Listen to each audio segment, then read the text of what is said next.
Chapter 1101, Strange Bedfellows. Soon after, Sunny found himself in a very strange situation. He was left alone with three emissaries of the great clan Valor, Changing Star, Morgan, and Whispering Blade himself. Two of the most powerful people in the world were right there in front of him, speaking with each other casually. And of course, Nephi's was there too. The waiting room they had been led to was comfortable and spacious. Food and refreshments had been served by the staff members, and it seemed as if the four of them were having a friendly get-together back in NQSC. The only difference was that everyone was wearing armor. Well, except for Sunny himself. Still, he fit right in with the members of Clan Valor due to his black tunic. He sighed. Speak about strange bedfellows. That is what they call sleeping with the enemy, huh? Wait, neither of these sentences sounds right. Lamenting the poor sense of whoever had come up with these idioms, Sunny reached for a plate and loaded it with all kinds of food. Supplies were a sore point for the evacuation army, but Wake of Ruin must have decided to go all out today. There were a lot of things on the table that would have been almost impossible to procure anywhere in Antarctica, except maybe on the black market. The pile of food attracted the attention of Morgan, who observed him for a few moments and then raised an eyebrow. Her vermilion eyes had a hint of amusement in them. "Are you very hungry, Master Sunless?" He glanced at her somberly, then shook his head. "Well, if you must know, I spent the last couple of weeks in the wilderness, scouting out the migration routes of a horde of nightmare creatures. Then I had to lend a hand in a battle against a corrupted tyrant and came to meet you pretty much immediately after that. But, no, I'm not that hungry." He leaned back and raised his heavy plate. "However, one of the first things Antarctica teaches you is to eat when you can. Who knows when I'll have a chance to have a proper meal again?" Whispering Blade chuckled. "So, not too different from subjugating the dream realm then." Morgan is a bit too young to remember, but back when human territory was actively expanding, it wasn't rare for Awakened to spend years in hellish conquests of untamed regions. Good food was more precious than soul shards. The saint looked at his niece with an outwardly benevolent expression and smiled. Morgan grimaced, then sighed. "What a frustrating day. Everyone seems inclined to point out how young and inexperienced I am." Sunny made himself busy chewing. At the same time, he sent Nephi's a mental question through the blessing of dusk. "What's up with them?" She showed no sign of having heard him, playing her part perfectly.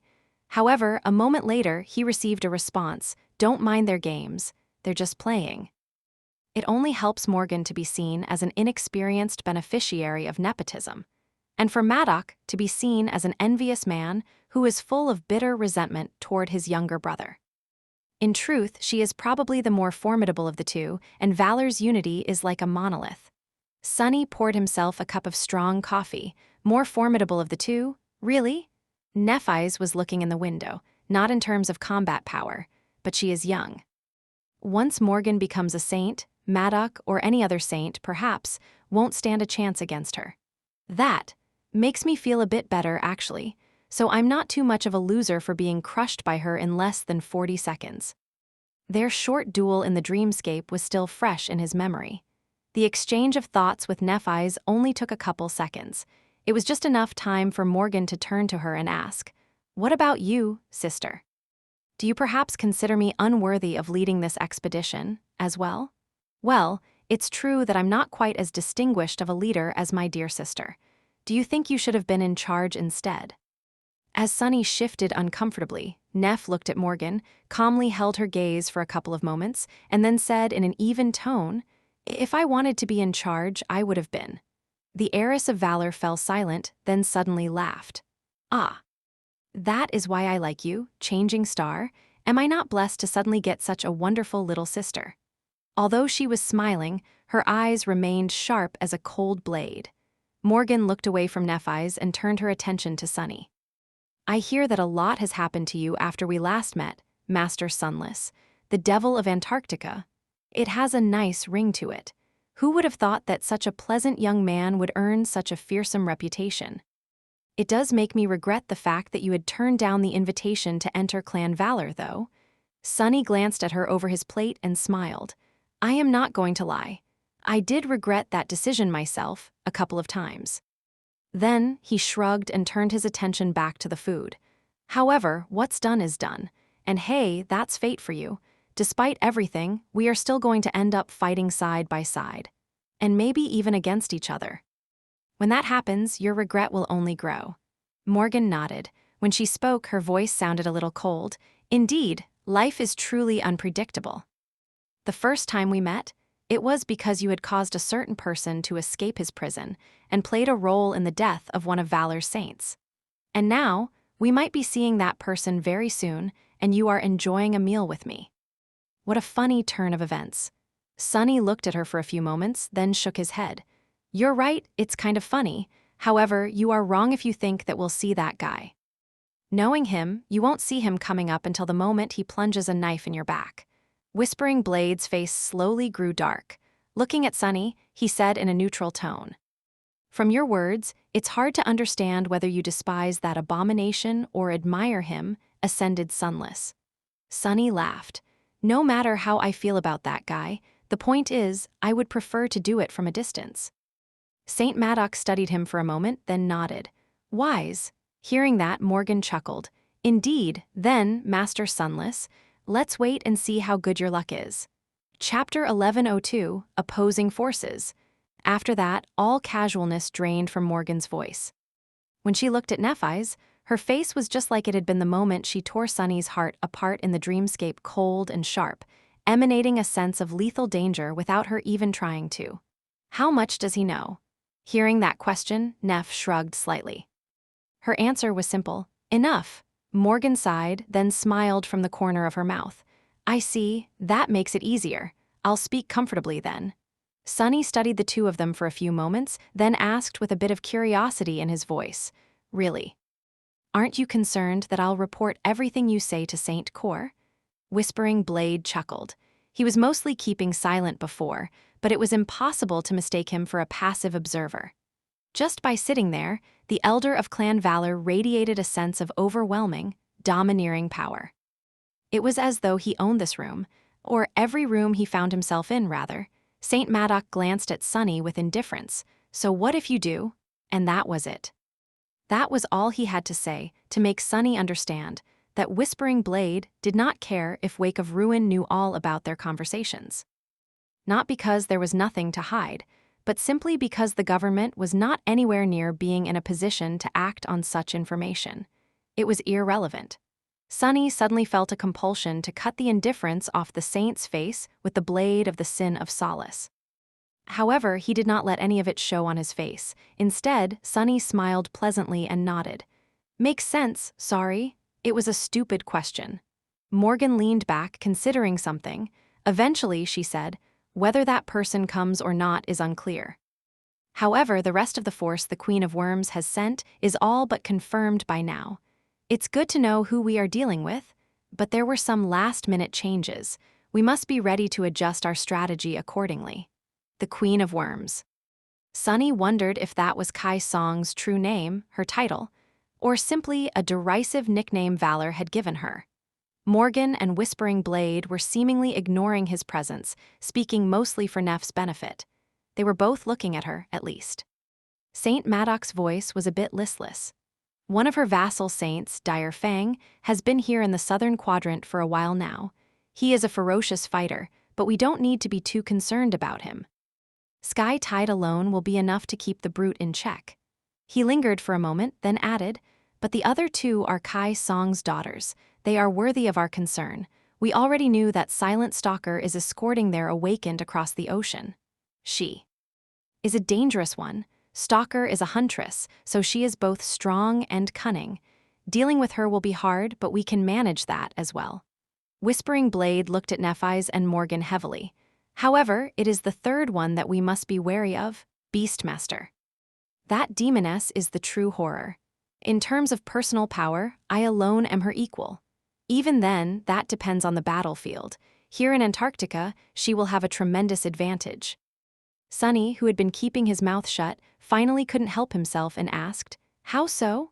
Saint Maddox spared him a glance. For whatever reason, he even decided to answer. Both Silent Stalker and Beastmaster are Song's adopted daughters. However, not all of them are the same. Stalker is deadly, but Beastmaster is more than that. She is one of the most feared saints in the world. That is because she is an enchantress of sorts. Beastmaster can enthrall people. Much worse, she can also enthrall beasts and even nightmare creatures. I hope I don't have to explain how such a power can be advantageous here in Antarctica. Sunny grew quiet. That was right. Maddock didn't have to explain. With myriads of abominations flooding the continent, a saint with the power to subjugate them would be a nightmare to fight against.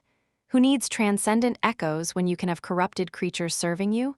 Still, there had to be a limit to Beastmaster's power. No one was invulnerable. Suddenly, Nephi's sent him a mental message. What do you think? Sunny sighed. He knew a bit about Dire Fang, the vassal saint of song who had been sent to the southern quadrant at the start of the campaign. He was a savage and tremendously lethal fighter, and also an aloof and reticent loner. In terms of power, Sunny would have put him above Cormac, but below Tyrus.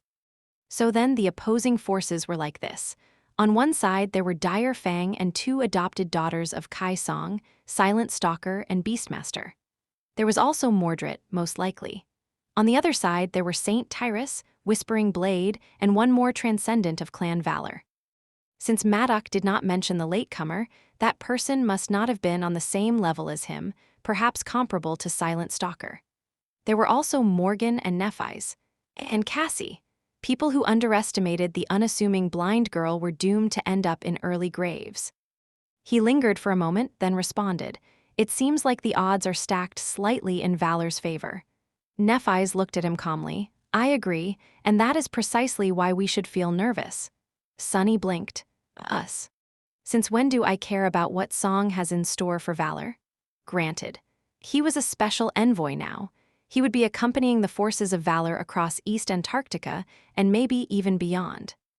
That put him in a wonderful position to keep an eye on the actions of the Great Clan. But it also meant that should Song stage a sudden attack on their enemy, he would be directly in the way. But what exactly are they hiding in their sleeve?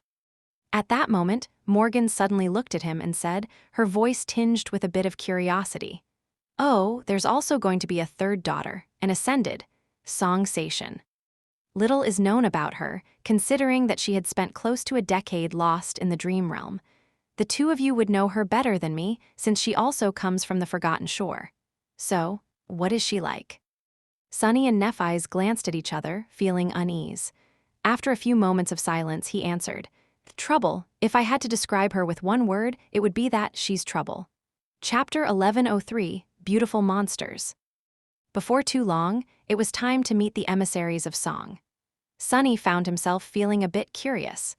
After all, he was not too familiar with the great clan that ruled the northwest reaches of the human territories in the Dream Realm. By all accounts, the Song clan was no less storied and powerful than Valor. Its foundation had not been as great, but after Kai Song rose to prominence and became one of the first humans to transcend, the power of her clan utterly eclipsed that of the older, better established legacy families. As far as Sunny could remember knowing anything, Clan Song was one of the three most exalted powers in the world.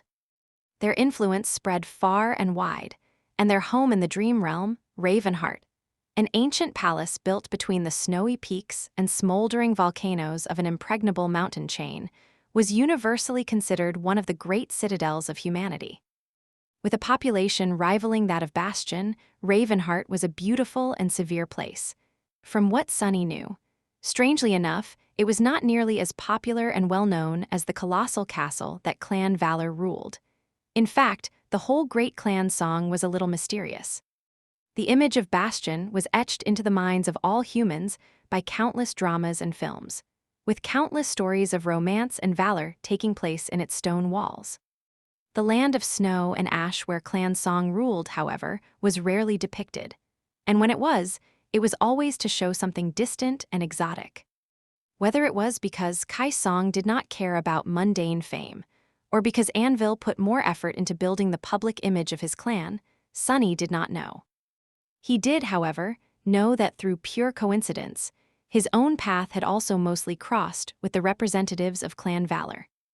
Valor were the ones in control of the northernmost territory carved out by humanity in the Dream Realm, where it brushed against the hollow mountains. And so, that was where he had gone after becoming an awakened. From the sanctuary of Noctis to the Night Temple, Sunny had met many servants of Anvil of Valor, killing some of them, and then had the misfortune of meeting the sovereign's son in the flesh. With the complications that followed, it was fair to say that he knew Valor pretty well. The same could not be said about Song, though.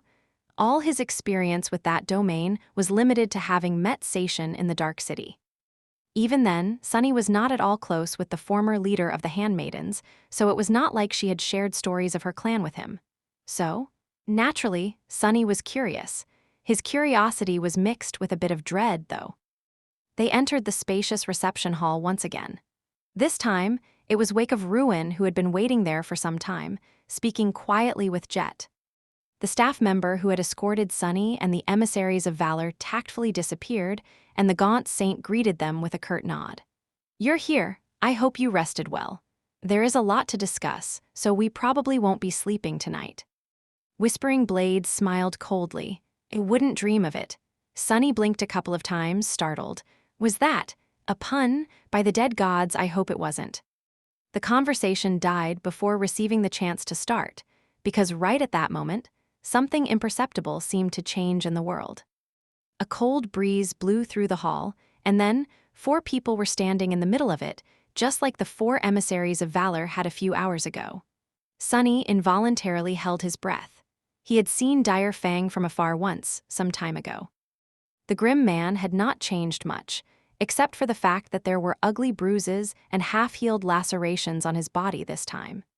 He was of medium height, with an angular face and powerful muscles rippling under his dusky skin. The Transcendent wore a sleeveless vest that left his broad shoulders and powerful arms exposed. His hair was dark and disheveled, like the fur of a wild beast. A thick beard covered the lower part of his gloomy face, and his eyes were harsh and piercing. Saint Dire Fang emanated a feeling of wildness, savage power, and ferocity, as if the world turned a little more primal wherever he appeared. Dangerous. Sunny studied the man for a moment, then turned his attention to the next newcomer. His heart trembled. The woman standing next to Dire Fang was not outwardly seductive, but for whatever reason, she seemed almost irresistibly alluring. Where Whispering Blade was dignified and domineering, she was breathtaking and tantalizing. She was tall, with fair skin and red, sensual lips. Her cold beauty was only made more striking by her inviting dark eyes, which were full of strength and willpower. Beastmaster had long hair that fell like a waterfall of black silk, and wore a simple dress of carmine fabric, which nevertheless looked regal and mesmerizing on her slender figure. Her face was a little aloof and a little humorous. It was a kind of face one never wanted to look away from. Sunny felt a pang of fear when he saw her. Now, he understood why Maddock had called her a demoness. The daughter of Kai Song did, indeed, resemble a beautiful demon. Even if he had not known that she was one of the most terrifying saints in existence, he would have felt it. Simply from the fact that he immediately wanted to discard that knowledge and step closer to her. Snap out of it. Maybe Sunny would have fallen for Beastmaster's enchanting beauty if he was young and inexperienced, but after meeting beings like Solvane and Hope, he was somewhat immune to such charms. He shifted his gaze to Song Sation, also known as Bloodlord, to distract himself from the enticing visage of Beastmaster. A bad idea. Now that she had become a master, Sation's exotic beauty was even more striking. Hers was a different kind of beauty, though. It was poised, reserved, graceful, and exquisite. Sation was one of the awakened whose appearance had been changed by their aspect. Her skin was of a strange gray color, which made her look both inhuman and riveting. However, Sunny could not forget her other, monstrous face. He had seen her transform into a hideous creature during the siege of the Crimson Spire, after all, and even before that, he had seen what her victims looked like after being drained of blood. He sighed mentally. Monsters, beautiful monsters. Are all of Kai Song's adopted daughters like that? What the hell has she done to them? And speaking of monsters, finally, he looked at the 4th member of Song's vanguard. It was a middle-aged man in heavy armor, his face bleak and unfamiliar. His eyes, however, were perfectly human, with not even a hint of a mad prince hiding in their depths. Sunny frowned. Yeah, I am not fooled. There's no chance that Mordred would miss on an opportunity to come and wage war against Valor. It's you, isn't it, bastard? He lingered for a few moments and then addressed the bleak man. A long time no see. The bleak man looked back at him, a masterfully crafted expression of confusion appearing on his face. His lips parted in a polite smile. I am sorry. I don't think we've met. The smile almost looked mocking. Sunny shook his head, then looked away. Aha! Wake of Ruin frowned slightly. His grating voice sounded a little irritated. Now that everyone is here, let's skip the introductions. I extend my gratitude to the elders of the Great Clan Valor and the Great Clan Song for coming to our aid in the time of need. Come, let's start. We need to discuss the war. Chapter 1104, Devil's Advocate. Sunny had been relying on Army Command to keep him alive for about half a year now, but weirdly enough, he had never been to the actual headquarters of the evacuation army. To be fair, Army Command had no definite location. It was spread across many siege capitals, strongholds, and even continents, all of them connected into a seamless network, both by technology and aspect abilities of the awakened officers. Most of the staff was here in Antarctica, like the members of the department where Kim was currently working, but not all of them. That said, the underground fortress below the building, where the reception hall was located, seemed like the closest thing to the heart of Army Command. It was a hive of activity, with countless people, both mundane and awakened, hurrying feverishly to accomplish a myriad of tasks in a timely manner. Their work might not have seemed as dire as what the soldiers on the front lines were going through, but it was nevertheless just as vital. Without efficient and timely support and management, the evacuation campaign would be doomed to end in a bloody disaster. From updating the status of various areas in relation to the strength of the call in them, to compiling data about countless nightmare creatures and guiding troop movements, Army Command was the brain of the army. Without the brain, the body would be utterly useless. Somewhere in here, there was also an office where the allocation of contribution points was decided. In any other circumstances, Sunny would have felt his heart start to beat faster, but right now, he was fully concentrating on something else. His eyes were glued to the bleak man, who was walking behind Beastmaster and Sation while acting perfectly unassuming. Or at least as unassuming as a master could be. Army Command was, indeed, absolutely vital to the war effort. It was also a treasure trove of access and information. It would certainly be a shame if a particular psychopath got loose in its very heart. But what can I do? Sunny might have known who Mordred was and what he was capable of, but as far as stopping the Prince of Nothing went, there was little to be done, which was both unnerving and incredibly frustrating. Luckily, Sunny was not alone in his frustration. Morgan and Maddock also threw somber glances at the unassuming master from time to time, their eyes cold and sharp. Sky Tide had a complicated expression on her usually stoic face as well. Only Nephi's seemed unconcerned. And why would she be? Of the 5 of them, she was the only one who had never met the Prince of Nothing. She would learn to be wary of him soon, though. Probably. In truth, their goals were closely aligned. There was no telling what Changing Star would do if she met Mordred face to face. Actually, the same went for Sunny. Despite his wariness and hostility, the Prince of Nothing was not necessarily his enemy. It was just that Sunny knew how inhumanly ruthless and blood-chillingly cruel Mordred could be if it suited his goals, and how cunning he was. That was why Sunny could not remain calm at the prospect of someone like that going on a rampage across Antarctica. Would Mordred care how many innocent people burned in the flames of his retribution? Most definitely not. But what can I do? The same question returned, gnawing at Sunny. There were many things he could do, actually. Just not any that would not end in him being killed at the spot by Wake or Ruin or Beastmaster. He could prematurely start a direct clash between Song and Valor right here in the Army headquarters, even. First of all, calm down. You don't even know if that is really Mordred. The guy might really be a random master the emissaries of Song chose to bring along for whatever reason. Sunny could see the soul cores of humans and nightmare creatures, but that ability was useless against the Prince of Nothing.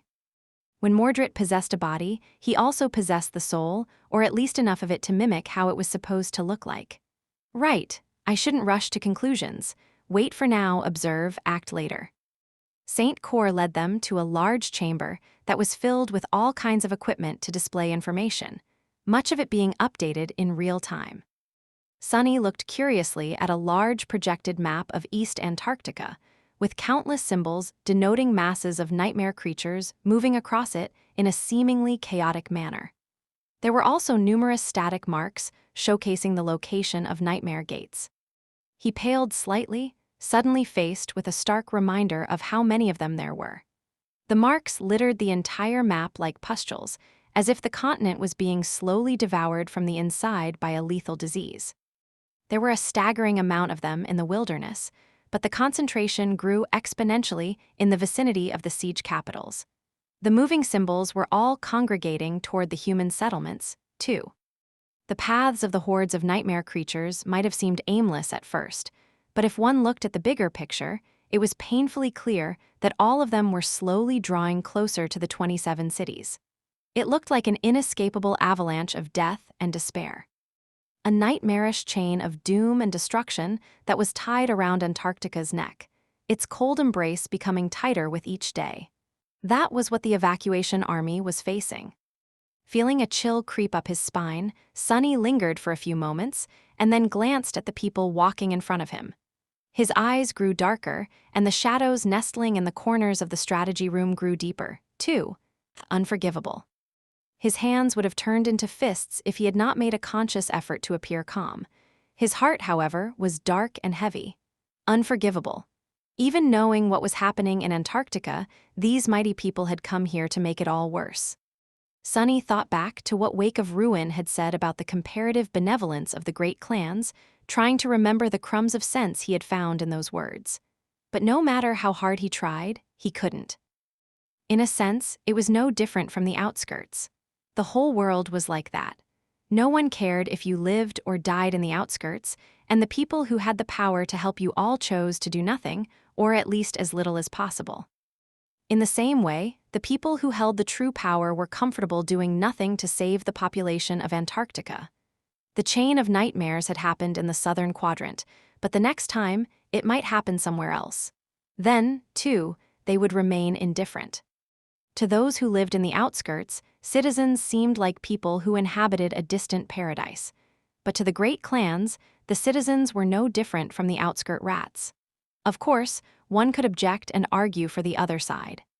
The government was not malicious at its core, and its treatment of the people in the outskirts was born out of necessity.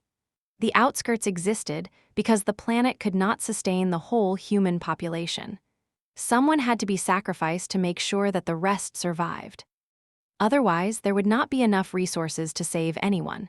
And it wasn't like the unfortunate souls in the outskirts were completely abandoned.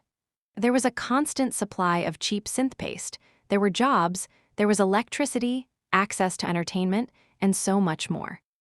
People were not being left to die. They at least had the means to survive, if only barely. It was just that their lives were more or less doomed to be short and bitterly hard. In the same way, the great clans were not entirely heartless. It was just that their plans for humanity were aimed at the dream realm and not the waking world. Even then, they made a little bit of effort. They had sent Sky Tide and Dire Fang. The House of Night might not have taken part in the ground operation, but they did supply enough Saints and Nightwalkers to guide the naval convoys to and from Antarctica. But still, Sunny could not forgive them. He didn't want to. All of it was a load of crap, as far as he was concerned. He might have found a way to excuse the great clans if remaining passive was all that they had done, but they did not stop at that. Not only had Valor and Song abandoned Antarctica to the chain of nightmares, they even planned to use it as a private battlefield and fight each other while countless people suffered and died around them. That, he could not forgive. Sunny glanced at the back of the bleak man and smiled slightly. You want to slaughter the entire clan Valor? Wonderful, slaughter them well. Then, he looked at Nephi's.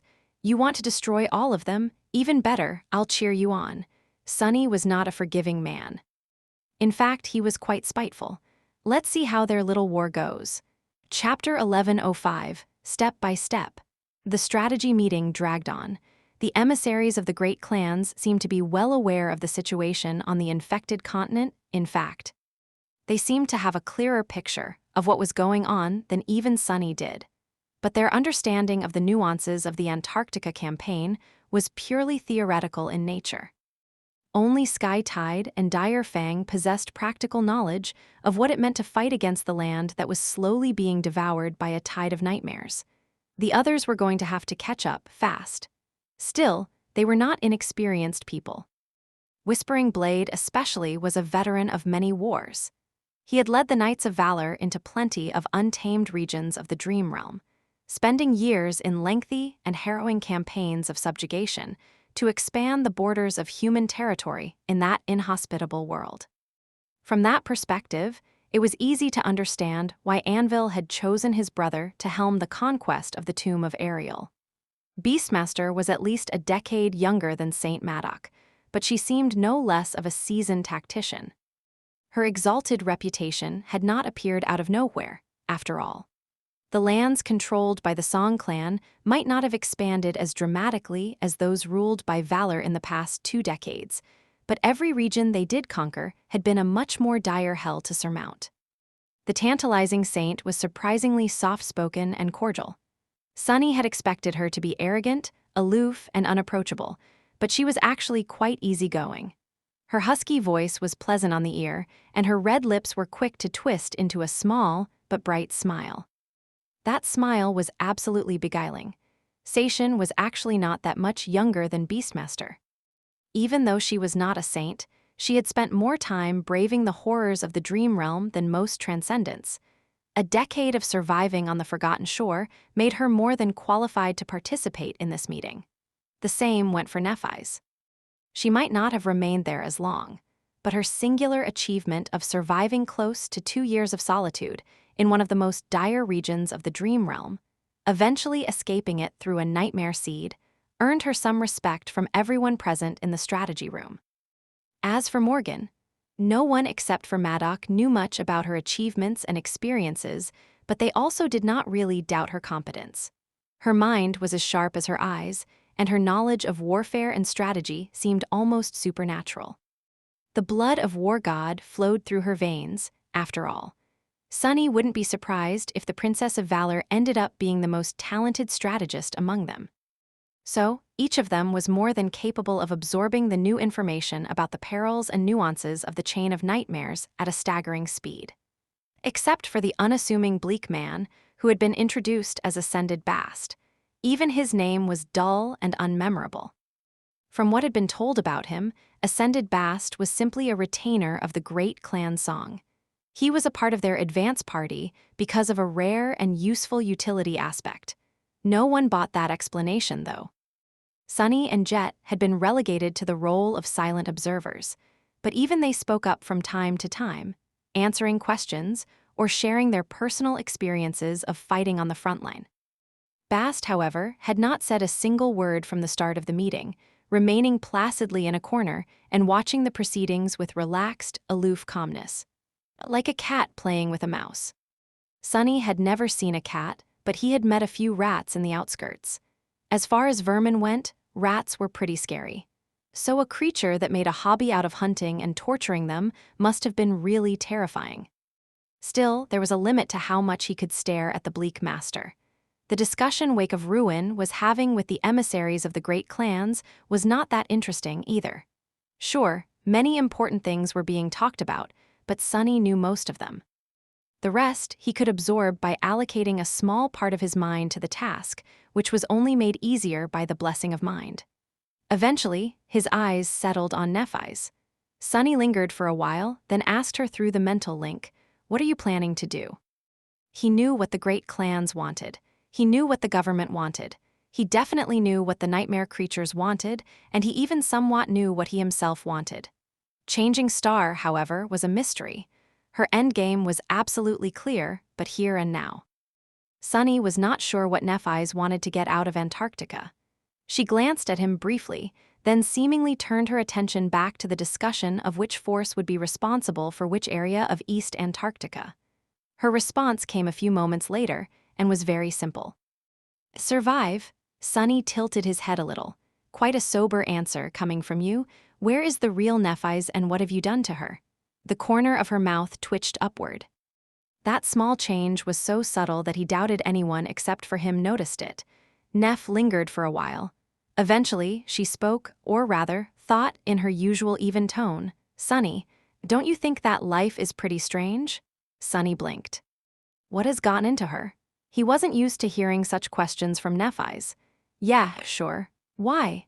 She maintained her poised appearance, pretending to pay attention to the conversation about the disposition of clan forces, as she answered. You've been through a lot in these past 6 months. The time before that must seem like a lifetime ago for you, but for me, when I wake up, I still think that I am in the nightmare sometimes. For me, it feels like I was lost in the dream realm just yesterday. Changing Star paused, then continued after a few short moments. But I am not. I am a member of Clan Valor now, I have a citadel of my own, and dozens of awakened are ready to follow my orders. That was yesterday. Today, I am in the southern quadrant, preparing to wage war both on countless nightmare creatures and on the best of Clan Song. Beastmaster is here, smiling at me politely. Whispering Blade is also here, watching my every move. All of it, it's a bit overwhelming. She turned her head and looked at him, her clear gray eyes looking a little burdened, so my plan is to take it one step at a time, one little step after another until all my enemies are dead, and that is why. My first step is to survive. Nephi's shook her head, then looked back to the map of East Antarctica, which was currently being carved between Valor, Song, and the government. A few moments later, her voice resounded in his head once again, this time tinged with a hint of amusement. Why, do you think that surviving this mayhem will be easy? It won't. Chapter 1106, Status Quo. Sunny was a bit thoughtful for the rest of the long strategy meeting. Indeed, it wasn't going to be easy to survive the mad maelstrom that was brewing in Antarctica. He was strong and cunning, but in front of monsters like Whispering Blade and Beastmaster, all that strength could end up meaning nothing. In fact, even the 2 tyrannical saints were not guaranteed safety. When people like that had to be careful not to lose their lives, someone like Sunny or Nephi's could only pray to the cold skies. Sadly, the gods were dead, so their prayers were doomed to remain unanswered. So, they had to ensure their own survival. Luckily, if there was one thing Sunny excelled at, it was staying alive. And biding my time. A legion of nightmare creatures on one side, 2 murderous armies of the great clans on the other, with Mordred hiding somewhere in the reflections, waiting to strike. It was really time for Sunny to show what he was made of and hope that it was enough. He had to make it so that what he could do was enough, and if it wasn't, he had to change himself in a way that would. But my task is not as ambitious as what these legacies have to accomplish. That was perhaps the only saving grace in this grim situation. Valor and Song wanted to crush the enemy and conquer the Black Pyramid. Nephi's simply wanted to survive and earn the trust of her enemies by being a good soldier.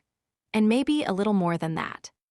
As for Sunny, he simply wanted to make sure that their war did not spill out into the streets of the siege capitals, and that as few soldiers and civilians as possible were hurt by the clash of the great clans. And if he managed to hurt the bastards in the process, that would be even better. Still, it was not an easy thing to accomplish. He listened to the discussion of strategy, thinking. The whole meeting was both fruitful and ridiculous. The representatives of the great clans knew very well that they were going to be killing each other soon. However, they maintained an illusion of camaraderie, pretending to take the issues of the evacuation campaign seriously. They had to keep up appearances, after all. That was possibly the most important advantage Sunny had. Other than that, the broad strokes of what the near future would look like had been decided quickly. Officially, everyone would work together to resist the chain of nightmares and make sure that the evacuation proceeded smoothly, with every human in the southern quadrant leaving the cursed continent eventually. The territory of East Antarctica would be divided into 3 regions. The first one was going to remain in the purview of the government, with the 2 legacy saints that had been participating in the campaign from the start continuing to assist Wake of Ruin in resisting the tide of abominations. Reading between the lines, That meant that Sky Tide and Dire Fang were going to remain on the sidelines for most of the clash. The main job of these two, at least for now, was to keep an eye on each other and make sure that the opponent could not be of assistance to the enemy side. The other two regions would still be protected by the evacuation army, but for all intents and purposes, the expedition forces of the great clans would be in charge. They were supposed to keep the siege capitals safe and hunt down especially powerful nightmare creatures. If one of the Titans moved toward a human city, all saints were supposed to join forces and eradicate it. Of course, Wake of Ruin would not stop Whispering Blade and Beastmaster from trying to take down the Titans in the wilderness before that even happened. What it really meant was that the government was washing its hands and giving the great clans carte blanche to kill each other as much as they wanted, as long as it was done outside the walls of the siege capitals. The true goal of valor and song was out there somewhere, in the wild reaches of Antarctica, after all. What they wanted was to find a nightmare gate that would allow them to safely ferry their forces into the dream realm and eventually establish a stronghold that would serve as a staging ground for the conquest of the tomb of Ariel. But it wasn't that simple. They also needed to make sure that the enemy wouldn't get to the citadel first, and the easiest way to accomplish that was to destroy the enemy. There were more complications as well. For example, both Valor and Song announced a startling intention to permanently close as many gates that had appeared within the limits of the siege capitals as they could. The hundreds of awakened that each great clan had sent to Antarctica were almost all meant to challenge the seeds of nightmare.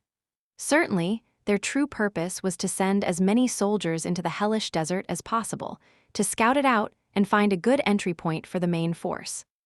But nevertheless, even if the scouts having to enter their second nightmares was just a side effect, that decision could forever change the balance of power among the awakened.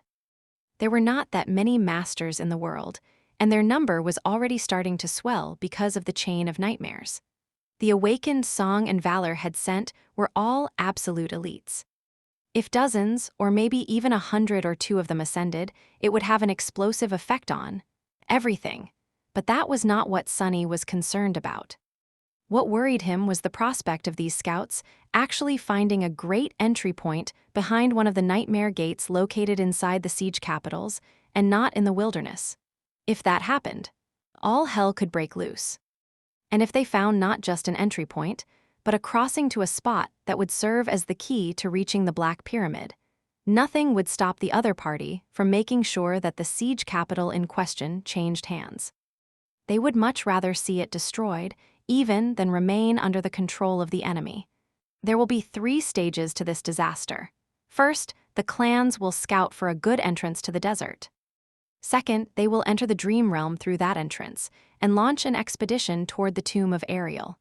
Lastly, they will build strongholds in the vicinity of the pyramid, gather their forces, and launch their final attacks. The first stage would probably mostly consist of covert ambushes and small-scale skirmishes between the forces of Valor and Song. The second stage would be where the true bloodshed started, and the last would be pure hell. Sunny was now clear on the overall shape of the clan war, but he still had a lot of questions. He lacked information on what exactly they were going to do, when, and how. So just as Nephi's had said, he was going to take it one step at a time. The first step he had to take was to gather information. Sitting silently at the back of the meeting room, Sunny glanced at the people who were gathered there, the high and mighty saints of legendary renown, and smiled a little. Would you look at that? After all these years, it seems that I am finally going to get a chance to act as a proper spy. Chapter 1107, Spycraft.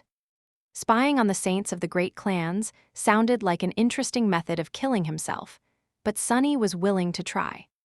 His aspect was tailor-made for stealth and infiltration.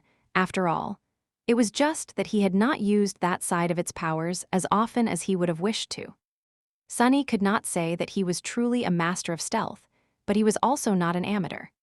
He had relied on staying hidden a lot throughout the years of being an awakened, from the ruined streets of the Dark City to the airy expanse of the Chained Isles and the cold hellscape of East Antarctica. In these past 2 months, Especially, he had tried to remain unseen as often as possible. The duties of a military scout demanded it, and through that necessity, Sonny had been able to develop his mastery of all things clandestine a notch further. A person could only rely on stealth that much, though. The most dire conflicts he tended to find himself in were almost all direct, violent confrontations. Still, it was an exceptionally useful ability to have, and now, Sonny needed to exercise it to its fullest extent. He had been thinking about how exactly to approach that task for a long time now, and the conclusion was that he needed to be in several places at the same time to achieve the best result. Thankfully, he was capable of doing just that, to a degree. Sonny had 5 shadows now, and the range at which he could control them was quite large, exceeding 20 kilometers. Which meant that he could keep an eye on representatives of both valor and song, at least for the next few days. Once they departed for different siege capitals, he would be forced to concentrate on only the former. So, Sonny left himself with 1 shadow. Otherwise, he would look really conspicuous and sent the other 4 to spy on the champions of the great clans. The naughty shadow, as the new guy, remained glued to his feet. The haughty shadow was following Morgan. The happy shadow was following Maddock. The gloomy shadow had been sent to spy on Beastmaster, and lastly, the creepy shadow was assigned to Ascended Bast, the man whom Sonny suspected to be possessed by Mordred. Keeping track of what all of them saw and heard put a bit of strain on his mind, but mostly, Sonny could manage the pressure, although it was hard not to appear absent-minded and clumsy in his personal interactions. Considering that Sonny was in charge of managing a lot of logistical tasks as the middleman between the forces of valor and the government, that was proving to be a challenge. But the hardest part, of course, was not being caught by the people he was trying to spy on. Sonny was not nearly naive enough to think that the glorious great clans had no means of detecting his shadows. Even if his aspect made them nearly imperceptible when hidden in darkness, or even absolutely imperceptible for mundane humans, there were all kinds of memories and exotic aspects out there. For example, the first time he had met Noctis, the sorcerer was instantly aware of the presence of a hidden shadow. And that was without even knowing who Sonny was. The great clans, on the contrary, were well aware of his capabilities. They might not have known the exact details of his aspect, but they certainly knew of his affinity to shadows, as well as the general shape of what he was capable of. Shadow users were rare, but not so rare as to be unfamiliar to the domains. Shadow Blade Kurt had belonged to one of them, after all. Therefore, it only made sense that the great clans would have countermeasures prepared, just in case. Sonny's goal was to overcome these countermeasures, or at least pierce through as many of them as he could and identify all the rest to stay away from them. What helped him a lot in that task, surprisingly, was the experience of serving as a military scout. He had learned the basics of the necessary skills from Effie and the Dark City, as well as his own travels, and now developed them even further in the wilderness of East Antarctica. Powerful nightmare creatures, much like powerful awakened, had all kinds of strange abilities. So the scouts had to learn a few strange rules, and a lot of odd tricks to remain unseen by them. For example, many creatures could feel a gaze directed at them, so Sonny had learned to never look straight at dangerous abominations, instead keeping them on the periphery of his vision. Other creatures could feel if someone was thinking about them, or hear if someone spoke their names aloud. So Sonny had to learn how to keep his mind empty and choose his words and thoughts carefully. There were a lot of tricks like that, but most importantly, one simply had to be smart and careful about it. Which was why, no matter how much he wanted to just go all out and listen to every word his mark said, Sonny took things slowly. He kept his shadows at a safe distance at first, gradually getting closer and closer to the 4 legacies. There was also a difference between how they acted in normal circumstances and how they acted when something important had to be discussed. The former was easier, while the latter could be nearly impossible to overhear. Even legacy sleepers like Castor possessed memories that could make it hard for anyone to listen in on important conversations back in the Dark City. He had used one to create a cone of silence around the room where they talked. Someone like Morgan or Beastmaster, without a doubt, would have much more potent tools to prevent anyone from learning their secrets. Sunny almost got caught a few times because of these measures. For example, both Valor and Song use special memories to create bubbles of evenly diffused, bright light while having meetings. Since the source of light was omnidirectional and its brightness was perfectly the same, no shadow could exist within the bubble, a fact that he had learned the hard way, only avoiding a disaster thanks to his paranoia and caution. And still, despite it all, Sunny managed to get closer and closer to Whispering Blade, Beastmaster, Morgan, and Bast. Although he was not able to infiltrate the most important meetings, he was still able to learn a lot and piece together even more from small and seemingly unconnected pieces of information they let slip out. He might not have managed to learn their most guarded secrets yet, but he did learn a few interesting things. Chapter 11:08, Gathering Information. Sunny was mostly interested in the details of what each of the two feuding clans had prepared for Antarctica, but those plans were tightly guarded by those who had been entrusted with them. He suspected that learning the specifics of their strategy would become easier when the main forces of Valor and Song arrived in Antarctica. The more people involved in something, the harder it was to keep things secret.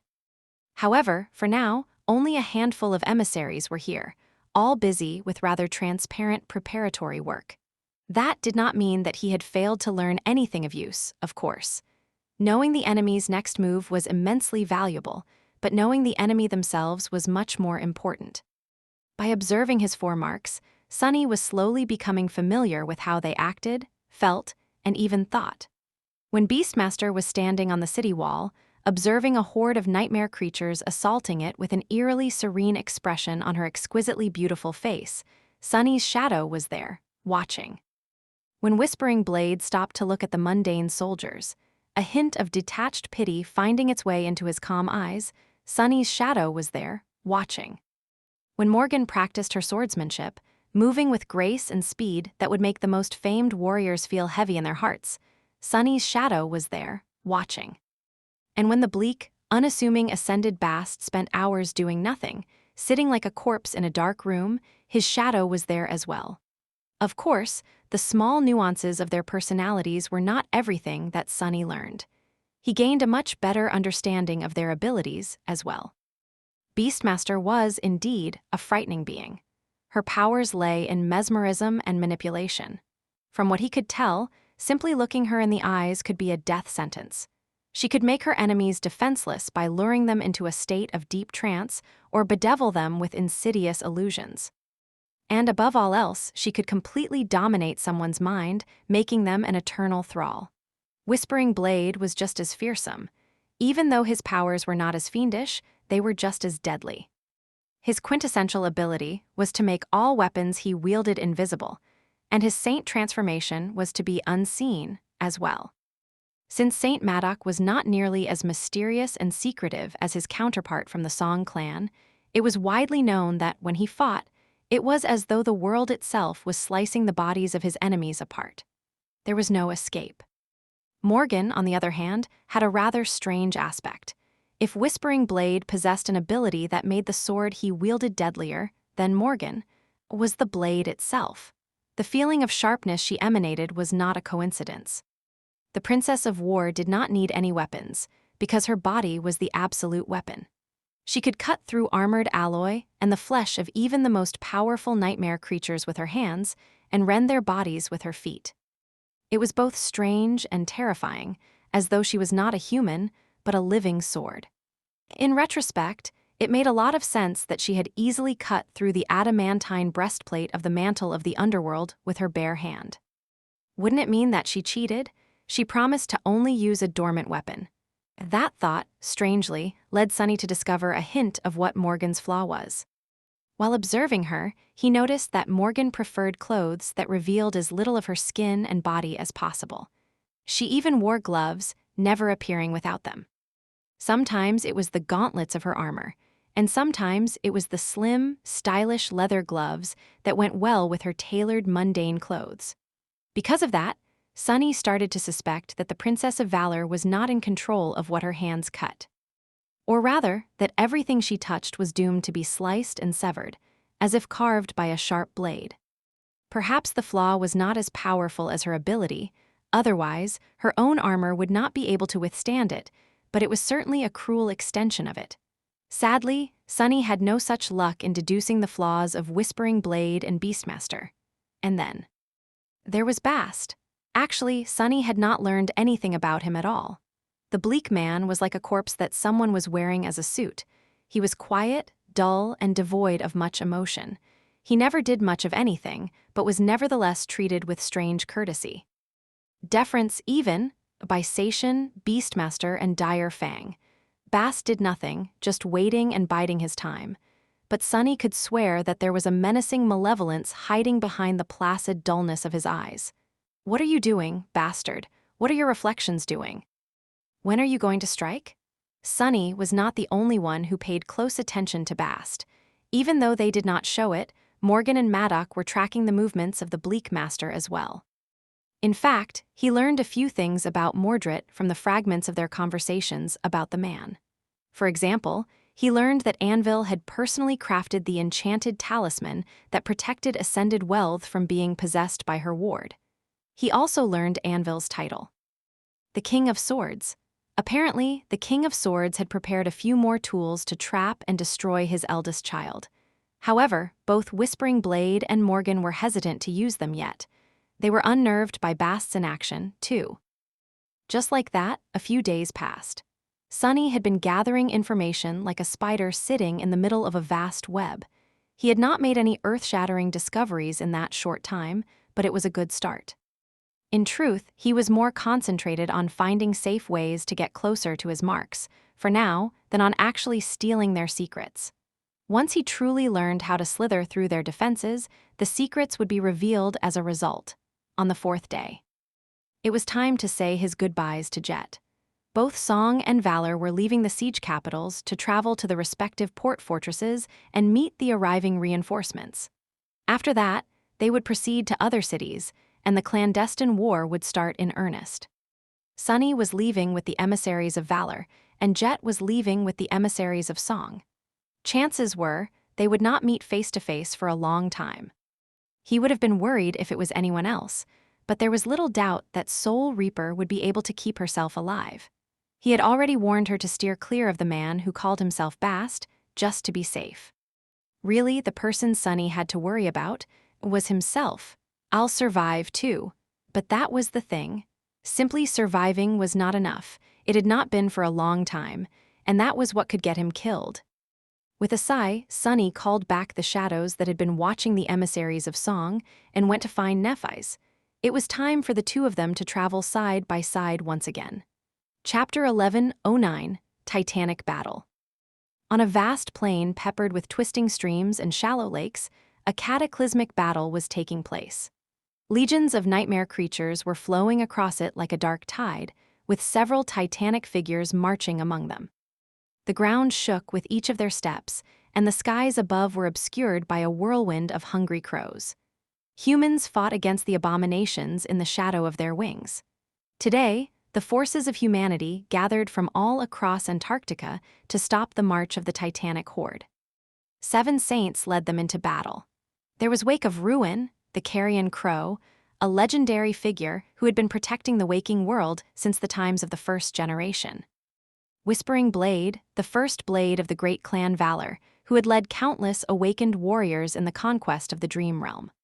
There was Beastmaster, the fearsome and enchanting daughter of the great clan Song, and her sister, Silent Stalker, who was a huntress and a slayer of things.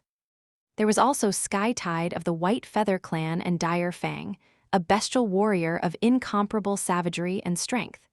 There were close to 100 masters on the battlefield, as well, serving as champions and officers of the human army. Sunny was one of these masters. As he watched the inconceivable scene of the clash between two mighty forces, awed by its scale and ferocity, there was only one thought in his mind: holy hell. He had seen a lot of incredible things in his life, but all, with the exception of the visage of hope, paled in comparison to this calamitous confrontation. It was, without a doubt, the largest battle that had happened since the start of the Antarctica campaign. And maybe even in the history of this world. Sunny was currently high above the battlefield, in what served as the command center for the joined army of the government and the great clans. The command center was situated in a stone fort, which stood on top of the carapace of a giant, monstrous tortoise, which was one of Morgan's echoes. Luckily, the Princess of Valor, the Princess of War, had not summoned it on the day of her arrival. Otherwise, the giant beast would have flattened the entire government building. It was like a moving fortress. Morgan herself was nearby, commanding the army. The Saints were busy fighting the Titans that led the horde, so they had no time to play the role of a detached strategist. The Princess of War, on the other hand, was a genius tactician. By now, no one put that fact in doubt despite her young age. Of course, Sation was also here, keeping an eye out so that Morgan did not get any funny ideas. So was Jet, Nephi's, and Cassie. Changing Star and the Fire Keepers were held in reserve for now, and would be sent out to close the gaps in the spot of the battlefield where the situation was the most dire. As for Song of the Fallen, she had proven to be an invaluable resource in such situations. With her ascended ability allowing her to see through the eyes of soldiers throughout the battlefield, she could relay all necessary information to the commander in mere moments.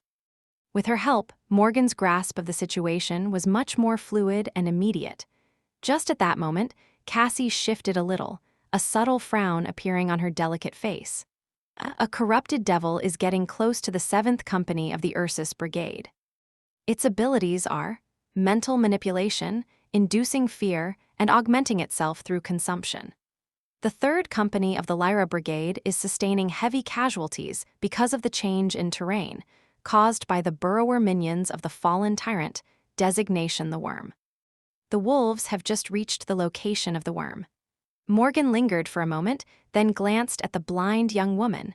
Her vermilion eyes had been glinting vibrantly since the start of the battle. You know, raised by wolves personally, right? What is your estimation on how long it would take her to get rid of that tyrant? Nephi's answered instead, looking at a particular spot of the battlefield with a somber expression. Around 3 minutes, give or take. Morgan smiled. Fast, but not fast enough. I will send one of the echoes to speed things along. She was ready to give the order, but stopped when Cassie suddenly spoke. Don't, send it to reinforce 3 Lyra instead. Morgan glanced at her curiously. Why? The blind girl remained silent for a moment. The Ascended in charge of the 3rd Lyra Company is the only one whose aspect directly counters the abilities of the corrupted demon, designation Frost Furnace. We must make sure that he preserves as much essence as possible, for now. There is also a lake between the nearest echo and the position of the wolves. Traversing it will waste time. The Princess of Valor smiled slightly. Correct. Good thinking. With that, she continued to give orders, controlling the large army like the conductor of a giant, cacophonous orchestra. Cassie continued to provide first-hand accounts of what was happening on the battlefield, and from time to time, poignant pieces of advice. Nephi's remained silent, which was a bit strange, considering that she was no less knowledgeable about how to wage war on nightmare creatures. Nevertheless, Changing Star simply watched the havoc of the furious battle, her eyes heavy. Sunny was willing to bet that he knew what she was thinking about, because he was thinking the same thing. Today was their first time seeing all the Saints of Antarctica go all out, and that was a priceless source of information, not the least because these mighty demigods would one day be Neph's own opponents.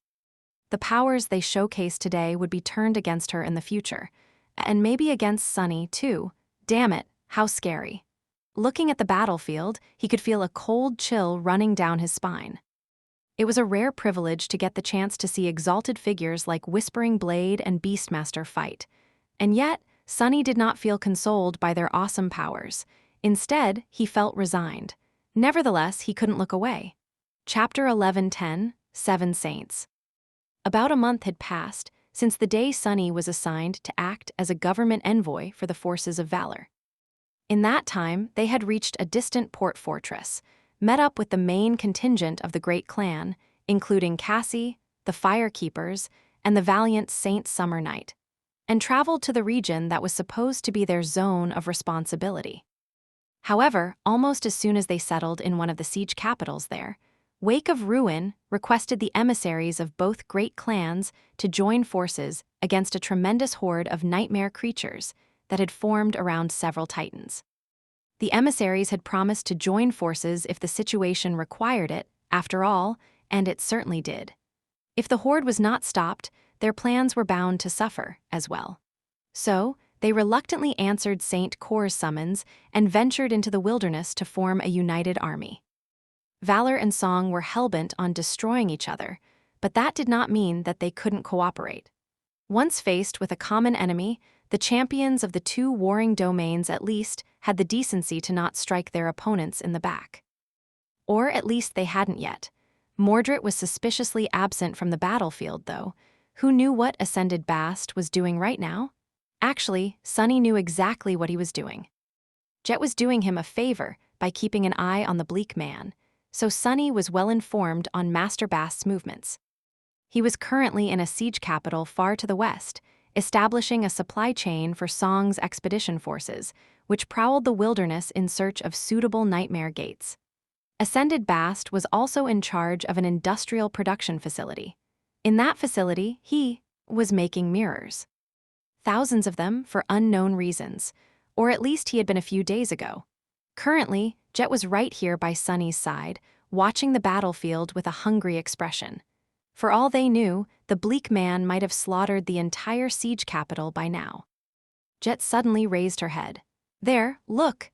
Everyone except for Cassie looked up. In the skies above them, a titanic clash was taking place.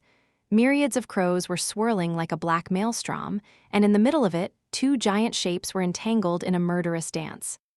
One was a giant bird of prey with white feathers and talons forged out of lustrous steel, her wings wreathed in lightning and thunderclouds. The other was a scaled beast with 3 long necks and 3 terrifying maws, its enormous body held up in the air by vast, skeletal wings. The scaled beast was littered with thousands of wounds from the swarm of crows assaulting it, but it did not seem bothered by their merciless attacks. Instead, a miasma of rot and corruption flowed from the numerous torn holes on its body, trailing behind the titan and spreading through the sky like a cloud of pure, inescapable death. Saint Tyrus had been controlling the winds to blow the cloud away from the battlefield, but right at that moment, the crows suddenly dashed away from the winged horror. A split second later, it was encased in a cage of lightning, and then the white bird flew through the lightning to crash directly into the giant beast. Her talons tore at its chest, and her beak closed on one of its necks, ripping it to shreds. Sky Tide jerked her head violently and severed the neck of the titan completely.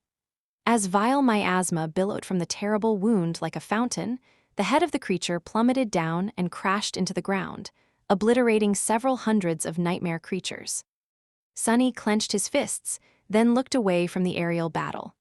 Breathtaking and terrifying things were happening on the ground, as well. In one corner of the battlefield, a mountain of malformed flesh was crawling across the plain, absorbing everything in its path into itself. Those nightmare creatures that were unfortunate enough to approach it were instantly caught by fleshy tentacles, drawn into the body of the ghastly titan, and consumed, becoming a part of it. If the mountain of flesh reached the defense line of the human army, the same fate awaited the soldiers. However, it did not get the chance. Long before the titan drew close to the ranks of Awakened, a lone figure stepped forward from between them and then disappeared. Sunny saw the moment clearly, but even still, it seemed as though Whispering Blade had never been there at all. In the next moment, something both spectacular and terrifying happened. It was as though a wide, bloody path was carved through the horde of nightmare creatures by an invisible force. No one could see what was delivering the cuts, but countless abominations were instantly turned into minced meat. Gaping wounds simply appeared on their bodies, as if the creatures were sliced apart by an unseen blade. A swarm of unseen blades, a wave of them. The wave rolled through the horde, rending everything in its path, and soon reached the crawling mountain of flesh. Countless tentacles wreathed, trying to catch whoever was attacking the titan. However, all they caught was air.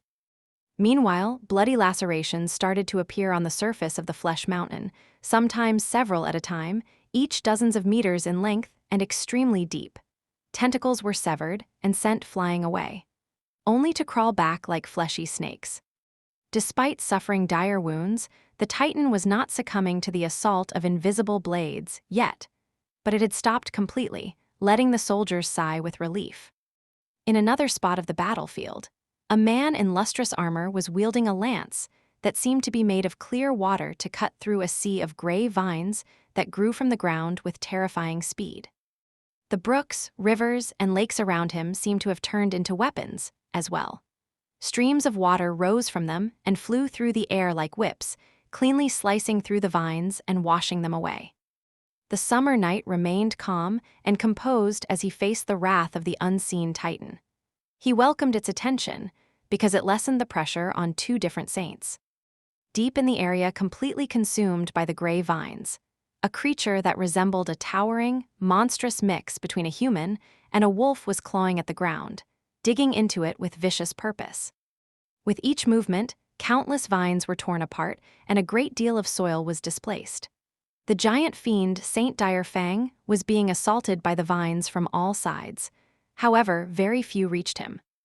Most were cut down by summer night, and those that were not ended up being obliterated by heavy arrows that flew from the fringes of the battlefield, where Silent Stalker moved unseen. And finally, there was the last Titan, a ghostly figure surrounded by shimmering haze, which moved across the battlefield like a mirage. Wherever it passed, the reality itself seemed to twist and come undone, revealing indescribable horrors. The nightmare creatures who gazed at the mirages grew still and silent, then moved again. Or rather, their bodies moved, as if worn by something not quite familiar with what flesh was, and how beings made of flesh were supposed to carry themselves through space. No awakened barred their path, and neither did any saint. However, abominations did, first a few, then a dozen, then 100. And finally, an avalanche of them threw themselves into the shimmering haze, trying to disperse it. Each of them had clawed their eyes out before attacking, driven mad by a strange and overwhelming desire to destroy the ghostly Titan at any cost. The nightmare creatures who had been possessed by the haze were torn apart by other abominations as well. It was as if Beastmaster was laughing at the harrowing creature. You can possess the bodies of living beings, so what? I can take their minds, their hearts, and their very souls. Let's see which one of us is more harrowing. Sunny stared, feeling both stirred and grim. Such power? Would he hold such power one day? If he did, he would be laughing too. Chapter 11:11, War Games. The seven saints were battling the Titans. The echoes of their dreadful clash spread like shockwaves through the horde of nightmare creatures. Somewhere far away, a vestige of the horde suddenly surged and swirled, lunging at something unseen. A moment later, a bloody haze veiled that entire section of the battlefield from view, and the wind carried over howls of agony, which all fell silent soon. Silent Stalker was prowling there, slaughtering the abominations and never failing to send her arrows to support Dire Fang and Summer Night. The latter had yet to assume his transcendent form as well. Beastmaster and Whispering Blade were each holding back a Titan of their own, and Sky Tide had just succeeded in delivering a debilitating wound to the great scaled beast, dispersing the cloud of deathly miasma created by the flying horror at the same time.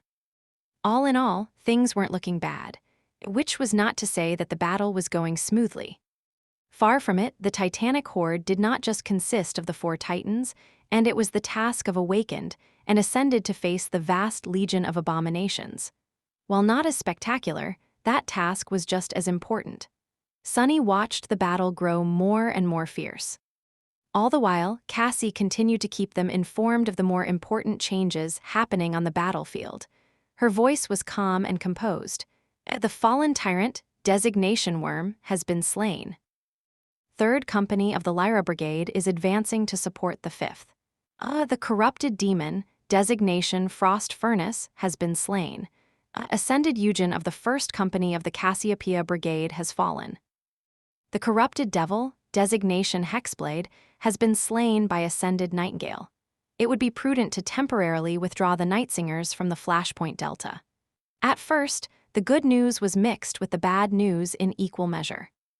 Morgan continued to react to the changes on the battlefield, moving her many pieces around to present an almost flawless defense against the onslaught of nightmare creatures. The battle formation created by her was fluid and flexible, bending when needed and lashing out with tremendous force at other times. In fact, it seemed that Cassie and her were not just reacting, but actually anticipating many of the changes on the chaotic battlefield. It was a lot like personal combat. Being able to anticipate what move the enemy would make was half the victory. The other half was using that knowledge to deliver a fatal strike. Sadly, there was a limit to what Morgan could do. No matter how good she was, the enemy facing them was just too dreadful. The Princess of War remained calm, but her face was slowly growing grim. As time went on, Cassie's reports began to sound more and more dire. 7th Company of the Ursus Brigade is routed. 1st Company of the Cassiopeia Brigade is suffering heavy casualties. Ascended Ripple of the 7 Ursus has fallen. 1st Company of the Cassiopeia Brigade is routed. Defensive line is breached. Wolves and Night Singers are advancing to seal the breach. I don't think they'll be able to hold out. Morgan remained silent for a few moments, then nodded slowly. Yes, that is troublesome. Sunny stared at her silently. To use the word troublesome was the understatement of the century. With both layers of the defensive line breached, the nightmare creatures would be free to pour through and attack the formation from the rear. Once they did, one company after another would collapse, causing a fatal cascade. There were forces that could be pulled back from other places on the battlefield to plug the breach, but they needed time to reach it. Morgan glanced at Nephi's and suddenly smiled. How about it, dear sister? Are you ready to solve that problem for me? Neph looked at the battlefield, then turned her head slightly and nodded. It is the reason why you have held me in reserve, is it not? Morgan laughed. Indeed. Take your firekeepers and go, then. Show these abominations what a daughter of valor is capable of. Changing Star simply turned away, ready to jump down from the stone fort onto the carapace of the giant tortoise. However, at that moment, Sunny finally spoke. Can I go too? Morgan and Sation as well gave him surprised glances. After a short moment, the Princes of War asked, Really? But you don't have to, Master Sunless. As a government envoy, your duties are simply to serve as a messenger between us and your army command. In fact, it would be very embarrassing for me if the envoy entrusted to Clan Valor went and died. Sunny frowned. Really? It would be very embarrassing for me too, so I'll make sure to stay alive. Morgan smiled. It seemed that there was some approval in her smile. She gave him a nod. Well, in that case, by all means, you were designated as a special strategic asset after all. I'd imagine that you can handle yourself on the battlefield. After that, she gave Sation a short glance, as if mocking the heiress of song for having a less capable government spy assigned to her. Jet stretched her arms, looking down with a hungry glint in her eyes. Then I'll join too. Watching all this slaughter got me riled up. She seemed very comfortable playing into her reputation as a psychotic killer. Neither Morgan nor Sation said anything, at least. Without delaying any further, Nephi's, Sunny, and Jet jumped down to the carapace of the giant Echo, then slid off its side and landed on the ground near where the firekeepers were waiting, ready to do battle. Noticing them, the survivors of the Dark City broke out in smiles. Lady Nephi's, are you deploying, finally? Hey Sunny, where's your armor? Hurry up and summon it. Oh man, Sunny is with us. Effie and Knight are fighting too. Lady Nephi's is in charge. Feels like the good old times. What good old times, you fool? What was good about those times? Get your head on straight. Nephi's looked at them with her calm, cold gray eyes, and then smiled. Her smile seemed to illuminate the gloomy autumn day like a ray of sunshine. Yes, we are being deployed. Get ready and follow me. What can these pathetic abominations do to us? Nothing. Let us burn their filth from this world. The firekeepers looked at her with expressions of adoration and zealous devotion, passionate fires igniting in their eyes. Their voices joined in a choir. Follow Lady Changing Star. Burn them all. Sunny observed them with a neutral expression as he gathered shadows around him and summoned the Sin of Solace, which immediately started whispering insidious provocations into his ears, a vague figure materializing a few steps away and following behind him. He ignored the hallucination and shook his head in reproach. What a bunch of crazies. Chapter 11:12. Different Kind of Deception. Led by Nephi's, Sunny, and Jet, the Fire Keepers surged forward. They were aiming for the section of the Joint Army's formation where the flood of nightmare creatures had broken through the dam of human bodies, threatening to consume them all. Somewhere out there, far ahead, Effie and Kai were already trying to stall the fatal advance of the frenzied abominations as they waited for reinforcements to arrive. Their soldiers were fighting fiercely, without a doubt. And yet, the horde had already gained momentum, so the wolves and the night singers had no hope of stopping it on their own. They were just 200 men and women who had volunteered to join the Second Army. After all, no matter how elite of a status the two companies earned because of their strength, valor, and the fame of their commanders, they were still ordinary awakened. The Fire Keepers were different. Even though there were just about 50 of them, each of the people following Changing Star was a seasoned veteran of the Dark City. They were the best and the brightest of what humanity had to offer. Simply for the fact that nothing less would have allowed one to survive the cruel crucible of the Forgotten Shore. They had only grown stronger and more experienced under Cassie's guidance after escaping that starless abyss, too, and especially now that the mighty and opulent Clan Valor stood behind the personal troops of its adopted daughter. The Fire Keepers had undergone a comprehensive upgrade of their soul arsenals, with those who needed it receiving enough shards to finish fully saturating their cores. There were 7 cohorts of them, each more than comparable to the most elite household troops of the great clans in terms of power. So, despite their modest numbers, the Fire Keepers were a force to be reckoned with. And that was without even mentioning the 3 masters who were leading them into battle. Due to their superior physical prowess, Sunny, Nephi's, and Jet naturally ended up at the head of the rushing force. There was no clever plan to their advance. The situation prohibited careful maneuvering and strategic placement of the awakened according to their specializations. But there was no real need to waste time on it, either. Every Fire Keeper knew what they were doing. The remains of the Dreamer Army had long become a well-oiled, perfectly synergized combat machine. They all knew what their comrades were good at, what quirks their aspects and memories possessed, and how to work together in a seamless, deadly harmony. Well, maybe Sunny did not quite know all those things exactly. He was more or less familiar with what the members of Cassie's former personal cohort were capable of, as well as a few other people with whom he had fought side by side during the civil war of the Bright Castle. Really, he lacked the qualifications to effectively lead these veteran warriors. However, that was fine. He didn't want to lead anyone anyway. Sunny was more than happy to leave all that to Nephi's today. His role was quite simple, to wreak as much havoc and destruction among the nightmare creatures as he could. That way, he would bring the most benefit to the men and women fighting by his side. His desire to show how lethal he could be in a battle had a different purpose, as well. Sunny wanted the others, Morgan and Sation in particular, to witness how much of a fierce force he was on the battlefield. Having some respect from the representatives of the great clans would be convenient in the coming months, but mostly he wanted to deceive them. People were usually good at one thing or another. Great fighters were very rarely amazing utility specialists, and people specializing in subterfuge were usually less capable in direct combat. Of course, there were always freaks like Sunny, who could do anything, from swinging a sharp sword to weaving memories. But they were rare enough for a subconscious bias to subtly deny their existence. The more capable of a fighter Sunny would show himself to be, the harder it would become for people who didn't know him to assume that he also possessed other formidable abilities, like excelling in stealth or being a master of utility. It was a different kind of deception.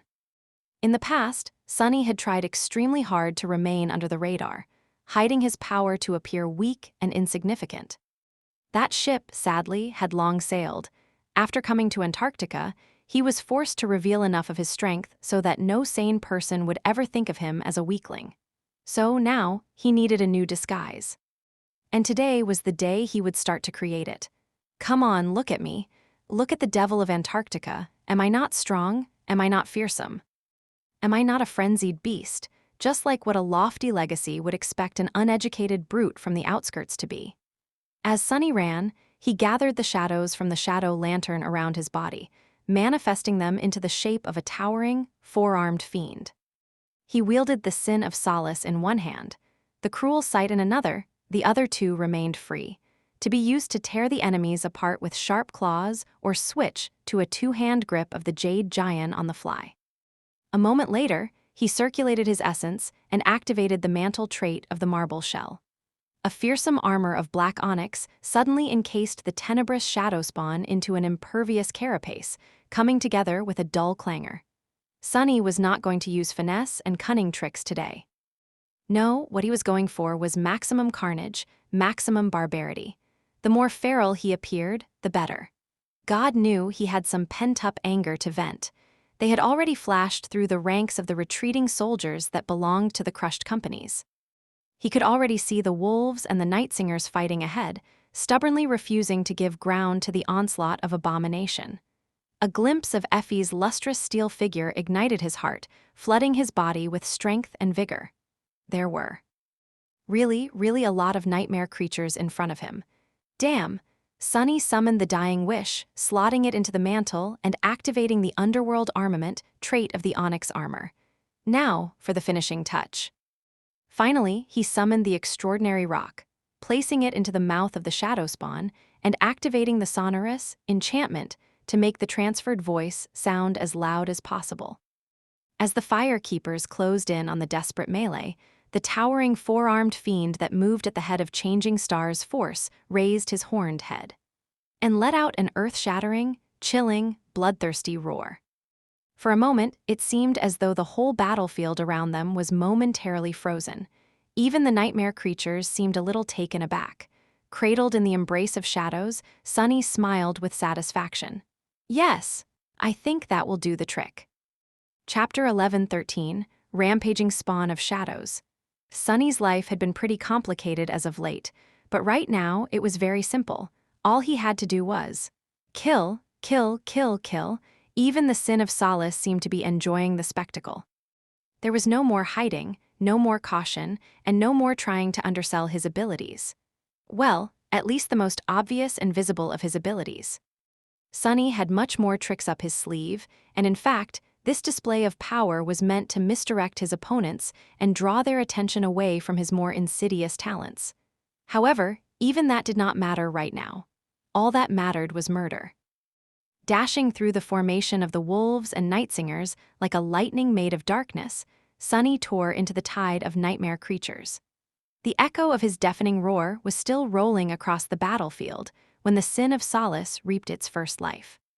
It passed through the body of a massive abomination, easily rending it into two halves. You have slain your shadow grows. It was a fallen, huh? Sunny had activated the Omen of Dread, enchantment of the Jade Sword, just for good measure. The faint remnant of a whisper of Ariel, the demon of dread, lingered on the cursed blade. All beings who witnessed it had no choice but to be stricken by terror. The nightmare creatures seemed to slow down a little. The awakened soldiers behind him trembled, too. However, they were also being affected by the dying wish. Fear and inspiration fused together in their hearts to produce savage awe. The soldiers surged forward, their spirits ignited with killing intent. The abominations, meanwhile, were being assaulted both by the feeling of fear and the irresistible desire to rip the dreadful four-armed fiend to shreds above all else. Such a contradiction was enough to drive one mad. Good, give me madness. Give me insanity. The more, the better. Didn't the sin of solace feel especially light, sharp, and lethal today? Maybe it was just the effect of his body being augmented by 5 shadows. Full of rapturous malice, Sunny continued to move. His mind was cold, calculating, and full of dark, murderous glee. His shell was brimming with so much power that it seemed as though it would soon burst at the seams. His hands moved faster than his thoughts. Kill. The jade sword flashed through the air, sending an abomination's head flying away in a fountain of blood. The cruel sight pierced the throat of another and ignited with incandescent light, filling the air with the smell of burnt flesh.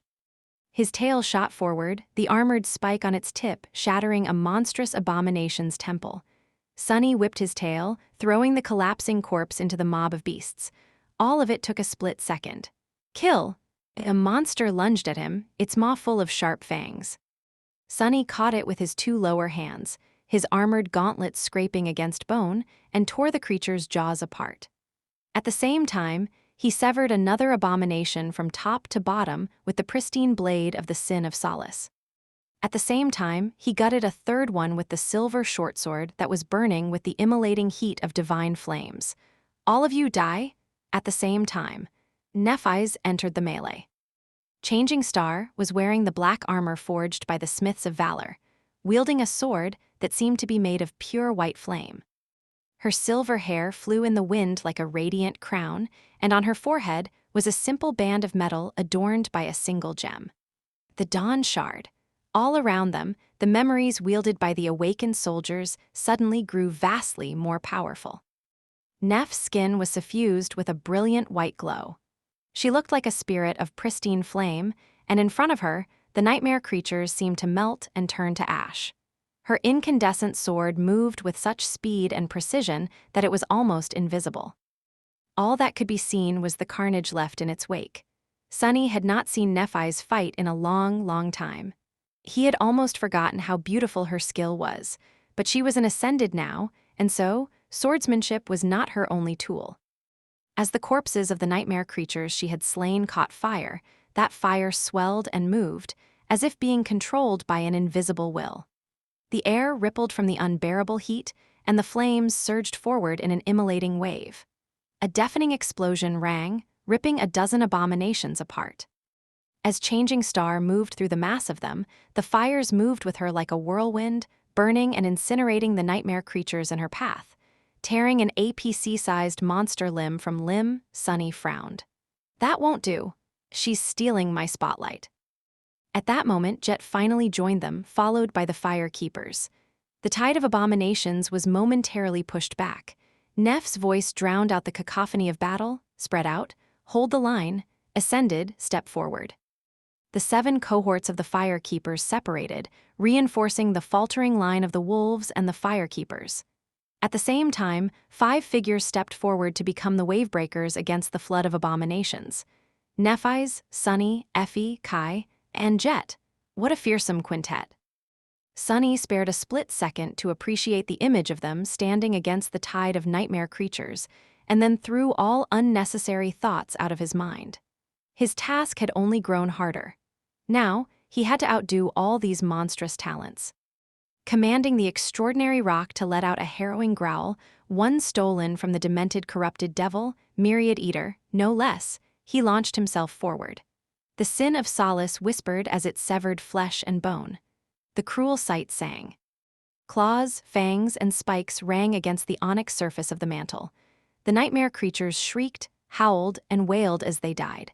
The 4-armed fiend had turned into a dark maelstrom as he slaughtered one abomination after another. Sometimes 2, 3, 4 at a time. The weaker monsters fell like autumn leaves in front of his blades and claws. The stronger ones were obliterated in a most cold and ruthless way. There were no ingenious schemes to how Sunny fought, no cunning tricks, just pure, savage, calmly calculated butchery.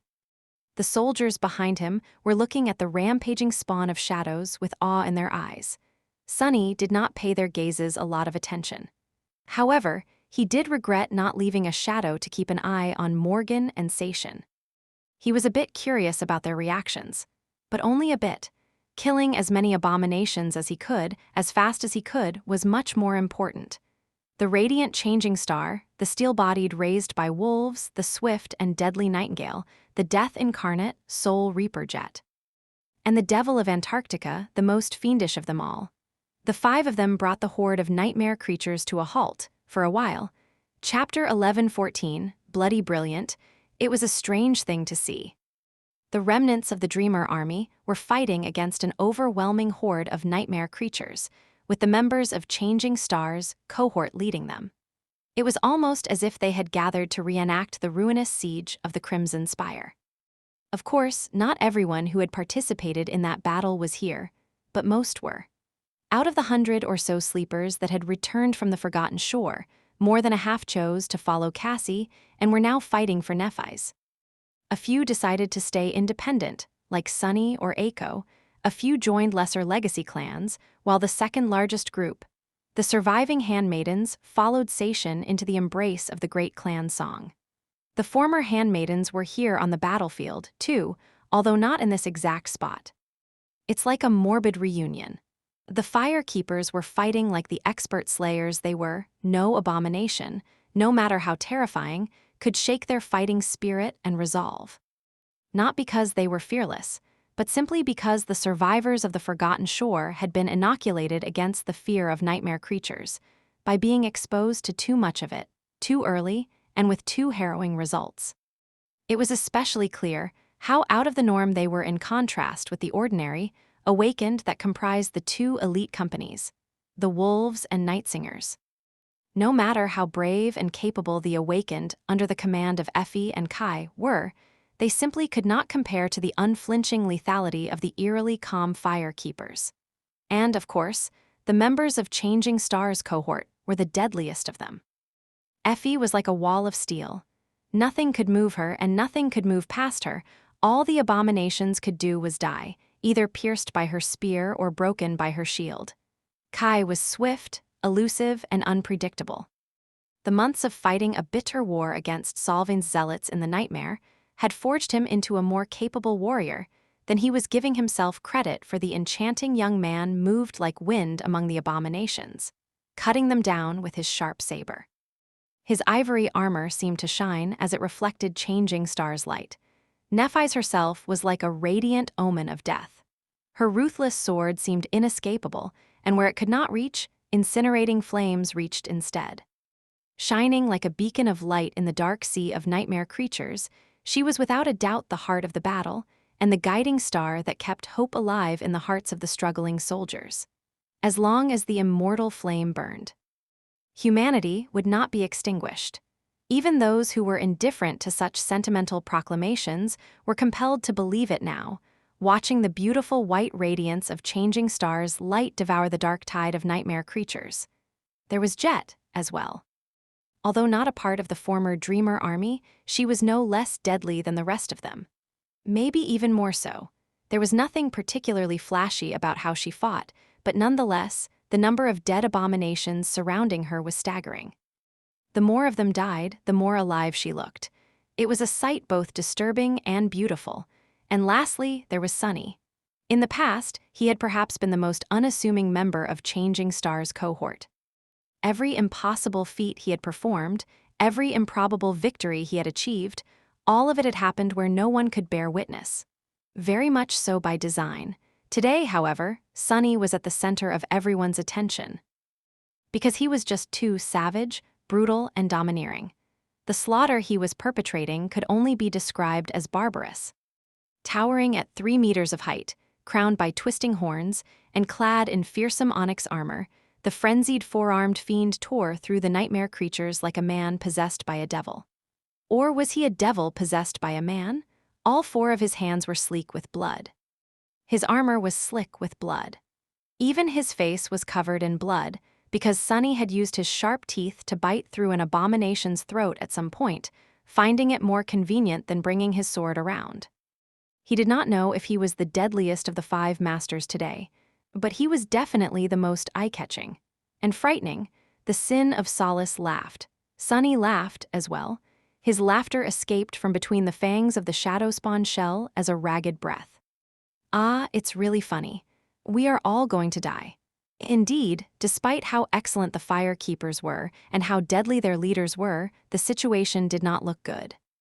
And it was for one simple reason. The awakened and the masters were putting on a splendid fight, felling countless abominations and preventing the horde from pouring into the breach.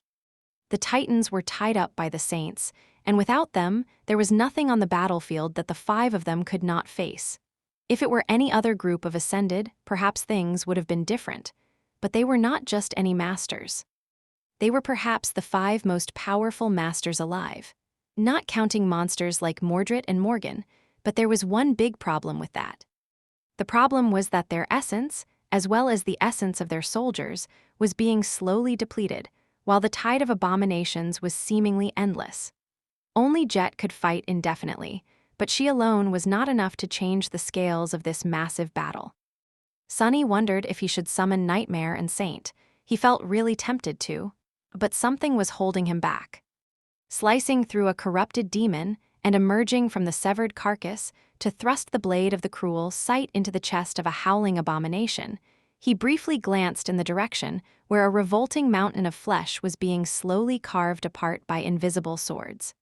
Sunny was pretty sure that, together with Neff, he could take down one of these titans. Perhaps he wouldn't be able to do it alone, not without substantial preparations at least. And perhaps Changing Star wouldn't be able to do it alone either. But together, they could. All they would have to do, really, was bestow all of their blessings, all of his shadows and all the heat of Neff's flame onto Saint, and send her forth. His taciturn devil was already immensely powerful, and if her strength were augmented 15 times over, even a corrupted titan would perhaps have to retreat. A fallen one would just die. However, it was not the titans Sunny was worried about. It was the saints. Today, they were fighting nightmare creatures. But one day soon, they would most likely have to fight one or several of the 7 saints dominating the battlefield. Whispering Blade, Beastmaster, Summer Night, Silent Stalker, Dire Fang, perhaps even Saint Tyrus. There was Mordred too, and Morgan and Sation. These people were no less frightening than the titans. Actually, they could be considered more terrifying than the dreaded nightmare creatures. So, Sunny was reluctant to reveal his hand. His life could very well depend on it. Well, without ever slowing his bloody rampage, he started considering his options. If Sunny wanted to do something drastic, he had to do it now, while his reserves of essence were still somewhat substantial. He thought long and hard. As he continued killing one abomination after another in increasingly wild and ruthless ways, making the soldiers pale in sickened awe. And in the end, Sunny decided to do nothing. Cassie must have a plan. It had not escaped his attention that the blind girl subtly manipulated the events of the battle, making sure that the fire keepers the wolves. And the Night Singers, the 3 units led by the members of Changing Star's cohort, ended up together in this particular spot of the battlefield. If she had put them here, she must have been reasonably certain that they would not be swallowed up by the horde. As for how they would prevail, Sunny decided that he did not really care. Today, he would care only about one thing: how to kill many, many nightmare creatures, as many of them as possible. Kill, kill, kill. The Sin of Solace laughed, its voice full of gleeful amusement. Yes, right, kill them all. Chapter 11:15, Creatures of Light and Darkness. Focusing solely on causing as much devastation as possible, Sunny slaughtered the nightmare creatures. The power of the fully augmented Shadow Fiend shell was staggering. That power was so great, in fact, that getting drunk on it was simply too easy. However, he did not. His savage butchery was just for show. Even though Sunny had allowed himself to gleefully dive into the battle frenzy, the core of his mind remained cold and clear. The more abominations he slayed, the more somber that part of his consciousness became. What the hell is Morgan doing? The Fire Keepers were supposed to hinder the advance of the nightmare creatures until reinforcements were pulled out from other parts of the battlefield to repair the breach in the army's formation. They had done that already, but the reinforcements never arrived. Had another crisis prevented Morgan from sending more companies to replace them? Or was something else at play? Sunny did not know, and he had no time to care. He might have made it look as though cutting through numerous abominations was effortless for him, and in fact brought him nothing but vicious joy, but it was really not an easy task. He was strong, fast, and immensely skilled. His armor and weapons were outstanding, too. However, there were just too many enemies pressing down on the 5 masters as their soldiers. The horde of nightmare creatures truly seemed endless. Even if most of these abominable creatures were not strong enough to threaten Sunny, and easy to kill, the sheer number of them posed a threat. His task was not just to withstand the flood of monsters, but to cut through it, breaking its momentum. And that was a perilous task.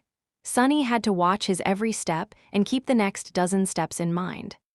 Otherwise, it would be too easy to end up in a situation where there was no next step to take. Granted, he could carve his way out of many situations that would have doomed a different ascended. But still, Sunny had to be careful about where he moved and what he did. The others were struggling with the same issue. Kai had it the easiest, since his speed and the ability to fly made maneuvering around the battlefield almost a non-issue. Nephi's had some breathing room, too, because her flames could clear out the space around her. Sunny, Effie, and Jet were starting to struggle, though. Chances were they would have to retreat back into the formation of the Awakened soon. Once that happened, the formation itself would come under much more strain. Not yet, though. He was not done playing the role of a Dark Slayer yet. Nestled within the embrace of shadows, Sunny gritted his teeth and continued to fight. This was good, really.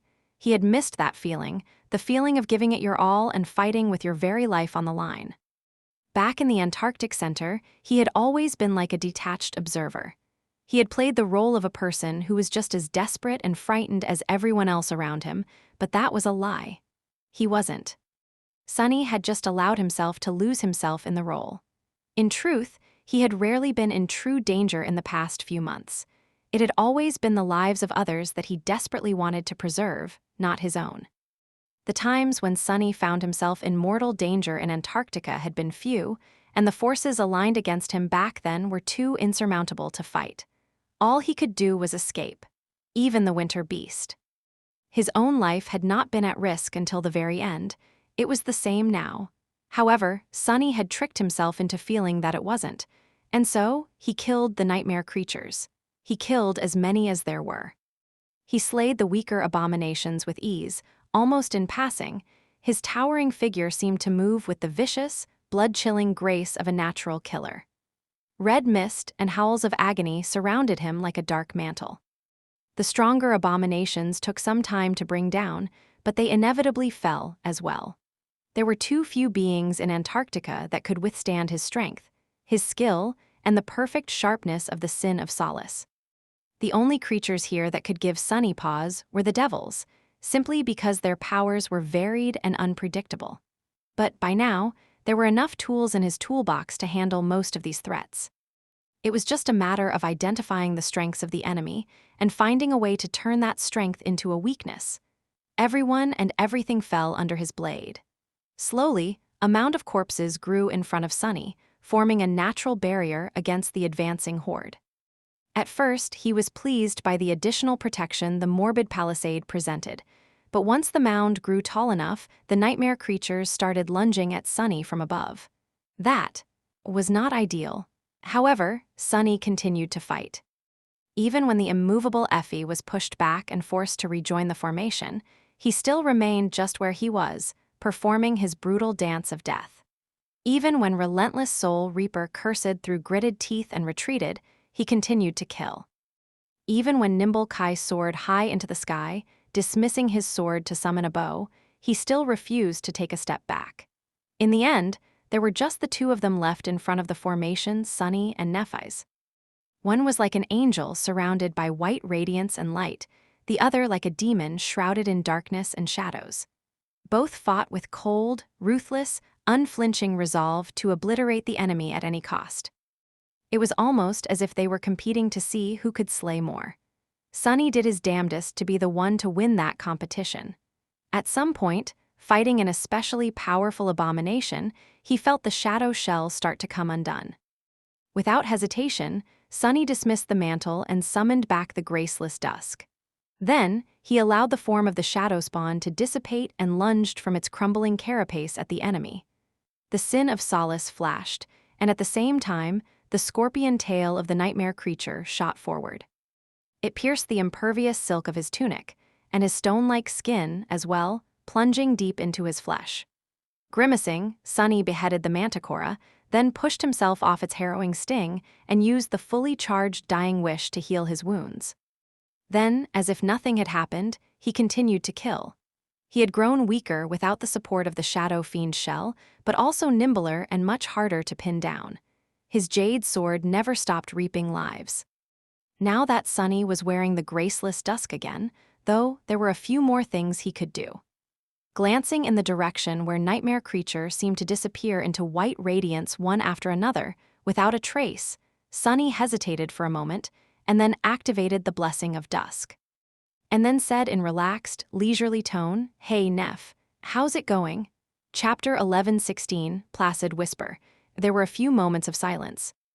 In these moments, Sunny managed to dodge a spiked tentacle, slice through it with his sword, grab the bleeding stump, and toss the slithering creature over his head, impaling it on the horns of a different abomination. Then he sidestepped the charging beast and cut through its legs, causing it to topple to the ground. A third strike of the Sin of Solace finished both creatures off. That was when Neff's response finally arrived. It's a bit distracting, to have someone speak in your head all of a sudden. Sunny grinned. The connection the blessing of dusk established was a mental one, so it was not exactly like hearing her voice. Nevertheless, changing stars, thoughts, sounded a bit strained. You didn't answer my question. Now that Sunny lost the protection of the Shadow Fiend's shell and retracted the mantle back into his skin, he had to be more careful. Receiving direct blows was not out of the question, but it could throw him off balance. He had to use the Feather of Truth judiciously to account for the difference in mass between him and the opponents. And of course, being struck by anything corrupted could end in disaster. Something flashed from the direction where Nephi's was fighting, and a moment later, her voice resounded in his head. As expected, I guess. But Sunny, what has gotten into you? You don't seem like yourself today. Ah, so she noticed. His grin widened. A dozen or so meters to his left, the air rippled slightly. A chameleon-like creature was moving there unseen. If not for the subtle fluctuation of the shadows, he would have never noticed it. The abomination had already moved past Sunny, swiftly approaching the awakened soldiers behind him. Which was not good, since it had enough presence of mind to ignore the pull of the dying wish. The chameleon had to be at least a demon, and a strong one at that. Sunny twisted his torso and tossed the Sin of Solace into the air. The soldiers were all busy desperately resisting the flood of nightmare creatures, but they could not help but take glances at the spectacularly brutal slaughter that was taking place in front of them. Those who knew Sunny were all surprised and a little startled. Those who did not were chilled to the bone and in awe of his vicious lethality, which was why many people noticed the jade sword seemingly slipping out of his hand. Their eyes widened. The Sin of Solace spun as it flew away, and then stopped abruptly, floating above ground. A stream of blood suddenly flowed out of thin air, and then a revolting reptilian creature was suddenly there, its chest pierced by the white sword. The creature swayed and fell down. The soldiers paled. The demon was mere steps away from reaching the formation. Before the chameleon could stand up or crawl forward, several spears pierced its flesh, killing it. As for Sunny, he was already busy fighting another abomination. Sin of Solace dissipated so that he could summon it back. Don't seem like myself? Well, I did have many new and exciting experiences in the Antarctic Center, so I was bound to change a little. Don't mind it, though. I'm just performing in front of your sister. And speaking of your sister. He counted the seconds until the jade giant returned, dodging a flurry of blows like a slippery eel. Is she trying to get rid of you, or what?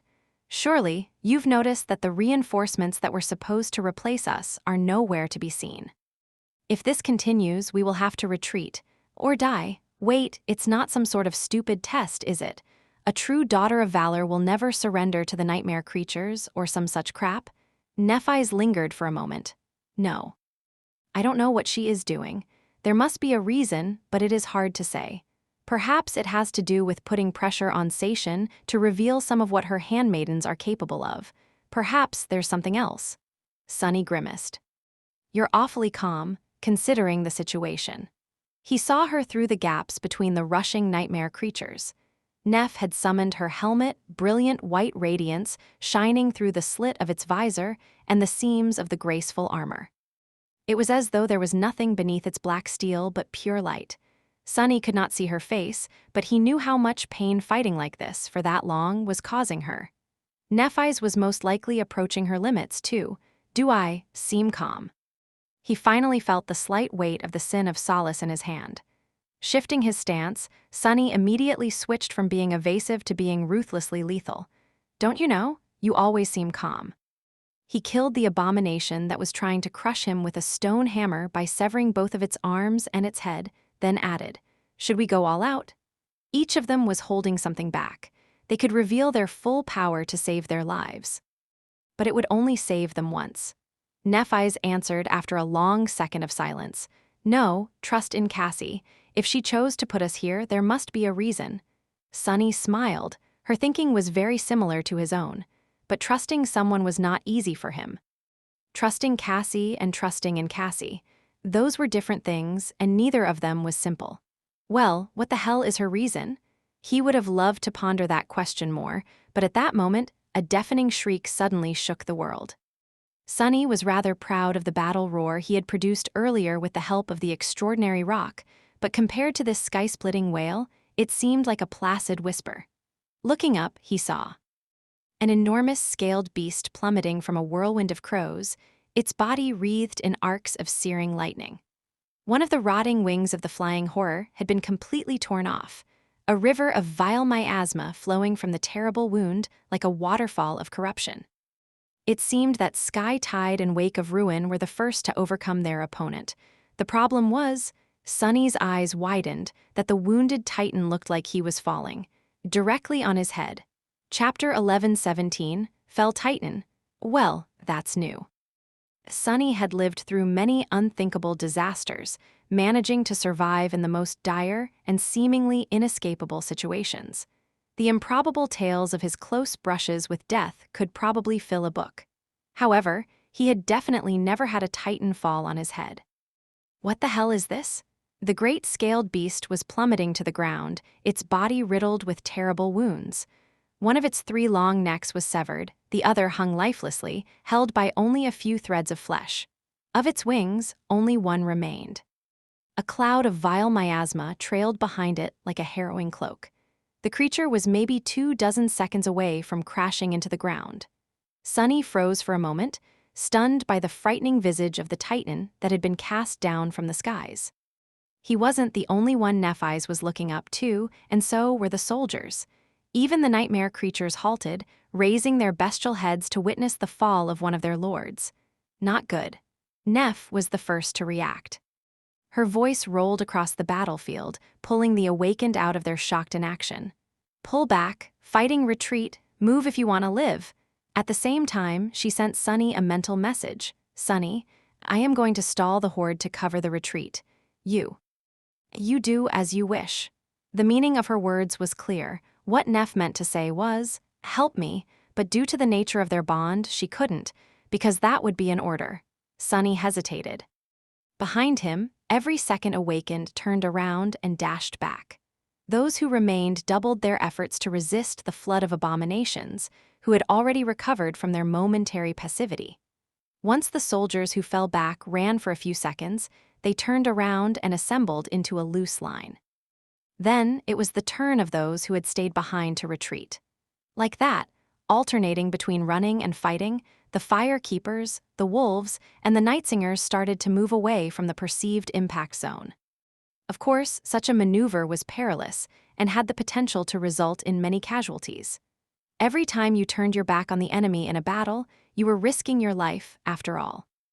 But with the help of the experienced fire keepers and the 3 masters who had joined the formation, the soldiers managed to preserve their lives through the hasty retreat.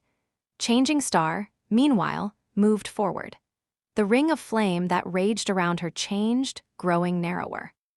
A few moments later, the fire seemed to be absorbed into her radiant figure. Clad in black armor and wreathed in blinding white flames, Nephi's took a second step. Sunny sighed. "Do as I wish, huh?" What he wished to do today was make a suitable kind of impression. And the impression he was going for was that of someone who would never retreat from a trivial nuisance like a plummeting titan. Opening the gate of the shadow lantern, he called forth all the shadows that were stored inside and sent them forth. In front of Sunny, a wall of shadows suddenly rose from the ground, blocking off a wide swath of the battlefield. The tide of nightmare creatures was momentarily stemmed. At the same time, far to his left, Nephi's unleashed her flames. The wrought fire that she had wrapped tightly around her armor, and compressed into a furious mass of incinerating white radiance, was suddenly devoid of the pressure of her control. It furiously exploded forward. A deafening explosion rang out, and a crudely directed wave of white flame rolled from her staggering figure in a wide fan. It swallowed many ranks of nightmare creatures. Some were torn to tiny pieces and turned to ash, crumbling into nothingness. Some survived, receiving terrible and debilitating burns. Together, Sunny and Nephi's had managed to build a temporary dam that blocked the path of the abominations. Half of the dam was the wall of shadows, the other was the wave of flames.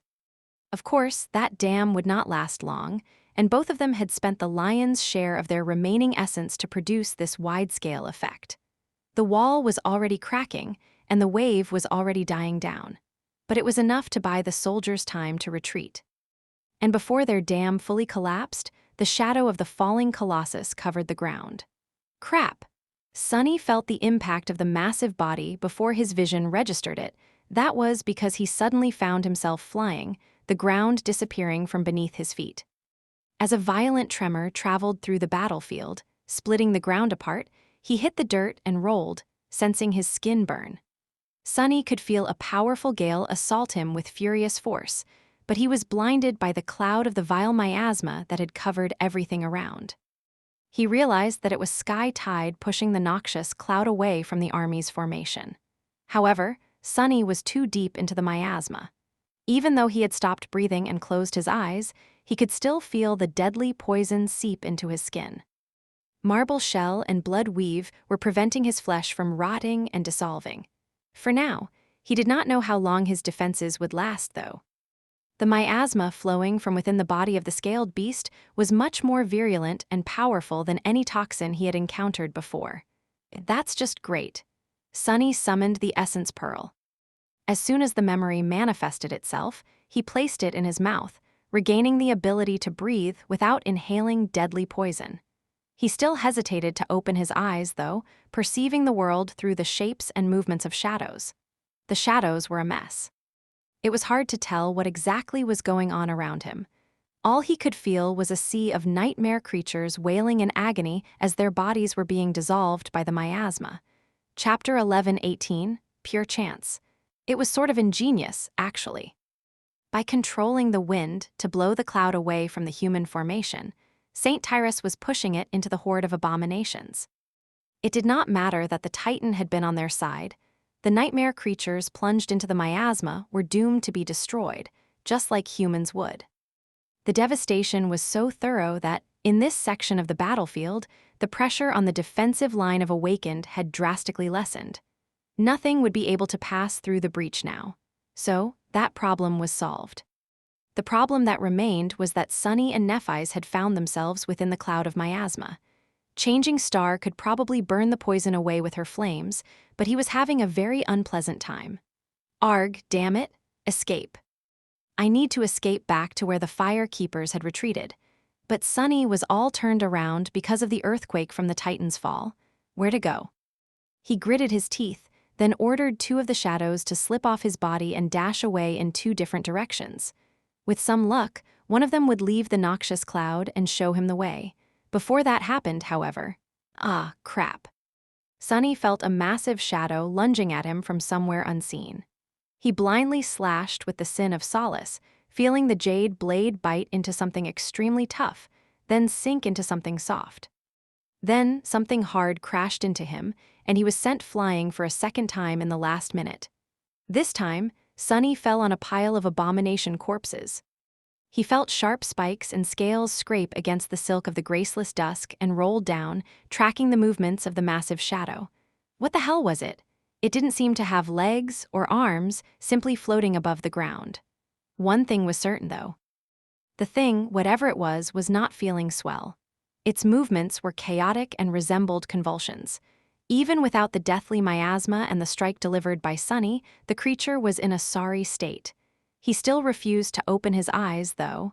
If he did, however, he would have seen a ghastly head swaying above the ground. It was held up by a long neck that arched up and disappeared into the haze of the miasma. The head was covered by tough scales and had the hilt of the sin of solace protruding from a crack in its skull. The head swayed madly, opening its maw, and shot forward in a frenzied desire to swallow Sunny. But before it could, the long neck convulsed one last time, and the demented light slowly disappeared from the frenzied eyes of the creature. The head slammed into the ground a few meters away from him and grew still. As for Sunny, he suddenly heard the voice of the spell whisper into his ears. The spell said, "You have slain a fallen Titan, defiled seeker of truth. Your shadow grows stronger. You have received a memory." He froze. Wah. Then Sunny almost spat out the essence pearl. What just happened? When did he kill a Titan? He did no such thing. Sunny's shock was so great that he even forgot about the cloud of miasma eating at his skin for a moment. Slowly, he understood the sequence of what had transpired. The scaled beast had fallen somewhere ahead, inside the horde of abominations. The tremor produced by the impact must have thrown Sunny closer to the Titan. The creature had already been on the verge of death when he accidentally stumbled on its last head. That was the massive shadow that had suddenly lunged at him. And he struck it with the sin of solace, delivering the finishing blow through pure chance. Sunny would have laughed if not for the need to keep his mouth shut. He shook his head in disbelief. This is a bit awkward, isn't it? That was the second kill he had stolen from St. Tyrus. Was it her fate to deliver Sunny powerful nightmare creatures to slaughter? First the remnant of the Jade Queen, now the defiled seeker of truth. Well, I'm sure that Sky Tide is above being petty about such stuff. Plus, she doesn't need to know that it was me. There's a sea of abominations here. Any of them could have delivered that last strike. Nightmare creatures are known to devour their own, after all. Still, that was the second Titan Sunny had killed. If not for the fact that both of the kills were somewhat murky, he would be going around demanding that people call him the Titan Slayer. The sales of the brilliant Emporium would definitely skyrocket if its proprietor had such an illustrious title. He shook his head again, then stood up. First, he had to escape the damned miasma. I must have hit my head when I fell. One of his shadows had just discovered the correct path, but Sunny belatedly realized that he could have just moved in the direction opposite of where the wind was blowing. St. Tyrus was pushing the cloud away from the human formation, after all, so that was where the formation had to be. As he made the first step, the burning sensation gnawing at his skin suddenly disappeared, replaced by searing but pleasant heat. Then, Sunny was surrounded by bright light. He opened his eyes at the same moment as a strong hand gripped his shoulder. Nephi's was standing by his side, both of them surrounded by a whirlwind of flame. The fire burned away the miasma, creating a pocket of clean, if somewhat thin, air. Are you all right? Sunny lingered for a moment, then nodded and smiled crookedly. Better than ever. Hearing her actual voice was unexpectedly nice. Good, then let's get out of here. Neph threw a glance at the head of the Titan that lay on the ground a few meters away from them. The harrowing maw opened in an eternal, silent scream. Then, without saying anything, she pulled Sunny away. He followed. Yes. Getting the hell out of here sounds like a great plan.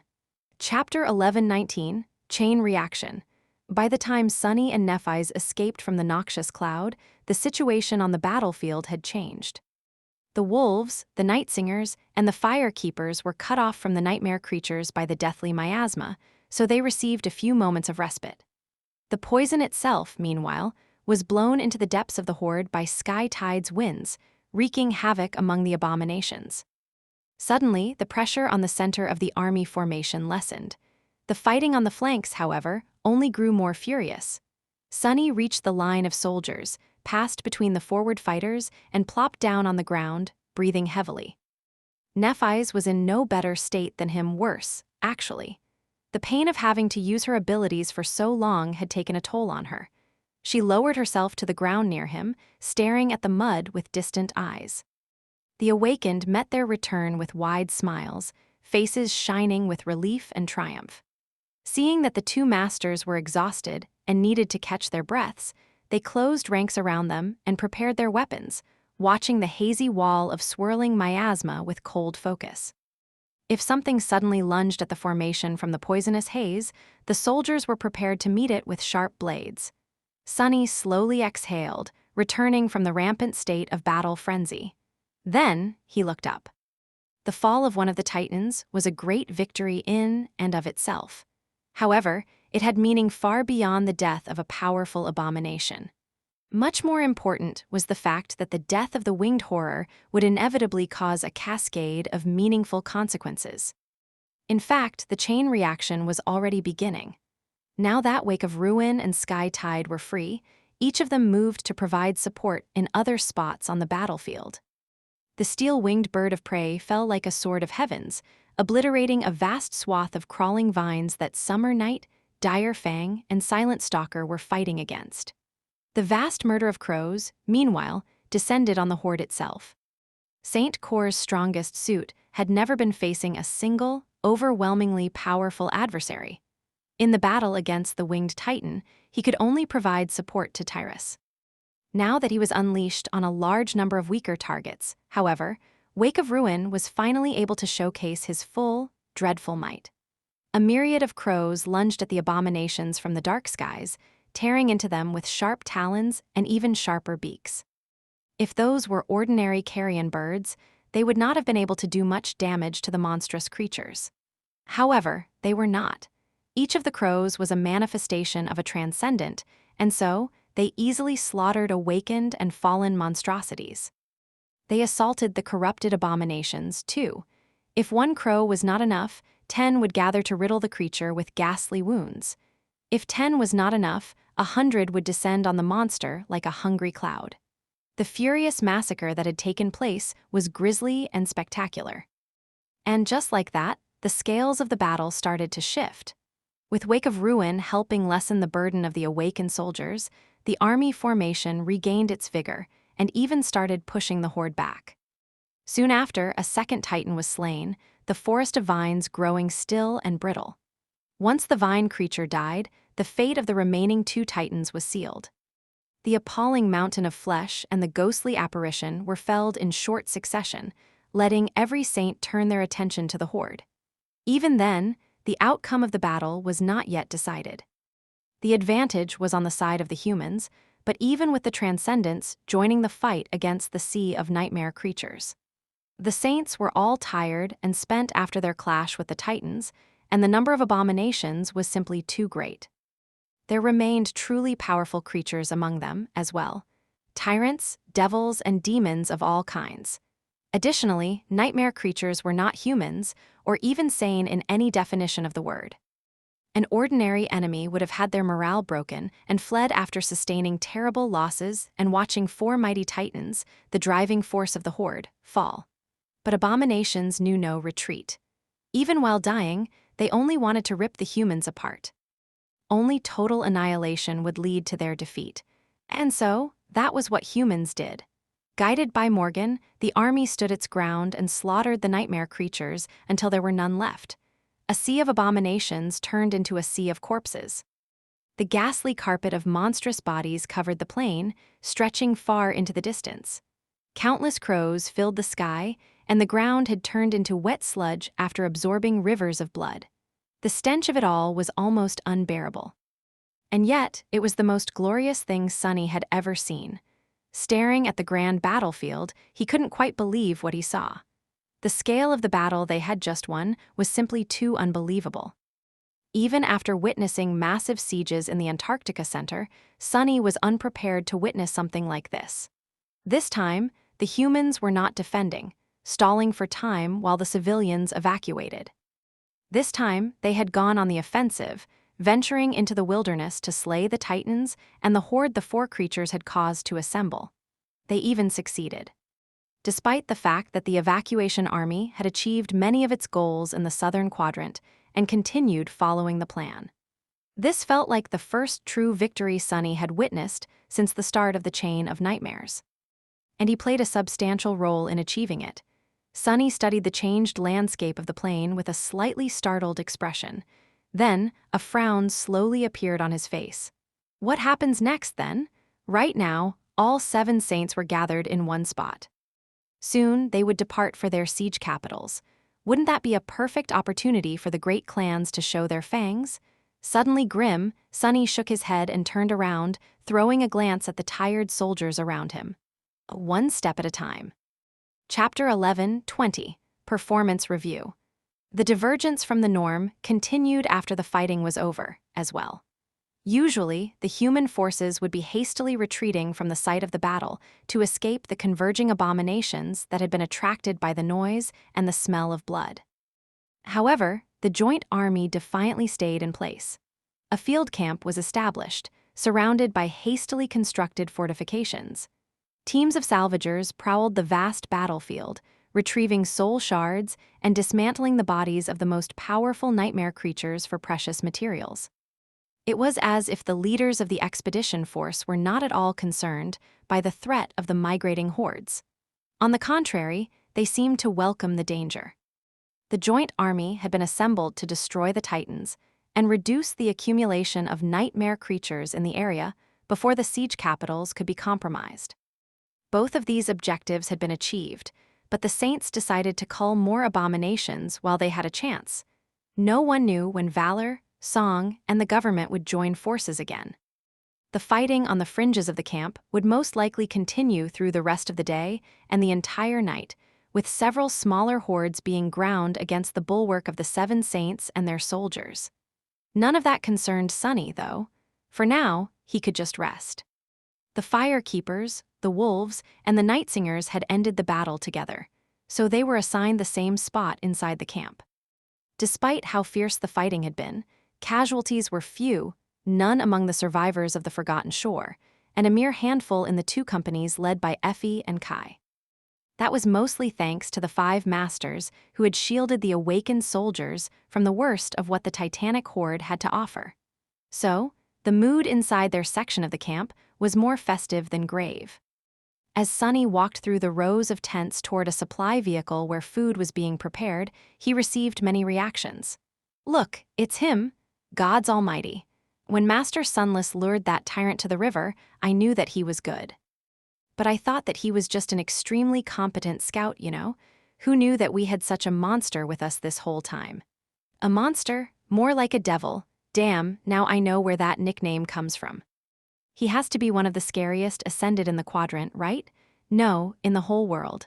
Why are you guys so surprised? Master Sunless is from Changing Star's cohort, like our Wolfie. Of course, he's just as crazy as her. I think I'm going to have a dream about him today. I just don't know if it'll be a nightmare or, a different kind of dream. Are you so smitten that you've lost what little brain you used to have, fool? You're an awakened. You don't dream? Ah, yes. What a pity. Relief. Sunny was slightly amused by that last one, but he did not let it show. It seemed that his little performance had worked, at least on these ordinary soldiers. What effect it had on the intended targets, Morgan, Sation, and by extension the forces of the great clans on the continent, remained to be seen. He got a generous portion of army stew and made his way to the tent where the other 4 masters were gathered. The atmosphere inside was relaxed, but none of them had dismissed their armor. Even though the situation seemed to be under control and the Saints appeared confident in their ability to protect the camp, one could never know what would happen when the spell was involved. So experienced fighters like them never allowed themselves to completely lower their guards. Kai was absent-mindedly cleaning his face with a wet towel, Nephi's was sitting tiredly on a cot, Jet was stretched on another one with a blissful expression on her face, and Effie. Of course, Effie was wolfing down an unreasonable amount of food. When she saw him, however, she forced herself to pause for a moment. The huntress stared at Sunny with wide eyes. "Sunny, what the hell was that? You just, boom, and went berserk." It was actually sort of spectacular. Effie paused for a moment and then added with a glint in her eyes, "And since when can you turn into that shadow fiend? Have you transcended? Are you secretly a saint now? No, that can't be right. Can it?" He endured the deluge of questions, then coughed. "It's just a trick I picked up in the Antarctic Center, a special application of my ascended ability." Effie remained silent for a few moments, then shook her head. "You are scary. Let's be friends." Then she added with a grin, "Oh, and try making that shadow fiend bigger next time. Looking at it made me really want to ride you again." As a strange expression appeared on Jet's face, the huntress started giggling and stuffed a spoonful of stew into her mouth. Sunny shook his head in resignation. "Don't mind her. The fiend was actually my body in the nightmare, while that, overgrown delinquent, was sent into the body of a small child, so I let her ride on my shoulders to save time. In retrospect, that was a huge mistake. Jet smiled at him lazily from her cot. You don't really have to explain, you know. Sunny briefly glanced at Neff and rolled his eyes. I know, I still want to though, Soul Reaper chuckled. I see. Well, in any case, good job today, as for what Sunny did and the reputation he earned. She looked at Kai, Effie, and Nephis with a shrug. That's just how it goes. In the Antarctic Center, everyone knew how fierce of a fighter he is. Now, people in East Antarctica will know too.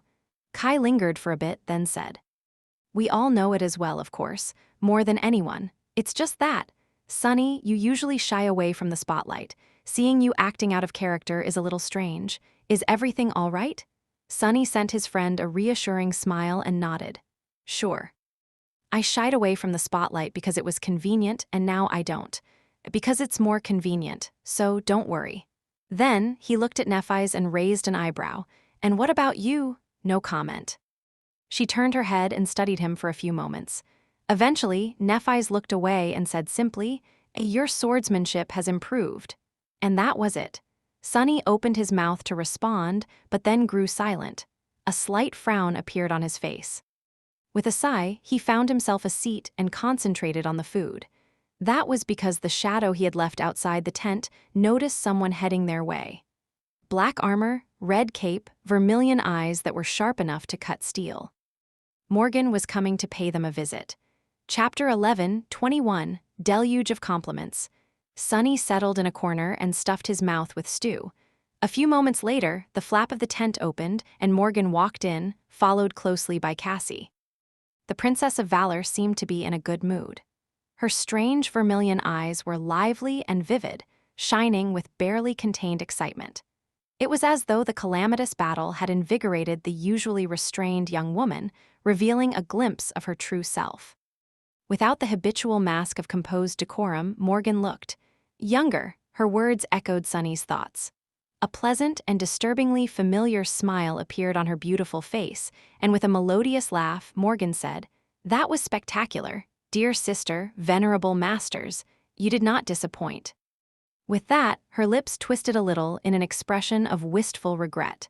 She seemed disappointed by the fact that she had not received a chance to participate in the battle personally. Morgan sighed. The whole camp is aflame with the tales of what happened in your corner of the battlefield. Even the feats performed by the saints seem to have taken a back seat to what Changing Star has achieved. Ah, I'm so proud of my talented, capable little sister. Nicely done. She paused for a moment, and then added with a smile that seemed a little sharper than before. Your glory is Clan Valor's glory, of course, so I am very happy right now. Sunny silently chewed his food. Hearing the word, glory, from a descendant of War God really rubbed him the wrong way, but he didn't let it ruin his appetite. Indeed, she has a good reason to be happy.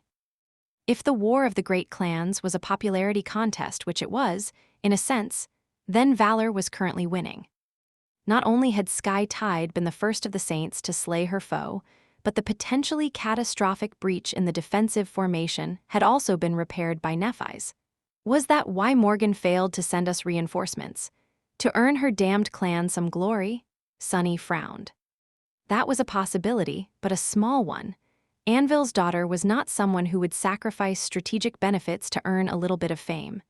Especially because Clan Valor already had too much of it, so he simply glanced at Morgan and asked, by the way, what happened to those reinforcements we were supposed to receive? Not looking particularly guilty or taken aback by his bluntness, she shrugged. It didn't look like you needed any, so I sent them someplace else.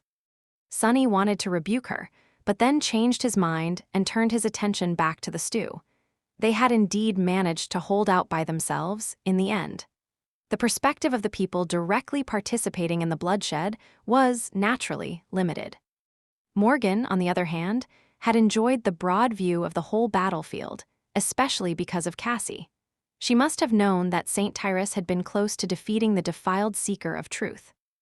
In fact, Morgan might have been the one to coordinate with Sky Tide and make sure that the Titan fell in front of the breach. sealing it with the cloud of lethal miasma.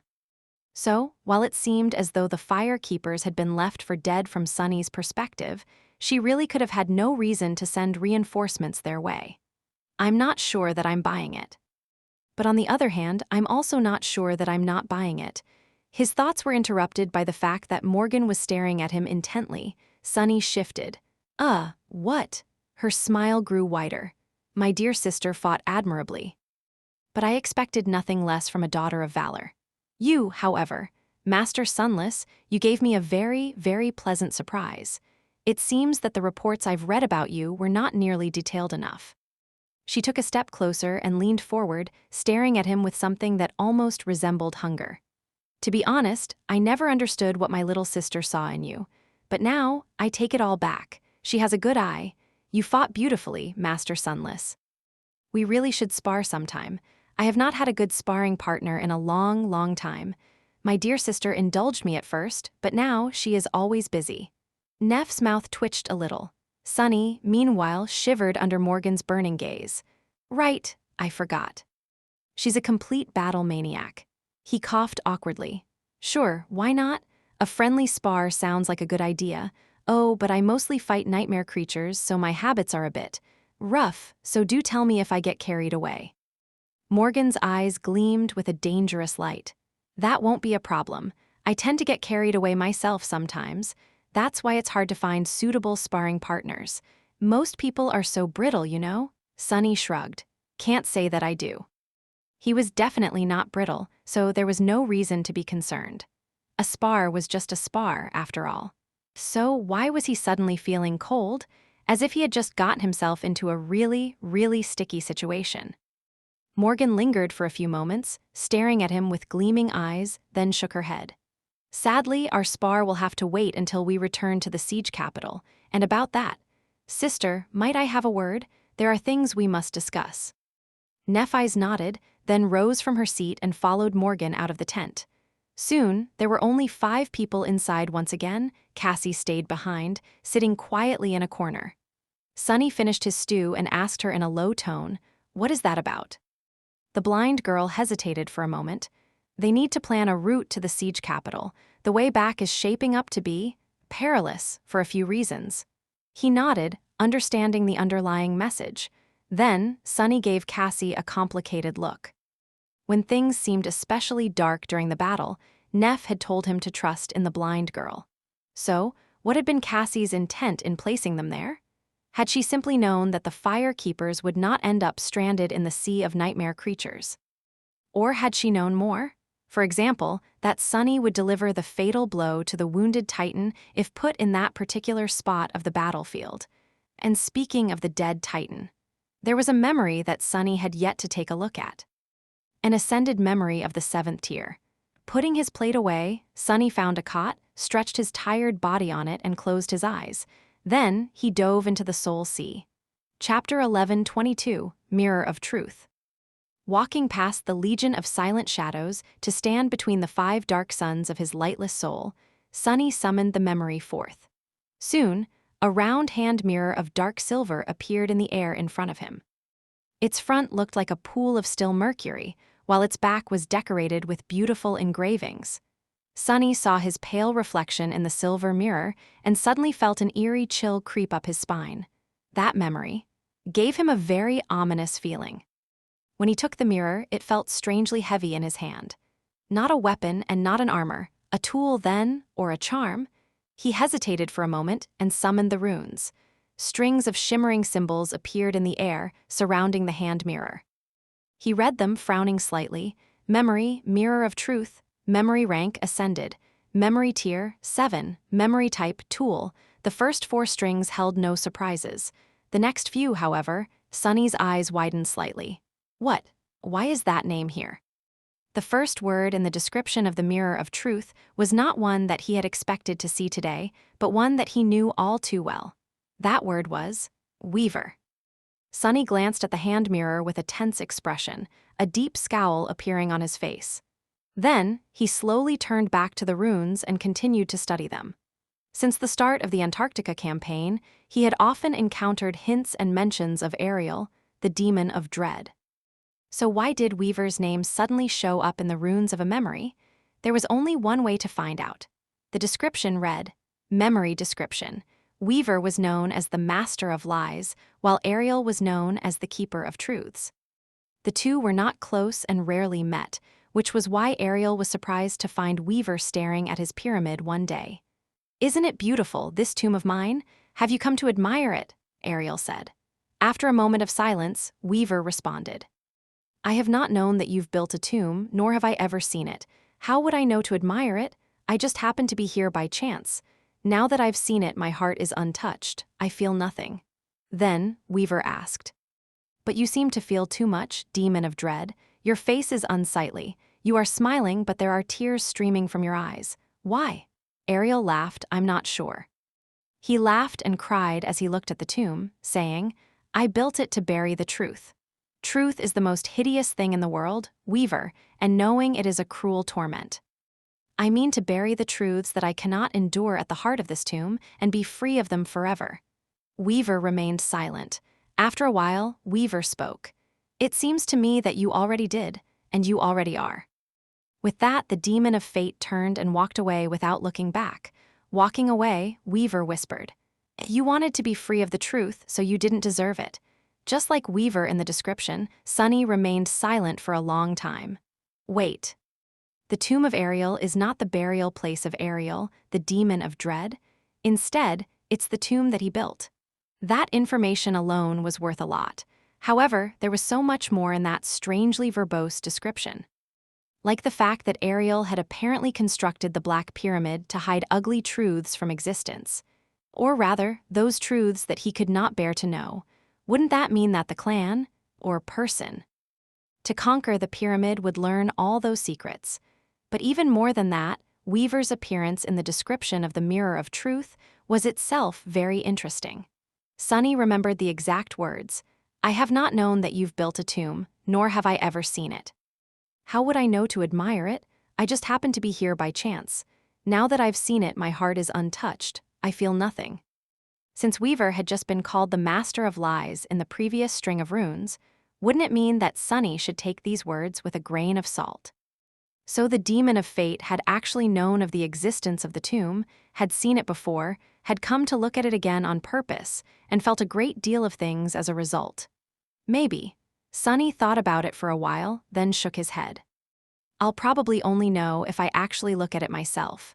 With that, he shifted his gaze and glanced at the runes describing the enchantments of the Mirror of Truth. Or rather, an enchantment. There was only one. By now, Sunny knew that more powerful enchantments demanded more space within the weave, which meant that, for a memory of the 7th tier to possess a single enchantment, that enchantment had to be a really powerful one. He read the runes, memory enchantments, searching reflection. Enchantment description. Catch the visage of a being into the Mirror of Truth. Activate the enchantment to destroy the mirror and gain one power of the reflected being for a period of time that depends on its potency. Sunny blinked a couple of times. Wah. His hand trembled. Wouldn't that make him a discount Mordred? What the hell? He stared at the mirror, not knowing how to feel. On one hand, being able to steal an ability of any being, be it a human or a nightmare creature, was crazy. On the other hand, the Mirror of Truth would be destroyed in the process, and the stolen ability would only persist for a period of time. Which was still incredible, but damned Prince of Nothing could do it any time he wanted, for as much time as he needed. Sunny shook his head. "No, this is an amazing memory. It's just that Mordred is seriously broken. And he even seems to be immortal to boot. Where's justice in that?" Grimacing, he left the Soul Sea and opened his eyes, staring silently at the roof of the tent. His mood was not great. It did not remain foul for a while, though. That was because after a few minutes of sulking, Sunny couldn't help but start thinking about whose ability he could steal. Nephi's had really outstanding abilities, except for her ascended one, which was rather strange and all but useless. Cassie had great ones too. But why settle for those? What about Whispering Blade and Beastmaster? A transformation ability of a saint in his hands. That would be a fun trump card to have. Hell, he did not even have to limit himself to saints. There was a corrupted titan somewhere in East Antarctica. There was the winter beast, too. Sunny did not notice as a smile appeared on his face. And so, he fell asleep, smiling. His last thought was, not bad for a day's work. Chapter 11:23. Solace of Oblivion. Sunny had been really exhausted after the long battle. However, due to the blessing of spirit and the blessing of flesh enchantments of the Shroud of Dusk, he only needed a few short hours to recover from the heavy fatigue. He woke up feeling rested and refreshed, but also strangely forlorn. Sunny had not dreamed in a long while, but tonight he did. The dream had already disappeared from his memory, but the feeling of sorrow and loss remained, pressing at his heart. He let out a sigh. I actually had a nightmare. Wow, as if the waking world is not nightmarish enough already. Sunny was in a subdued and contemplative mood. Before falling asleep, he had been thinking about how to use the enchantment of the Mirror of Truth. Now that he had woken up, however, he found his mind drifting to its description. No matter how he looked at it, the conversation between Weaver and Ariel was really too strange. Especially the words Weaver had whispered at the end. You wanted to be free of the truth, so you didn't deserve it. Why would the demon of fate, who was known to weave countless lies, admonish Ariel for discarding the truth? Unexpectedly, Sunny thought of the sin of Solace. Not its enchantments, and not even its description, but the name of the cursed sword itself. Why was Solace a sin, exactly? The description of the Shroud of Graceless Dusk spoke about how the Sibyls found salvation and solace within the tomb of Ariel. However, in the end, they too were destroyed. Dusk had been the last of them. The hideous truth, enchantment of the sin of Solace, meanwhile, was supposed to grant revelations to those who succumbed to madness. Revelations of truth, which Ariel had described as the most hideous thing in the world and the source of cruel torment. So, wasn't Ariel himself the sinner then? He had committed a sin by seeking solace in forgetting the truth. Perhaps Weaver, as a masterful liar, knew the value of truth just as well as the demon of dread and felt contempt for those who squandered it. Perhaps there was more to this story. In any case, Sunny turned slightly and glanced in the direction where Kai was sleeping restlessly. He had never really considered his friend's Flaw a heavy one to carry. What was so terrible about knowing when people lied? However, with that knowledge came the knowledge of truth. Kai, just like Ariel, was cursed to learn many things that he would rather not know. Would his friend also be forced to seek solace in oblivion one day? Sunny raised his eyebrow. Oblivion, huh? That was another thing. There was the demon of oblivion as well, although that one was hard to remember. Of all of the 7 demons, oblivion was mentioned the least. In fact, Sunny would have never even known of hers. Their existence, if not for Noctis, who had mentioned the demon of oblivion once in passing, saying that their name was long forgotten. Actually, just remembering the fact of oblivion's existence was not easy. Noctis, meanwhile, was the one who had helped the Sun Prince erase some memories. The eccentric sorcerer had been close to Ader, the blessed of heart god, who was the god of memory as well. Was that why he could remember the demon of oblivion? Shadow God, by coincidence, was the god of solace. Sunny covered his face with a hand and suppressed a frustrated groan. Ah, what a mess. What was he thinking about? Oblivion, I was thinking of the demon of oblivion. Noctis had helped Sun Prince erase a few important memories. But how, exactly, had Ariel retrieved the memories of truth out of his head and hid them in the heart of his tomb? Had he received help from someone, as well? An easily forgotten sibling, perhaps. It was a bit suspicious that he had not known the source of his tears when speaking with Weaver. Sunny was not sure, but he felt that there were actually not 2, but 3 demons somehow connected to the Black Pyramid: the demon of dread, the demon of fate, and the mysterious demon of oblivion. His theory about the last one, however, was completely unsubstantiated. Maybe it was simply the result of him just dreaming about something he could not remember. Sunny remained motionless for a while, then summoned the endless spring and drank some water. After that, he silently sent his shadows out. The emissaries of both valor and song were currently in the camp, so he could not pass up the opportunity to try and glean some of their secrets. As the shadows prowled the army camp, He thought about the searching reflection enchantment one more time and summoned his runes. Sunny had not taken a good look at them in a while. The shimmering symbols ignited in the air in front of him. Name, sunless. True name, lost from light. Rank, ascended. Class, tyrant. Shadow cores, 5/7. Shadow fragments, 503/5000. Memories, silver bell, puppeteer's shroud, midnight shard, extraordinary rock. Endless spring, dark wing, moonlight shard, weaver's mask, autumn leaf, cruel sight, covetous coffer. Heavenly burden, memory of fire, memory of ice. Strike of thunder, Morgan's warbow, shadow lantern, bone singer, shadow chair, overpriced saddle, dying wish, sin of solace, bitter cusp. Stifled scream, weaver's needle, essence pearl, nimble catch. Shroud of graceless dusk, mirror of truth. There were several memories apart from the mirror of truth that he had received during the last battle. Sunny studied them for a few moments, then decided that those would be best used as nourishment for nightmare. Satisfied, he continued to read the runes. Echoes, shadows, onyx saint, soul serpent, nightmare, ravenous fiend attributes, fated, flame of divinity, master of shadows, blood weave, bone weave, marble shell. Aspect, shadow slave. Aspect rank, divine. Aspect abilities, shadow control, shadow step, shadow manifestation. Aspect legacy, shadow dance. Flaw, clear conscience. Dream anchor, tower of longing. Sunny concentrated on his shadows. Saint was at a respectable 0 shadow fragments out of 300. That was because he had concentrated on feeding his other shadow after she transcended. Nightmare was still a mere awakened creature, so he could see a class evolution much sooner that way. The Black Destrier was swiftly approaching that evolution. His runes showed shadow fragments, 179/300. Nightmares required, 734/1000. Sunny thought for a few moments. Not bad. Then he did another thing that he had not done in a while. He concentrated on his innate ability and summoned Nef's runes. Chapter 11:24, Pure Soul. There had been a time when Sunny studied Changing Star's runes like a man obsessed. His whole life had been built around the desire to overtake her on the path to power.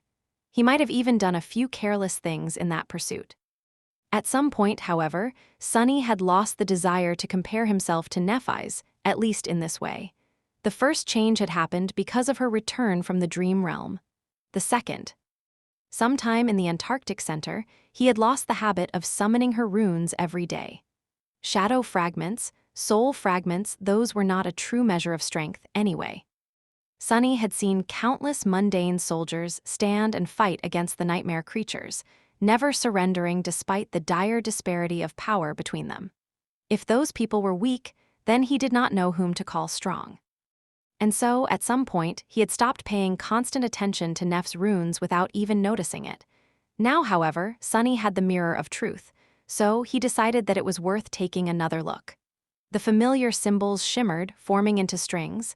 Name, Nephi's. True name, Changing Star. Rank, ascended. Class, tyrant. Soul cores, 5/7. He stared at that number for a few moments. After years of lagging behind, Sunny had finally caught up to her. Wasn't it so very funny that he had only been able to do so after stopping caring about the race? A light smile appeared on his face. Whatever, she still has more fragments than I do, she'll be a terror sooner than me. But did it really matter? In the end, they would both be titans. That day was not as far away as it had once seemed, now. Sunny continued to read. Soul fragments, 2719/5000. Nephi's had received many soul shards from the treasury of Clan Valor after being adopted by them. However, she could not reveal the fact that she possessed a divine aspect and multiple soul cores. Requesting more than 1,000 would have been strange and aroused suspicion. She had not been hunting down many nightmare creatures, while Sunny had been going from one dire battle to another almost every day in the Antarctic Center. Either, so her progress was slow as of late. Now that Changing Star had arrived in Antarctica, though, that was bound to change. Sunny wondered how many soul fragments she had received in the recent battle, then turned his attention back to the runes. Memories, Dream Blade, Starlight Legion Armor, Dawn Shard, Dark Wing, Nameless Sun. There was a long list of memories. Some of them she had received while wandering the dream realm and challenging the second nightmare. In fact, Sunny could learn a few things about what kind of trial she had faced from reading their descriptions. But since Nephi's did not want to talk about her harrowing experience, he held himself back.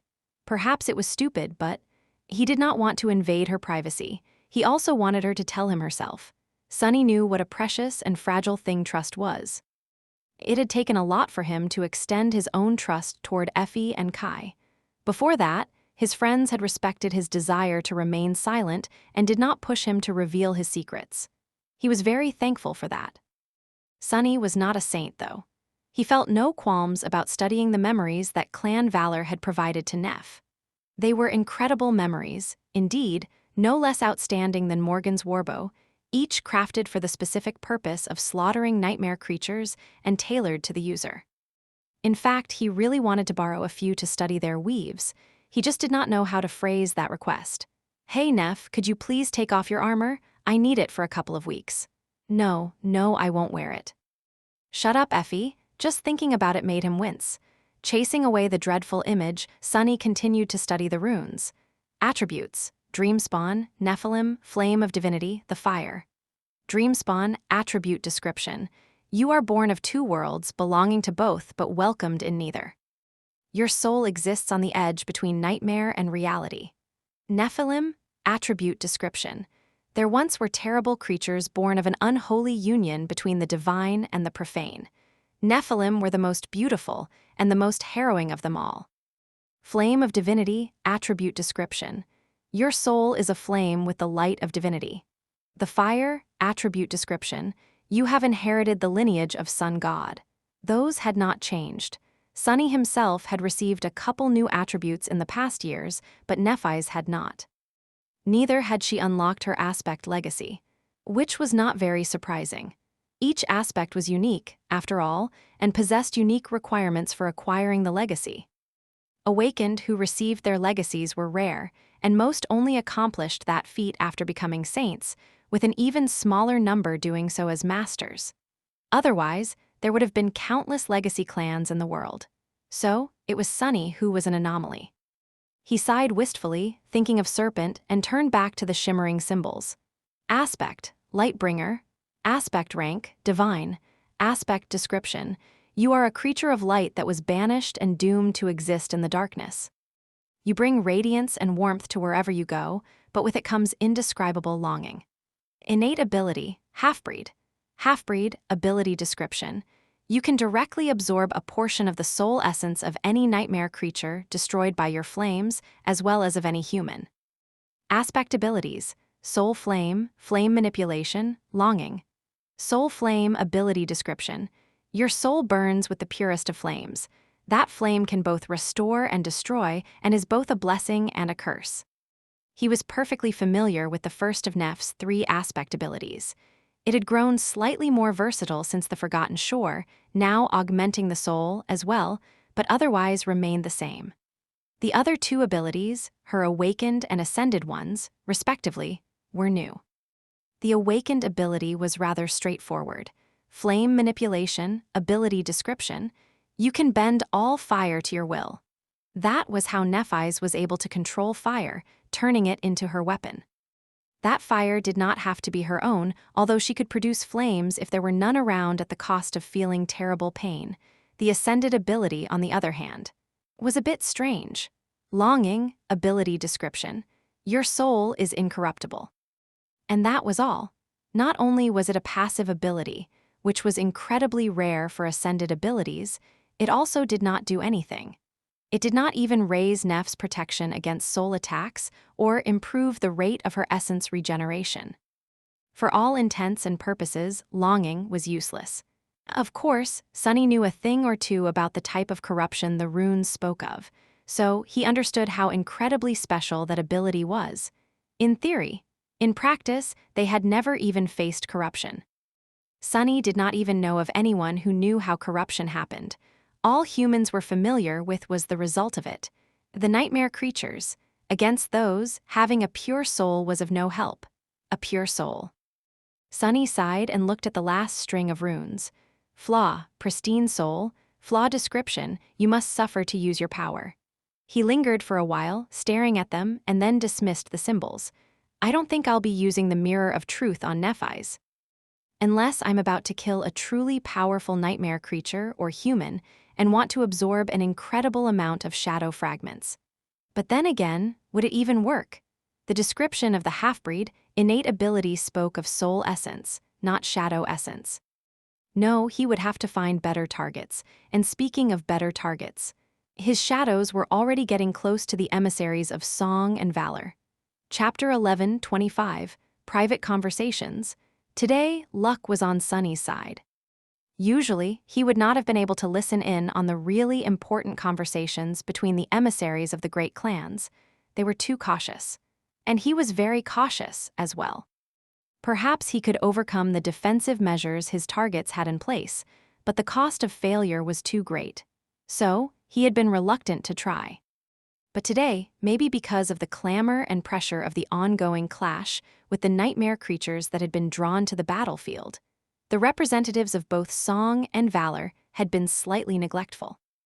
And since Sunny had already spent a month learning how to get closer to them, he managed to witness two very interesting conversations. The first one was between Morgan and Maddock. The two members of the Valor family remained in the stone fort on top of the giant Echo's carapace, speaking about something as they observed the constant stream of abominations being ground against the outer perimeter of the camp. Of course, no one could hear what they were saying, since the two were surrounded by an invisible barrier that prevented any sound from coming out. Even the movement of their lips was obscured. There were memories active that made it almost impossible for someone to divine the conversation as well. However, Sunny was not a diviner. Much more importantly, he managed to get inside the circle of silence by hiding his own shadows in the shadow of one of Valor's awakened. The man had been invited to make a report, and so Morgan herself led him through the layers of wards surrounding the fort. When the awakened arrived, she studied him for a few moments, then asked in a neutral tone, "Is there news, Squire Warren?" The awakened shifted slightly. He tried to hide his excitement at the fact that she knew his name, but failed miserably. Sunny mentally rolled his eyes, while Morgan pretended not to notice. Well, the poor man could not be blamed. How often did ordinary awakened retainers in service of the great clan closely interact with its princess? Very rarely, most likely. Morgan was a striking person. As well, despite her coldness and sharpness, she was someone even Sunny found hard to look away from. There was just something about the young woman and her vibrant vermilion eyes that demanded attention. Not to mention the fact that she was quite literally a member of exalted royalty. In any case, Squire Warren did have something to report. He bowed to Morgan and Maddock, then spoke in a deep, respectful voice. "We received word from Knight Tad, my lady. His cohort had survived the second night and secured a fortified position. Their report indicates that the divination seems to have been correct." At the mention of that last part, Maddock and Morgan exchanged a glance, their expressions subtly changing. Back in the tent, Sunny frowned. Knight Tad. He was one of the masters that had arrived with Summer Night. His cohort had been among those secretly sent to search for suitable nightmare gates. It appeared that they were already in the dream realm and had found something important to boot. Morgan lingered for a few moments, then sighed. Finally, some good news. "What about the rest of the scouts?" Squire Warren looked down and gritted his teeth. "Lost or forced to enter the seeds, my lady. However, now that we have secured several entry points, the next cohorts we send will survive, honoring their sacrifice." She nodded. Indeed. At that point, Maddock finally spoke. "The most important thing right now is to reinforce Tad. His mission might very well decide the outcome of this phase of the conflict. Warren, tell your men to prepare. Once we return to the siege capital, I will personally transport you to the desert. You must succeed at any cost." He lingered for a moment and then added, "If my niece does not object, of course." Morgan smiled. "Why would I? Squire Warren has a sharp blade and his comrades are the same. They will bring clan valor glory."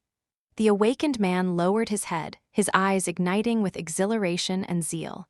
"You honor me, Lady Morgan, Sir Maddock. We won't let you down." Whispering Blade smiled. Of course you won't. You are warriors of valor after all. Beaming with pride, Squire Warren left. Sunny's shadow, however, remained, which was why it heard Morgan's voice change slightly as she addressed Maddox. Shouldn't we send someone more powerful? Whispering Blade shook his head. Don't be impatient. It's too early to risk our champions. Once the target is secured, we will have an almost insurmountable advantage over the Blood Daughters. Then, we can truly begin. Morgan looked away and grimaced. I know, it's just that. You know what is at stake. She remained silent for a few moments, then smiled. Should we send Nephi's then? Maddox's face changed slightly. Don't even think about it.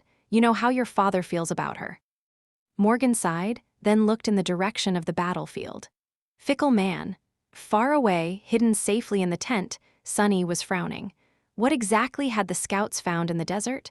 What was the insurmountable advantage Valor wanted to secure at all costs? At this stage in the race toward the Black Pyramid, both clans were trying to establish a foothold in the desert. They were slowly ramping up the search for nightmare gates that led to relatively safe areas, to use them as entry points for the expedition forces. A few of these areas had apparently already been found. What else could Knight Shtad be hunting for? Some kind of precious resource or revelation about that region of the Dream Realm? A natural stronghold that could serve as a fortress for the forces of Valor? A citadel, even. There was that last part of the conversation as well. It was, honestly, rather disturbing. There seemed to be something complicated going on within Clan Valor, but Sunny had no idea what, strangely enough. It was the emissaries of Song that helped him shed some light on that situation, because they were currently talking about Nephi's as well. In a distant part of the camp, within the circle of armored vehicles, a lavish tent had been raised. Beastmaster and Sation were inside. At the moment, Beastmaster was enjoying a bowl of fresh fruit as she looked at her sister with a pleasant smile. Her words, however, were anything but pleasant. Beastmaster was saying, "Should we kill that girl, Changing Star?" Chapter 1126, Unexpected Revelation. Sunny did not have much of a reaction to that statement. Hearing a terrifying existence like Beastmaster contemplating the murder of one of his close ones was certainly a chilling experience. However, the person in question was Neph, so the feeling was not novel. Someone was always trying to kill her. I'd like to see you try. He lingered for a moment, then shook his head. Actually, no, I take it back. I would not like it one bit. Silence hung in the distant tent for a few moments. Sation did not hurry with an answer. When she eventually spoke, her voice was even. That would require us to commit too many resources. Beastmaster seemed slightly surprised. The arch of her eyebrow was so exquisite that even Sunny's shadow was momentarily mesmerized. Luckily, he had sent the gloomy shadow to spy on her. That guy was not easily fazed. The shadow quickly regained its composure and continued to listen. Too many resources, but she is just a master. Sation shook her head. She is a master, yes. But not just any master. The saint pondered that statement for a bit as she enjoyed succulent grapes. I guess you would know best. That thing she pulled off on the Forgotten Shore was indeed a thing of beauty. Plus, she is a self-healer. Killing those people is such a chore. She sighed, then said in a wistful tone, why did she have to go and join that dreadful clan? Granted, we did not try to recruit her too hard. But the King of Swords, that man, what is he thinking? First, he sends the Han Li boy to kill her. Then, he welcomes her into his family. Truly is shameless. Sunny's eyes widened slightly. So it was Anvil? Finally, he knew who had stood behind Castor. Granted, there was nothing to do with that information. Sation seemed surprised, too. Her exotic, beautiful face darkened a little. I thought it was us who sent him. Has the Han Li clan forgotten their loyalty? Beastmaster laughed. Number, you've been lost in the dream realm for too long, Shan. You forget that for most lesser clans, our three great families are a monolith. Most of the time, they can only guess which domain gives the order. She swallowed another grape and smiled. Oh, we sent someone to kill her in the dream realm too. It's just that our messenger ended up being rather useless. He did not even make it to the Dark City. Sunny shifted slightly, so there had been other assassins except for Castor. The Forgotten Shore had taken care of them so that he didn't have to. The saint, meanwhile, scoffed. But that girl is really too lucky. When she was a child, the dream spawn held us back from going after her in full force. Now that the abomination is indisposed, she is an ascended, and such a troublesome one at that. This time, Sunny could not contain his agitation. What he just heard was a real bomb. The dream spawn, Asterion, the most mysterious of the sovereigns, Asterion, had protected Nephi's when she was a child. What? Why would he do that? Admittedly, Sunny had always felt that there was something strange about Neph's childhood story. The great clans had always been trying to kill her, sending one assassin after another. And yet, why had they failed? Why had they not sent a saint to solve the problem once and for all? He had assumed that there were two possibilities. Either the task of slaying the last daughter of the immortal flame had not been an important one, or the domains were constrained by having to act in secret. A saint moving to kill a mundane human, especially one from a prominent family, was not an easy thing to cover, considering that they were always in the spotlight. Or at least that was what he had thought before. Now, after learning more about the great clans and how they operated, Sunny came to understand that there was nothing stopping them from slaughtering anyone they wanted with impunity. Except for each other. If Asterion had been the one to constrain valor and song in their attempts to get rid of Nephi's, that would explain a lot, but pose even more questions. For example, what was his motivation? Was it because she was a dream spawn, like he was? Some sort of sentiment the enigmatic sovereign felt for the daughter of his former comrade. Something else entirely? Sunny simply did not know, and sadly, Beastmaster did not go into detail. Saishin, meanwhile, looked at the relaxed saint with a frown. The corner of her mouth twitched downward. "You grew too arrogant, Bin. Do not speak of that creature aloud." Strangely enough, Beastmaster acted as if she was at fault. Instead of rebuking Saishin for admonishing her, the older and more powerful of the two, she nodded with a guilty look. "Sorry." "You are right." She remained silent for a bit, then shook her head. "But something has to be done about changing star. The awakened under her command were already a problem. I have hoped that Nightingale and Raised by Wolves would keep their distance, but they seem too friendly with her. Neither can be underestimated. And now there is that Master Sunless as well. What a brutal character. And in such a cute package. What a shame. Wasn't he supposed to be a simple scout?" Saishin smiled slightly. "You keep underestimating the survivors of the Forgotten Shore. No one who survived there is simple. Sunless. There's more to him than meets the eye. He is a madman, though. Back in the Dark City, he had a falling out with Changing Star and spent months living in the ruins alone. Even I would not have survived that, but he did." Beastmaster thought for a few moments. "Our guest had a few brushes with Ascended Sunless, yes. He did not speak about him much, so I assumed that there is little to be said. I should have known better, though. That person has strange standards. To him, another madman is not even worth mentioning." Sunny noted two things from that exchange. First, his ploy to appear as a savage brute was at least partially successful. Second, Mordred had not shared his secrets with the great clan song, just as Sunny had expected. No surprise here. Beastmaster swallowed another grape, then suddenly asked, "How is Bass doing, by the way? Are you taking good care of him?" Saishin stared at her sister for a while, not amused. "He is doing fine. As for Nephi's and her fire keepers, at this point, our efforts would be better spent elsewhere." The saint laughed. "Good, good. All right, let's not kill Changing Star and her allies yet." She lingered for a moment and then smiled. "We do have to kill someone, though. Time is of the essence." Chapter 11:27, Escalation. There were more interesting things said that night. Sitting on a cot in a remote tent, Sunny had silently absorbed them all. There was a somber expression on his face. Troublesome. Each clan was planning to test the other during the retreat back to the siege capitals, which had not come as a surprise. From this point forward, the hostilities between Valor and Song were only going to escalate. If anything, this first confrontation was shaping out to be rather tame. Neither of the sides was fully committing their saints to the ambushes, preferring to bide their time and turn the conflict into a war of attrition.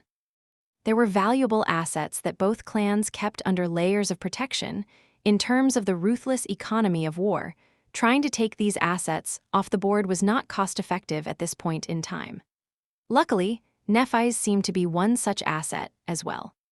However, neither valor nor song could keep all their people protected. Cohorts of awakened had to be sent out into the wilderness to scout for suitable nightmare gates. Scouts had to enter the dream realm and explore the deadly desert in search of positions that were suitable for establishing fortified expedition camps. Ascended like Knight Shtad had to lead the most important of these teams. These were the people the great clans were going to go after first, in East Antarctica, and in the dream realm at the later stages of the conflict, which Sunny did not mind one bit. The only thing he regretted was that he would not be able to get snacks and comfortably watch the soldiers of the great clans slaughter each other, as long as they limited their feud to outside the city walls. Sadly and predictably, that was already not the case. Beastmaster was not satisfied with picking off awakened cohorts in the wilderness, so she was planning to deliver a more damaging strike to her enemies. There were two possible targets: the headquarters of the Valor clan in the siege capital, where Sunny was headed, or Saint Tyrus and her White Feather clan in the city where Central Army Command and Wake of Ruin were based. She chose the former. Morgan, meanwhile, was perfectly aware of the fact that an attack on her base of operations was imminent. Whether it was through some form of divination or simply through knowing her enemy and possessing a frighteningly sharp strategic mind, Sunny did not know. Regardless of the reason, she was not planning on preventing the assassins from infiltrating the siege capital. Instead, she was planning to lure them into a trap and slaughter them all. Imagining what sort of destruction the clash of two hidden forces would wreak in the heart of a besieged city, Sunny couldn't help but feel cold fury. Neither of the great clans cared about collateral damage. All they cared about was destroying the enemy. In fact, they seemed to care about it a little bit too much. Sunny had gotten a strange feeling from observing the four leaders of the secret war: Maddock, Morgan, Sation, and Beastmaster. There were small details in what they said and how they said it that did not make a lot of sense. It was as though they were under pressure. Even more pressure than there was supposed to be. That pressure made them want to hurry. Which was why Morgan was also considering a clandestine attack of her own. Hers, however, was going to be much more daring and surgical. Because, unlike her adversary, she was sending an actual saint instead of a team of awakened led by a few masters. Sir Maddock, the Whispering Blade, was going to personally deliver her lethal will to the enemy. His target was not the Antarctic headquarters of Clan Song, nor was it a large-scale destruction of their assets. Instead, he had to capture a single man: Mordred. The bleak man who called himself Ascended Bast was still in a siege capital controlled by Song. By now, he started silently spreading the mirrors he had created throughout the city. No one on the Valor side knew what the purpose of his strange actions were, but they were determined to prevent whatever he was doing from coming to fruition. Maddock was going to infiltrate the siege capital and either destroy or contain the Prince of Nothing with the help of special weapons crafted by the King of Swords. It was a tremendous commitment for Morgan, considering how important Whispering Blade was. Sending him after Mordred meant that he would not be able to provide support for the forces of Valor anywhere else for a period of time. But on this, Sunny had to agree with the Daughter of Anvil. Getting rid of the Prince of Nothing was a more dire need than suppressing or even killing One Song's saints. The bastard was just too ineffable. So, that was what the near future held for Sunny. He would follow the forces of Valor back to their siege capital, fighting a probing ambush staged by Song in the process. Once there, Maddock would send off reinforcements for Knight Shtad and depart, leaving Morgan to deal with the team of assassins Beastmaster was dispatching to attack their headquarters. Sunny was not too concerned about what Whispering Blade would do to Mordred. The man was too powerful and too precise, and the decision to activate him so early into the conflict was too unexpected. No matter if he achieved his goal or not, the attack itself would be unseen and contained. The fight between the team of Beastmasters, assassins, and Morgan's warriors. Now that promised to be do a lot of harm to the refugees trapped in the siege capital. Which was why he had made a difficult decision to leave the gloomy shadow with the forces of Song. There was a lot of risk tied to that decision, but also a lot of potential benefit. Once enough kilometers separated Sunny from his shadow, he would lose contact with it. After that, the gloomy guy would be on his own for a while. The task in front of the shadow was both simple and difficult. To keep itself hidden, learn the identities of the assassins, and follow them back to Valor's territory. If everything went right, Sunny would know the precise location of the infiltration team as soon as they reached the siege capital. If not, his soul might get seriously wounded or, even worse, crippled. All he could do was trust in his shadow's competence. Sunny stood up from his cot and stretched, hearing the sounds of the battle slowly grow less intense. Now that the dawn had come, the joint army was preparing to withdraw and dissolve into 3 separate forces. His expression was slightly tense. He'll be all right. The gloomy guy has been through a lot by my side, so he knows what he's doing. He had too. With that, Sunny left the tent and went to find Nephi's. Chapter 11:28, Contradiction. Changing Star was in a watchtower near the outer edges of the camp, observing the ongoing battle. Her gaze was locked on the lustrous figure of Summer Night, who stood like a fortress amidst the attacking nightmare creatures, cutting them down with his flowing lance. Sunny approached and stared at the slaughter, as well, wondering how was it that the saint had not gotten a single drop of blood on his armor. Was that a skill one could learn? The black silk of the graceless dusk always remained pristine, rejecting any kind of taint, but the same could not be said about his skin. And hair, especially hair. Washing blood out of his hair was a real chore. Which was one of the reasons Sunny had enjoyed the few months of being a scout and never getting his own hands dirty, instead relying on shadows to do the killing for him.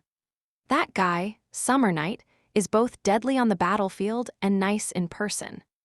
Makes me wonder if he really is a saint. Every other transcendent I know is either the stern stoic type, vaguely sinister, or completely insane. He really doesn't fit. Neph glanced in his direction and smiled with the corner of her mouth. Maybe you just attract these kinds of people. Sunny coughed. Come to think of it, stern and stoic, vaguely sinister, and completely insane were all words that could be used to describe Nephi's as well. She looked back to the battlefield and added, but you are right. Sir Gilead is somewhat of an outlier among the saints. He is too straightforward. What you see is what you get. Honor, valiance, loyalty, and all that. He is the picture of a noble knight.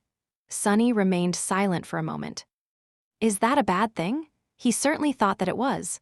A person who proclaimed these virtues was either a hypocrite or dangerously naive. Gods only knew which option was worse. However, Sunny wanted to hear Neff's answer. She shrugged. Not usually. But in the case of Summer Night, it presents a contradiction. What is a person like that doing serving the King of Swords, and not just as a vassal, but as a direct retainer of clan valor, a tool in their machinations? She lingered for a few moments, then sighed. Maybe it has something to do with his flaw. Sunny looked at Nephi's with curiosity. What are you doing serving the King of Swords? Her subtle smile grew a little wider, and white sparks ignited in her eyes. Ah, but I am not honorable, valiant, or loyal. I am just driven and good with a sword, don't you know? He scoffed. I do, don't I know it well? With that, Sunny leaned on the framework of the alloy watchtower and watched the valiant saint fight in silence. At the same time, he sent Neff a mental message. What did Morgan want to talk to you about? She leaned on the alloy bar by his side. We are most likely going to be ambushed by Song on the way back to the siege capital. She warned me to be ready. There is also the issue of the nightmare gates within the city. There are 16 of them, at the moment, and keeping each one contained is a drain on the resources. Once we are back, the awakened soldiers under Morgan's command will begin challenging the seeds to close them. And scout the desert in the process, of course. She offered a few spots to the firekeepers. Sunny hesitated for a few moments. The firekeepers, are they going to attempt ascension? Neff lowered her head a little, nodding. They have long saturated their cores and have more than enough experience. So, yes. Shim's cohort will enter first, followed by 2 others. A month later, 2 more cohorts will challenge the second nightmare. The last 2 will go after, if the first challengers return. Sunny blinked, if that plan worked. Then in less than a year, Changing Star would potentially command close to 50 masters. Some might die in the nightmare, but still. That was a staggering force. an inconceivable force even by the standards of the modern world. But then again, the world was changing. And the return of the survivors of the Forgotten Shore had made so much noise for this exact reason, not because they were powerful awakened, but because each had a substantial chance of becoming a master, and maybe even a saint in the future. The force that Cassie had built had the potential to dramatically shift the balance of power between the great clans. No wonder Nephi's seemed to be in a hurry to send the fire keepers into the seeds. The emissaries of Song knew what was at stake as well. Once the fighting between the forces of the great clans started in earnest, Beastmaster would without a doubt aim to destroy the fire keepers before they ascended. How complicated. Sunny remained silent for a while, choosing his words carefully. Eventually, he spoke. Thought. In a casual tone, I happened to eavesdrop on a conversation. Nephi's glanced at him. Oh, by pure accident, I'm sure. He smiled. Then, however, the smile disappeared from his face. Sunny looked forward, pretending to study the battle. Turns out it was your Uncle Vale who sent Castor to kill you. You know, Anvil of Valor, the King of Swords, that Uncle Vale. She didn't show any hint of a strong reaction. I figured as much. Sunny sighed. I also overheard that another one of your father's 3 friends had limited the great clans in what means they could use to kill you. Back when you were a child, he seems to have protected you to a degree. This time, Nephi's couldn't maintain the mask of indifference. Someone else might not have noticed, but Sunny knew her too well. She was shaken. After a long pause, Neph whispered, So that's how it is. I see. That explains a few things I always wondered about. Sunny hesitated for a few moments, then asked, Do you have any idea what his reasons might be? Nephi's remained silent for a long time, looking at the battlefield. One half of her face was illuminated by a gentle light, the other drowned in shadows. The cold wind was playing with her silver hair, making it dance. Eventually, she let out a deep sigh. I don't. However, I do have a suspicion. I am the last daughter of the immortal flame clan, Sunny. Which means that I am also the last carrier of Sun God's lineage. Asterion had prevented that lineage from being snuffed out and had taken Mordred from Anvil. It is almost as if he is collecting the carriers of divine lineages. Nephi's paused for a few moments and then added in a grave voice, If my suspicion is correct. Then should you meet him in the future, you would be wise to be careful too, Sunny. You do not possess Shadow God's lineage, but Asterion might not know that. Sun God, War God, Beast God, Storm God, and Heart God. All these lineages had already been found. Shadow God's was the last one to remain hidden. Maybe that is why he stayed passive all these years, waiting patiently for it to reveal itself. She suddenly turned and looked him in the eyes, then said in her own voice, discarding the safety of the blessing dusk, Sunny, you have guarded your secrets well. It is very important that you continue to do so. Be careful. If you wish, please. The cold wind got to Sunny, as well, making him shiver. Chapter 11:29, Thieves and Wolves. Soon enough, it was time to say goodbye again. Effie and Kai were returning to the government-controlled section of East Antarctica with Wake of Ruin and St. Tyrus, while Jet was leaving with the forces of Song. The joint army had already withdrawn from the battlefield and traveled some distance away from it. Now it was ready to break apart.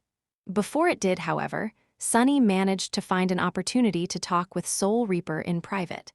The long column of vehicles had come to a stop, and they found each other among the busy chaos of imminent separation. How is living with the Song clan treating you? Jet smiled a little, then shrugged. It's treating me fine. I am often reminded of why was it exactly that I never wanted to be a part of a legacy clan, but it's fine. Weirdly, I feel a bit of kinship with these women. Sunny raised an eyebrow. Kinship, really? Why? She lingered for a few moments.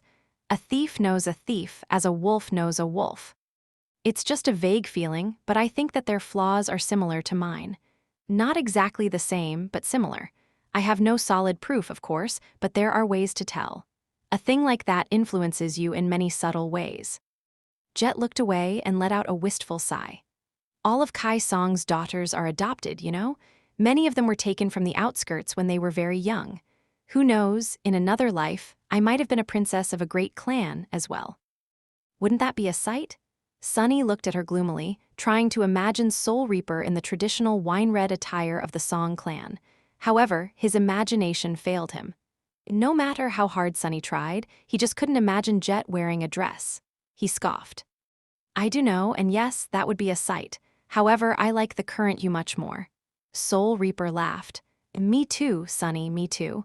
You are maybe a bit too young to understand the sentiment, but I fought long and hard to become the current me. I wouldn't trade it for the world. The smile slowly disappeared from her face, and she looked at him with a somber expression. You know that things are about to change in East Antarctica, right? Sunny slowly nodded, prompting her to ask, So, what are you going to do? He remained silent for a few moments, then shrugged. Probably something stupid, but not too stupid. It's hard to tell yet. Soul Reaper studied his face for a while, then nodded. Let's stay in touch then. With that, she turned around and walked away, heading for the departing force of songs awakened. Sunny watched Soul Reaper go, considering if he should have told her more. He had already warned her to stay clear of Mordred. As for informing Jet of the presence of his shadow, that would do neither of them any good. It was not like she could help the gloomy guy in his mission. There are too many unknown variables at play. I have no idea how the situation will unfold for the both of us. One thing is certain, though, we'll cross paths again soon before it's all over. He grimaced, then went to join his own convoy. The ostentatious tortoise Echo had been dismissed, and they were going to be traveling by using more mundane means of transportation. But not much more mundane. Many of Valor Awakened were in possession of Echo mounts and would be riding them across the desolate landscape. There were ordinary vehicles as well. Sunny himself was going to catch a ride with the firekeepers, but before that, he sneaked into a small crevice that was drowned by deep shadows. There, he found a small figure laying motionlessly on the ground, spread-eagled, with a drunk expression on its ugly little face. The imp seemed to have grown bigger. His belly had, at least, it protruded from the scrawny frame of the little fiend like a balloon, looking as if it was on the verge of bursting. Noticing Sunny, the shadow turned its head and grinned stupidly. Sunny closed his eyes for a moment, then shook his head. Gods, you gluttonous little wretch, can you even stand? The imp stared at him lazily and then answered in a grating, screeching voice, A wretch, Sunny scowled. Who are you calling a wretch, you wretch? The imp did not deign to answer, so he sighed and dismissed the shadow, sending the scrawny fiend to digest his ill-gotten gains within the darkness of a shadow core. I'll check on his progress later.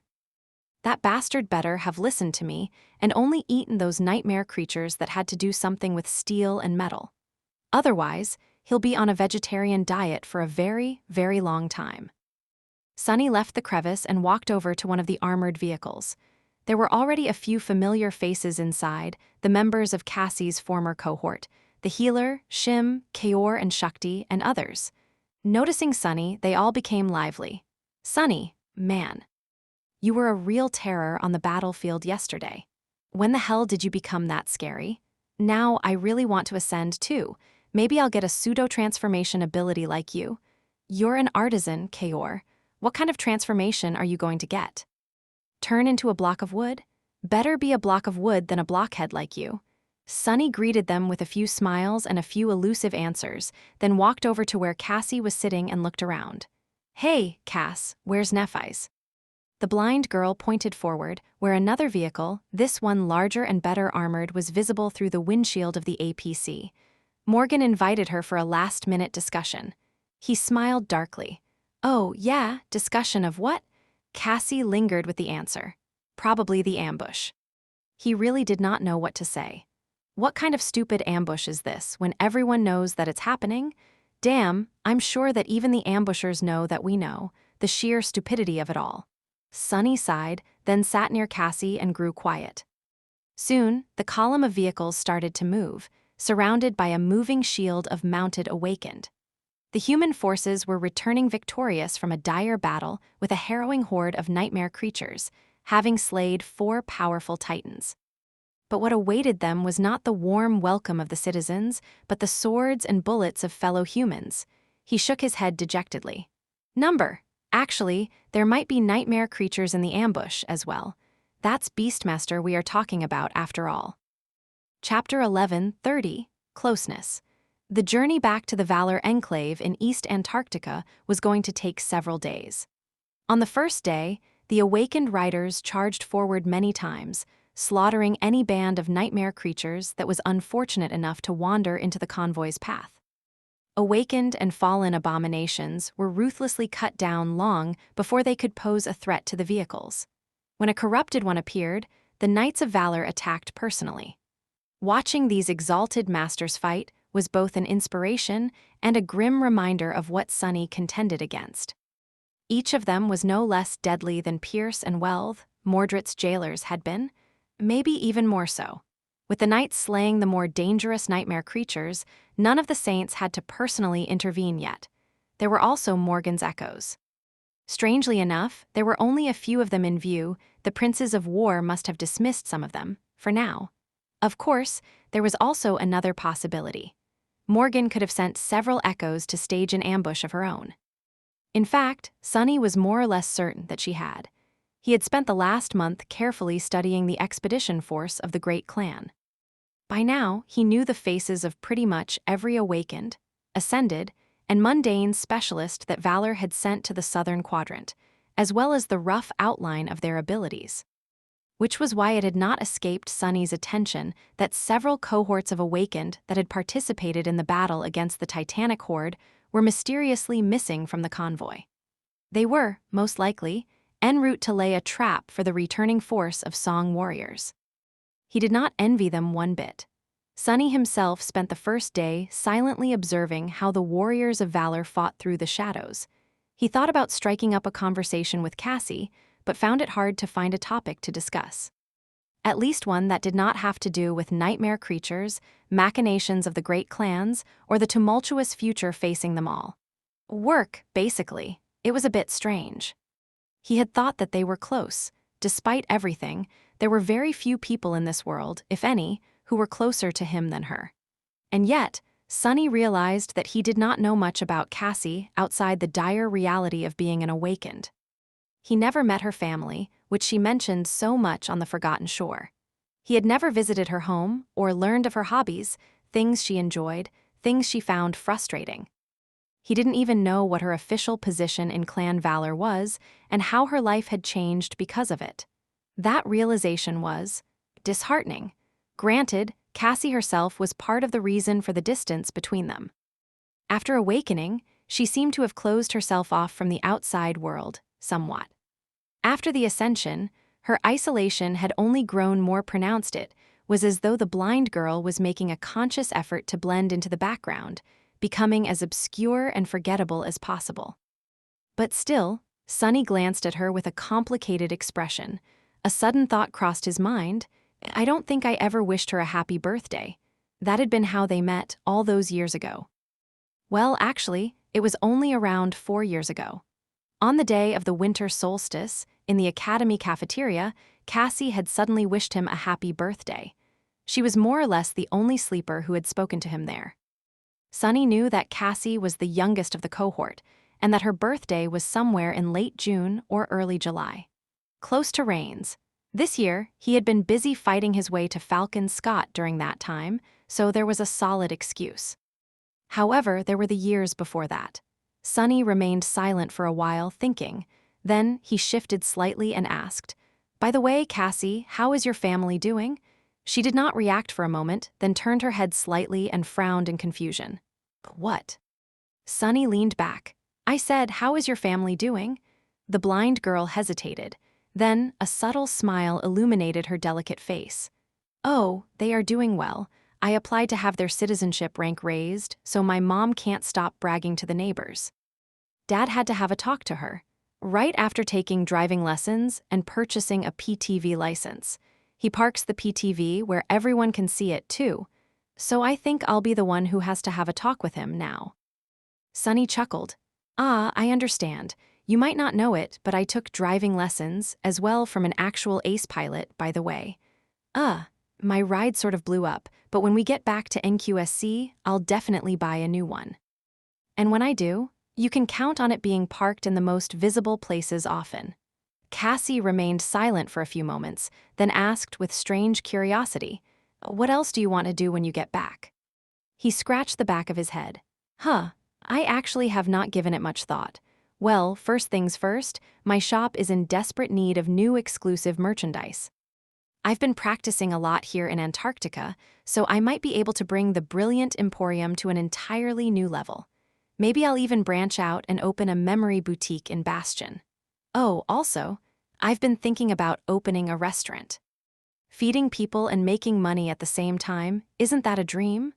Sunny thought for a bit and then added, I'm going to need to be in Bastion a lot if I want to do proper business. I don't want to be anchored there, though. So maybe I'll find a scenic, quiet citadel somewhere nearby, out of the way of the mess between valor and song. He smiled, then asked, How about you? Cassie simply sighed. I think I'll be very busy after returning to NQSC, if I do have some free time. All I want to do is wear pajamas around the house and do nothing. She lingered for a moment, then suddenly flashed him a smile. I do promise to visit your restaurant, though. I'll even leave a big tip. As they talked, the sun wobbled to the edge of the sky, never falling behind the horizon, but turning the world dim. The convoy came to a stop, preparing for the next leg of the journey. In that lull, an awakened from Clan Valor arrived, putting an end to their conversation. Chapter 11, 31. Foresight. It was very easy to send a message through the short-range communication network of the convoy, but Morgan had deemed it necessary to send an actual person to fetch them. The awakened approached the APC where Sunny and Cassie were, his imposing armored figure appearing in view of the external cameras of the armored vehicle, and politely knocked on the main hatch. When one of the fire keepers opened it, the man cleared his throat and said with solemn gravitas, Lady Song of the Fallen, ascended Sunless, Lady Morgan is inviting you to join her in the head vehicle at your convenience. Sunny recognized the awakened from spying on Morgan and Maddock yesterday. The guy sure was a bit too pompous for a glorified messenger. But remembering his earnest reaction to Whispering Blade's praise, that was not at all unexpected. All Valor awakened were like that, too serious and full of ardent devotion. The firekeepers were zealously devoted to their leader, too, but at least they did not stand on ceremony. They saw Nephi's as the best of them, as opposed to better than them. There was an important distinction. Sunny shook his head, then nodded at the awkward awakened and rose from the crate he was sitting on. Cassie stood up, too, and followed him outside. Her steps were cautious, but she seemed to have no problem navigating the world without being able to see it. It was a far cry from how helpless she had been on the forgotten shore. Her hand was resting on the hilt of the quiet dancer, too, reminding Sunny how deadly of a fighter she had become. Of course, with most of her abilities having nothing to do with combat, Cassie's battle prowess could not compare to that of more straightforward masters. Still, he wouldn't want to fight someone who knew his every move in advance. Sunny understood very well how dreadful such an opponent would be, because he himself cut down many foes by relying on shadow dance. The awakened squire kept a respectful silence as he led them to the head of the column, where an armored vehicle that would put even the rhino to shame stood just before a wide crossroad. It was surrounded by a watchful ring of awakened warriors. They gave Sunny and Cassie stern looks, then stepped aside to let them through. It was nonsensical, really. Currently, two of the most deadly masters in the world in Whispering Blade himself were inside the vehicle. What could these awakened do to protect them? Once inside, Sunny saw Morgan, Maddock, and Nephi's gathered around a holographic table that showed a topographical projection of the surrounding area. Some distance away, a few spots were marked with red. It did not take a genius strategist to know that those were the most convenient places for an ambush. At least Sunny would have chosen them if he had to lay a trap for the forces of Valor. Then again, Sunny did not really need a convenient spot and advantageous terrain to ambush someone. All he needed was a bit of shadow. Morgan welcomed them with a nod and gestured for them to come closer. Once they did, she addressed Cassie in a neutral tone. Kasha, do you have anything to share with us? The blind girl nodded, then lingered for a few moments. Eventually, he raised her hand and pointed to a particular red mark. There. Morgan smiled, while Maddock raised his brows slightly. How do you know, young lady? Sunny had the same question, although he also had an idea of what the answer would be. He slightly shook his head, feeling a strange mix of awe, admiration, and dejection. Cassie, meanwhile, lowered her hand and explained. I used the time the forces of both clans recently spent together to mark several of Song's people with my ascended ability. Many of them possess powerful memories to disrupt attempts at divination. But there are very few that can disrupt my powers. Certainly not enough to protect every awakened in their camp. She turned to the map and added calmly, currently, one of the marked is in that ravine, surrounded by 3 cohorts of awakened. These awakened are only a part of the ambush, however. The main striking force is underwater in a nearby lake. Several hundred nightmare creatures, all tamed by Beastmaster and controlled by an ascended proxy. I don't have eyes on them, but the person I marked discussed the details of the attack with the ascended prior to separating. I listened. Maddock chuckled. Lady Kasha, I wouldn't want to be your enemy. Wonderfully done. Cassie simply offered him a curt nod. Morgan glanced at them and smiled. Isn't she wonderful indeed? With that, she patted the blind girl on the shoulder. Better yet, Kasha is the only person on the continent that can never be taken by that abominable kin of ours, which only makes me appreciate her more. We should employ more blind people, don't you think, Uncle? That last statement was said in a nonchalant and slightly amused tone and really rubbed Sunny the wrong way. If Cassie felt the same, though, she did not let it show. Just like that, the probing ambush of Clan Song was laid bare. The convoy had no choice but to take the route through the area where the trap was prepared for them, but knowing what to expect, they could descend upon the ambushers and cut them down in one fell swoop. No wonder Morgan was pleased. At that moment, Nephi's spoke, glancing at the Princess of War coldly. Let's not draw this out. We should dismantle the ambush as soon as possible, and stay on guard. Cassie is powerful, but she is not all-powerful. There might be other aspects of the trap that we failed to account for. Morgan smiled. A good suggestion, since you were the one to voice it, dear sister. Why don't you take your firekeepers and deal with this issue personally? They'll be leaving for the nightmare soon, so this might be their last opportunity to wet their blades with the blood of Song for a long while. Nephi's turned away and looked at the map with a bleak expression. I will. Sunny, who had remained silent all that time, cleared his throat. Sorry, but should I be hearing this conversation? Why am I here exactly? Morgan looked at him with confusion, then chuckled. Why, you are a representative of the government, Master Sunless. You are the perfect person to share the vile machinations of the Song clan with. Who knows, maybe I'll want to lodge a complaint with the authorities later. You'll be an important witness. Then, she smiled at him. Plus, I thought that you might enjoy a small distraction like this. Would you please accompany my little sister on this mission, Master Sunless? As a neutral observer, of course, it would really make me feel better about her safety. Sunny stared at her with a dubious expression. Yeah. Right, the battle maniac probably just wanted to see him kill something again, or maybe deepen his connection to the Valor clan through bloodshed. He shrugged. Sure, why not? I am a part of this convoy as well, after all. If we really were to be ambushed, my safety would be compromised too. The Princess of War nodded, then crossed her arms and looked at the map. True, I'll be awaiting good news then. Urdiel's note, author will release last chapter in few hours. If I'm awake, I'll post it. If not, I'll post it tomorrow. Chapter 11:32, Ambush. The contingent of Valor soldiers camped for a few hours of rest, while several vehicles containing the firekeepers secretly continued forward. They advanced at moderate speed for a few hours, then hid the vehicles between the rusty ruins of massive machines left behind by the dark times and continued toward the place of the ambush on foot. Sunny walked with them, scouting the path ahead with his shadows. As he did, he heard the firekeepers talk. One of them, a tall young man who possessed the ability to summon 2 more arms and fought by wielding 2 greatswords, was speaking in a contemplative tone. It's been a while since I killed a human. Honestly, I sort of assumed that I would never have to do it again after leaving the Forgotten Shore. Should have known better, really.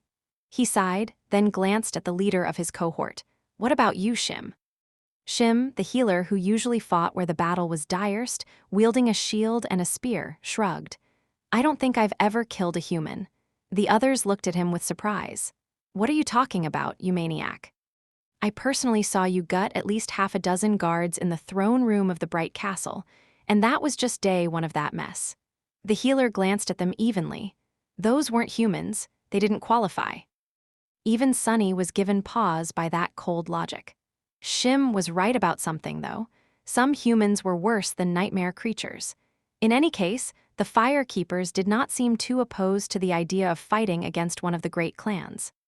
Perhaps the fact that Clan Song was currently laying a trap to attack their convoy played a part in their nonchalance. But they would have probably followed Nephi's even if the situation was reversed. As for Changing Star herself, she had grown quiet in anticipation of the battle, mentally preparing herself for the strain of using her aspect. Sunny did not want to bother her. Eventually, they neared the spot marked on the map and switched to moving stealthily, slowly getting closer and closer to the ravine where 3 cohorts of Song Awakened were laying in ambush. Cassie confirmed that they were still there and helped the Fire Keepers avoid being seen by the hidden watchmen. The lake, where the hundreds of tamed nightmare creatures hid, was also nearby, separated from the ravine by a few hundred meters of dirt and a weathered cement road. When they came into view of the ravine, bending low to the ground to remain unnoticed, Nephi stopped and looked at her soldiers. One of them whispered calmly, "What's the plan, Lady Changing Star?" She hesitated for a few moments, then said simply, "Slaughter them all." Neph sighed, then summoned a memory that resembled a torch made of polished black wood, with the cage at the top of it forged out of silvery metal. Turning around to shield it from view with her body, she activated the enchantment of the torch, causing a cold blue flame to ignite in the cage. She raised one hand, drawing the stream of blue fire into it. "Cassie, I'll leave the Ascended to you." The blind girl nodded, then unsheathed the quiet dancer. The slender rapier slipped out of her hand, hovered in the air for a moment, and then flew toward the calm lake. It stayed close to the ground, almost unseen. The blue fire, meanwhile, was flowing into Neph's hand and swirling, slowly coalescing into a sphere. No matter how much fire she drew from the silver torch, it continued to burn with the same intensity. The rippling blue sphere began to collapse onto itself and compress as more and more flame was added to it. Its heat was growing unbearable. As the density of the sphere increased, wisps of white flame rose from her skin and mixed into it. Slowly, the color of the blue flames began to lighten, growing from deep blue to light blue, and eventually to pure white. By that time, the sphere was trembling violently, as if struggling to contain the furious power contained within it, and Neph's face grew pale. Then she suddenly made a fist, compressing the sphere even further. At that moment, it was hard not to notice the pale radiance emanating from her figure. There was some movement in the ravine, but it was too late. Standing to her full height, Changing Star took a step forward and whipped her arm forward, as if throwing a discus. The small sphere of white flame pierced the air, leaving a trail of scorched earth in its wake. It disappeared into the ravine a second later, and then the ground shook. There was a blinding flash and a deafening boom. A fountain of fire suddenly shot from the ravine into the cold sky, washing the world in white. Just like that, the 3 cohorts of awakened elites were wiped out. Nephi's looked a little tired. A few moments later, Cassie turned her head and spoke, "The Ascended is dead." Neph nodded, then turned to the Fire Keepers. "Get ready." The waters of the calm lake suddenly boiled, and a flood of abominations started to emerge from them, all surging toward the small hill they stood upon. The young man whom Sunny had overheard speaking to Shim earlier scratched the back of his head with one of his 4 hands. "Well, I guess I won't have to kill any humans today either." With that, he shrugged and summoned his greatswords. The Fire Keepers calmly faced the tide of nightmare creatures. Not too long after that, every last one of the abominations was wiped out. Not a drop of human blood had been spilled, at least on the Valor side. Sunny observed it all with a detached expression. From start to finish, he had not moved a finger. It was honestly kind of anticlimactic. Wasn't I complaining about having to wash blood off myself a couple of days earlier, though? It was nice to work with professionals. Chapter 11:33, Chilling Message. The firekeepers had retraced their steps, returning to where they had left the vehicles. The mood among the veterans of the Forgotten Shore was neutral. It was as if they had fought a mundane battle, not one that would become the opening act of a bloody confrontation between two great clans. Sunny, however, felt slightly dejected. He had no pity for the awakened of the great clan song. They would not have any pity on him if the situation was reversed either. And yet, all of it was such a shameful waste. Valor and song were wasting the lives of skilled warriors, and in the middle of the chain of nightmares, no less. That was both odious and the reason for why those who followed their orders did not deserve his pity, or his mercy. The armored vehicles moved across the desolate landscape of Antarctica, returning victorious to the camp. They navigated the treacherous expanse of countless rivers and lakes and rejoined the main force of the Valor clan close to dawn, which was not much different from night and day in Antarctica. Their return did not cause much fanfare, mostly because few people knew of the impending ambush. Those who did, or were smart enough to figure things out on their own, however, paid the small column of vehicles close attention. Their faces changed slightly when they saw that none of the firekeepers seemed to be missing, or even bear any wounds. The skilled awakened of the great clan were begrudgingly impressed, if not envious. Sunny left the APC with the rest of the Forgotten Shore awakened to stretch his legs. Nephi's and Cassie left to make a report to Morgan, but he stayed behind. There was no point in being there personally, anyway. One of his shadows was going instead, hidden within Neph's. The conversation went more or less exactly as he had expected. Morgan seemed both pleased and disappointed by the easy victory the firekeepers had achieved. She had expected more from the forces of the famed clan song. Maddock offered Nephi's mild praise with a polite smile. Both were impatient to get to the real bloodshed. Changing Star herself remained impassive. She did not even seem moved by the boon she must have received for wiping out 3 cohorts of elite awakened. If their cores were fully saturated, the bounty of souls she had collected had to be close to 1,000 fragments. Sunny did not summon the runes to check since he saw no reason to. Not long after their return, the command to break camp was given, and the soldiers prepared to continue the march. Soon, the convoy started to roll forward, only to come to a sudden halt not a minute later. The APC Sunny was riding on stopped so abruptly that he almost flew out of his seat. What the hell? There was some kind of disturbance outside, with soldiers exiting the vehicles and looking around in confusion. The shouts of commanders echoed in the air, and the awakened riders spread out, turning their mounts around. Soon, the source of the disturbance became clear. One of the APCs had failed to start and rejoin the convoy. It just stood there, unmoving, isolated from the rest by a stretch of empty space. All attempts to contact the cohort of awakened assigned to the APC failed. Suddenly, Sunny felt a chill creep up his spine. He looked at the head vehicle through one of his shadows. Right at that moment, its hatch opened, and Morgan emerged, her vermilion eyes radiating such a sharp sense of coldness that he felt as if his soul would be cut. The Princess of War jumped down and walked toward the tail of the convoy, her red cloak trailing behind her like a river of blood. Maddock and Nephi's followed. Sunny hesitated for a moment, then used Shadow Step to quietly appear next to them. This should be interesting. The 4 of them approached the silent APC, which was already surrounded by a ring of awakened soldiers. One of them took a step forward, addressing Morgan with concern. "My lady, please, it might be dangerous." She walked past the awakened without a word and raised a hand. Morgan's fingers sliced through the armored alloy of the vehicle's hatch as if it was paper, and a moment later, the dark entrance to the interior of the APC was revealed. She dove into the darkness without a moment of hesitation. Maddock followed a second behind. Sunny and Nephi's glanced at each other and then joined them. Sunny did not know what he had expected to see inside the silent vehicle, a scene of revolting butchery or a hidden abomination, perhaps, but what he had not expected was nothing. The interior of the APC was entirely empty. There were no bodies, no blood, no signs of the struggle, and no awakened either. It was as if they had disappeared into thin air. Morgan looked around with a grim face, then walked over to the pilot's cabin and reached behind the backrest of the seat, grasping something. Turns out, Sunny was mistaken.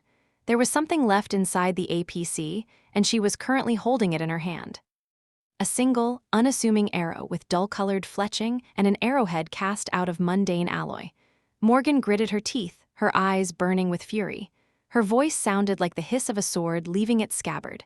Silent stalker. Sunny looked around the empty vehicle with a complicated expression. A saint was here. The mystery of what had happened to the cohort of Valors awakened was not a mystery anymore. The firekeepers had dismantled the ambush prepared for the convoy by the forces of Song. But while they were doing it, someone else had entered the heavily guarded camp unseen, slaughtered a cohort of elite awakened without making a single sound, and left, taking their bodies away. That someone was Silent Stalker, a transcendent huntress and one of Kai Song's daughters. She even left one of her arrows behind to let the enemy know who the perpetrator was. A saint could have wreaked much more havoc if they wanted to, but Silent Stalker had seemingly only wanted to do one thing: prove a point. Morgan snarled, then snapped the arrow with her thumb and threw the pieces away. Maddock grimaced, then said evenly, "Beastmaster is sending a message. It seems that she wants to provoke us." His niece remained silent for a few moments, composing herself. Then, she suddenly smiled. Her previous disappointment appeared to be gone. A message received. Chapter 11:34, Peaceful Morning. Nothing else happened on their way back to the siege capital. It had grown harder to eavesdrop on Morgan and Maddock once again, so Sunny didn't learn much about the consequences of Beastmaster's mocking message. He did, however, understand from small hints and clues that Valor's own ambush had gone slightly better than the one prepared by Song. Most of the ambushers even survived and were now following a different route to return to safe territory. The great clans had basically exchanged slaps. What would come next were actual blows. It was nice to return back to civilization. Sunny slept in a soft bed, had a hot shower, and prepared himself an actual meal. Despite the dire war raging somewhere on the continent, two wars, even his routine was strangely mundane and peaceful. He even received a video message from Rain. The network in East Antarctica was not nearly as in shambles as it had been in the Antarctic Center, so the bandwidth allocated to him allowed for such frivolities from time to time. To Sunny's slight disappointment, Rain only spoke about what was happening in her life for a short while, using the rest of the recording to demonstrate the progress she was making in her training and ask for pointers. The message ended with a few carefree sentences. "Oh, by the way, do you remember the classmate I told you about? The one whose sister is an MWP pilot in Antarctica. Apparently, her unit got into a really bad situation, and she only survived because a master named Devil saved her. Thank the gods. I can't even imagine how her family would have felt if not for him. Anyway, if you know that guy, buy him a drink. Better yet, try to stay close to him. He is apparently some sort of a big hero, so you'll be safer with him. What I am trying to say is that you should be careful, take care of yourself. Bye." The message ended, leaving Sunny in amused silence. He shook his head. What are the chances? And what the hell does she mean, do I know that guy? Have I not told her that people call me the Devil of Antarctica? I'm sure I bragged about it. Then, he went about composing a response, first going over her technique and swordsmanship, then adding a few phrases at the end. Yes, I do remember. As for the Devil, as it happens, I know him pretty well. That guy is indeed amazing. He is also very powerful, handsome, and disgustingly rich. Your classmate's sister was really very fortunate to meet him. He mostly keeps company with saints and beautiful legacies from the great clans these days. But since you asked, I'll go buy him a drink right after finishing writing this message." Sunny grinned as he finished and sent the message, then fulfilled his promise by walking to the nearest provisions stall and ordering a cup of cheap synthetic coffee. He savored its warmth on the street, watching the refugees sheltered within the city walls go about their daily lives. The atmosphere in the siege capital was not at all light. In fact, it was charged by distress and dread, but it was not at all as heavy as it had been in Falcon Scott. No matter how full of tribulations and anxiety their lives had become, people actually lived here, not just tried desperately to survive. Sunny felt that he was alive, too. Rain was safe and not showing any symptoms of the spell. The evacuation was proceeding at a healthy pace. Nephi's, Cassie, Effie, Kai, and Jet were all doing fine. As for the great clans, he now had a clear target in mind, at least. The assassins of the Song clan were going to arrive soon. Preventing the clash between them and the forces of valor from spilling into these streets would be his first independent move. He had to prepare well. Sunny finished his coffee, then took a walk toward the headquarters of the Valor clan. His duties as a government envoy could not wait. There were issues he had to pass along, reports he had to make, and secrets he had to steal. Before he could do any of it, though, Cassie stopped by the small office Sunny had been given within the compound to fetch him on behalf of Morgan. The Princess of War wanted to see him first thing in the morning, for some reason. As they walked through the corridors of the lavish compound, Sunny glanced at the blind girl and asked, "What exactly does she want this time?" Cassie hesitated for a few moments, then shrugged. "I'm not sure. She seemed excited about something." "Well, as far as Morgan allows herself to show genuine emotions, at least." Sunny sighed. After a short span of silence, he asked another question. "Hey, can you help me out with something in the near future?" The blind girl slowed down a little. "With what?" He considered his words for a few moments. "I want to visit a few places on the Chained Isles. The flying ship Noctis left behind can now descend through the crushing, right? It will only take a couple days if you pilot it." Cassie smiled. "Oh, sure, I can help. The ivory tower has drifted east of the tier, though, so the journey might take a bit more time."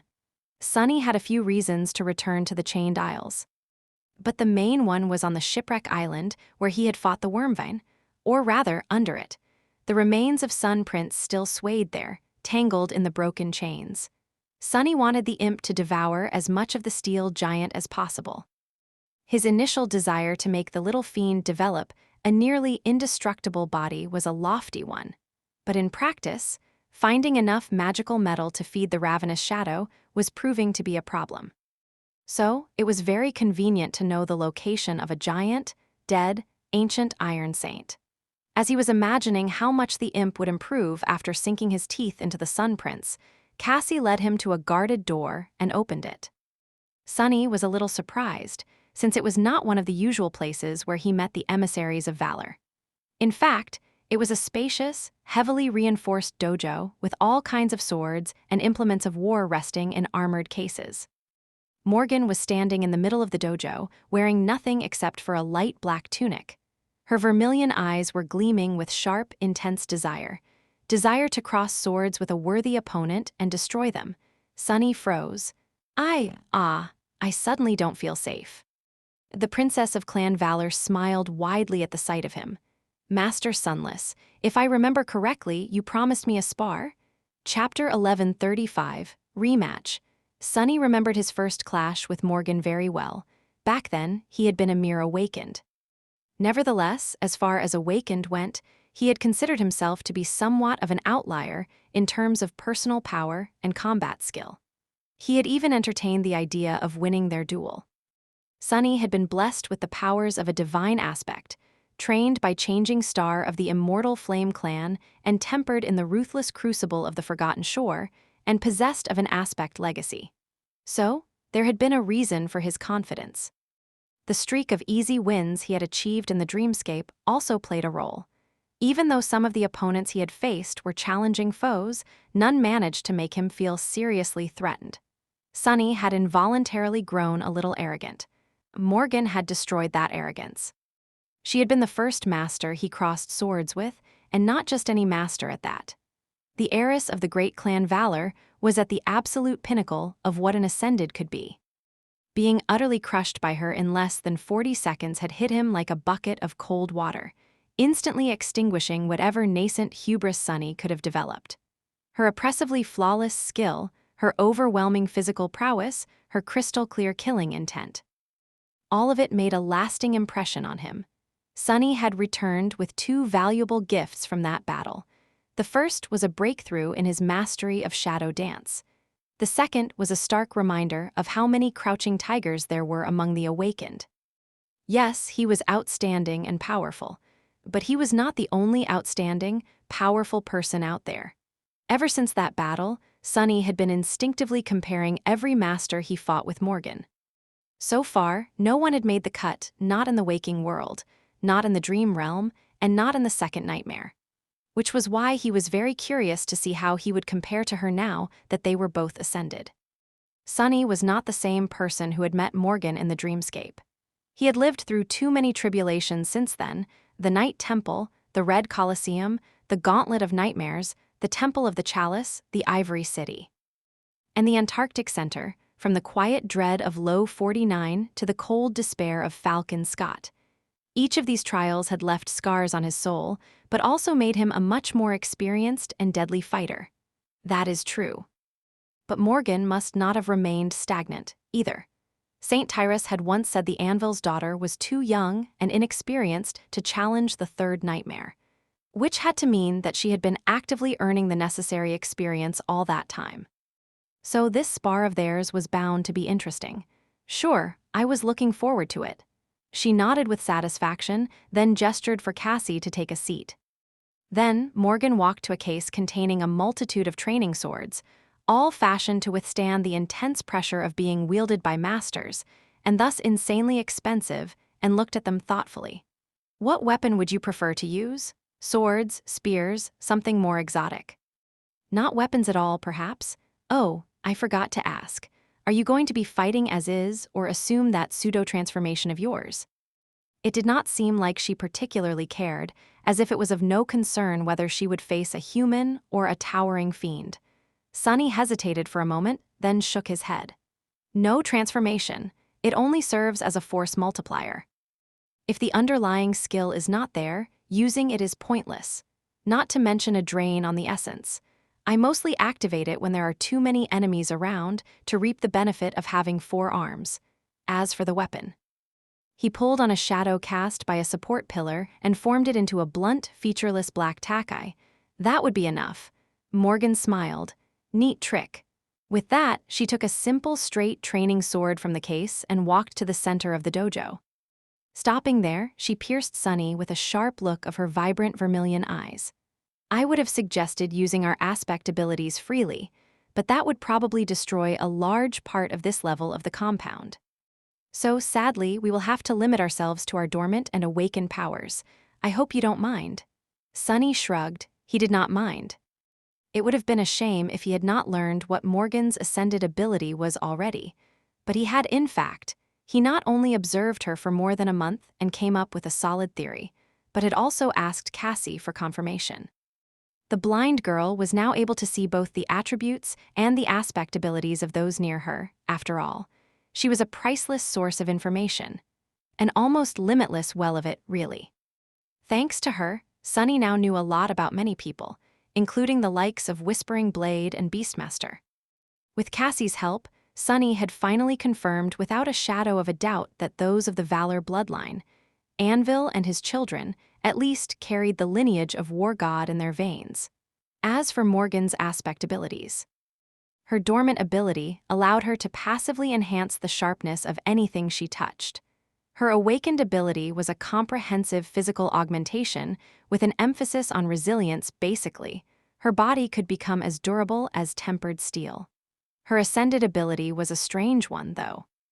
It allowed her to assimilate enchantments into her body and soul, inheriting their effects. As a master, the number of enchantments she could absorb was limited to 3, and they could be switched freely for different ones at any point in time. Considering how powerful, versatile, and unpredictable such an ability was, Sonny was more than willing to forgo using ascended abilities today. Standing opposite of each other, the two of them studied the opponent for a while in silence. Sonny was remembering the 36 seconds he had managed to hold out against Morgan the last time they fought. Morgan was probably studying his posture and expression, as well as replaying the scenes from the battle against the Titanic horde in her mind. After all, she didn't know that this was not the first time the two of them faced each other holding swords in their hands. Slowly, a smile of anticipation appeared on Morgan's beautiful face. Her vermilion eyes glinted, and her crimson lips parted, revealing pearly white teeth. Prepare yourself, Master Sunless. Sunny almost rolled his eyes. Is there really a need to announce her ata? He did not get to finish that thought, however. Suddenly, Morgan was beside him, and her sword was falling down like the inescapable blade of a guillotine. Chapter 11:36. Friendly Duel. Morgan moved fast, much faster than she had moved in the dreamscape. One moment she was standing calmly a dozen meters away from him, the next she was already there, delivering a downward cut aimed precisely at his temple. Luckily, Sunny was prepared for her. He sidestepped, raising his shadow takai to intercept the training sword. The two blades met and bit into each other, connected in a bind. He felt the shock of the impact travel through his bones and pushed the sword away, at the same moment as Morgan raised her hands, changing the angle of her weapon and pushing it forward over the takai. The tip of the training sword barely missed his eye. But now momentum was on Sunny's side. He took a step forward, past their two blades, and rammed her with his shoulder. Morgan was thrown back, and a split second later, it was her turn to deflect a cut. Only the cut had never come. Instead of trying to twirl his takai into a downward cut that was not too different from the one his opponent had delivered a moment ago, Sunny simply kept its position raised above his shoulder, the blade facing back, and struck her in the face with the pommel. No matter how fast Morgan was, no matter how strong, the distance between them was too short, and that strike was too swift. Better yet, the blade of the takai remained between his neck and the enemy's sword. Sunny saw no way for her to escape, and she didn't. Instead of awkwardly trying to avoid the strike, Morgan simply lowered her head and received it with the ridge of her brow, where the bone was strongest. She didn't seem fazed by the powerful blow, either. In fact, Sunny felt as if he had struck steel. He almost heard a metallic ring. The two of them pushed away from each other, ending that first, probing exchange. Sunny was pleased with himself. Morgan seemed pleased, too.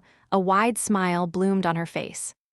She briefly touched her forehead, then glanced at her fingers, where a drop of blood was smeared across her alabaster skin. The smile turned into a grin. Wonderful, simply wonderful.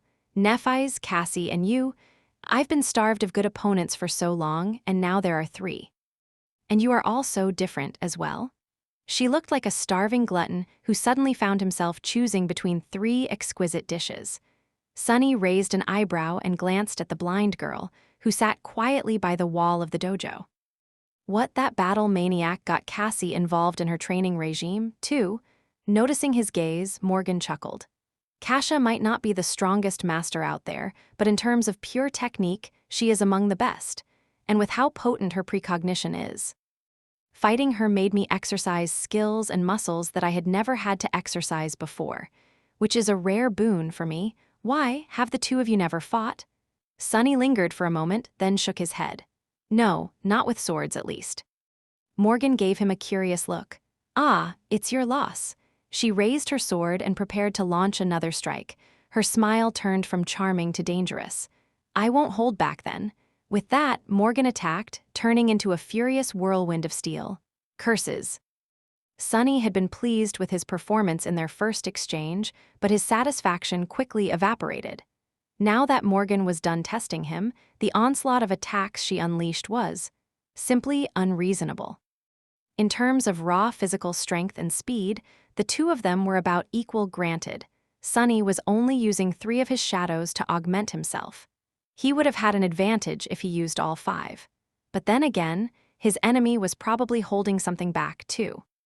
In terms of technique, combat intelligence, and experience. To his deep dissatisfaction, Sunny realized that he was still inferior to the Princess of War in that regard.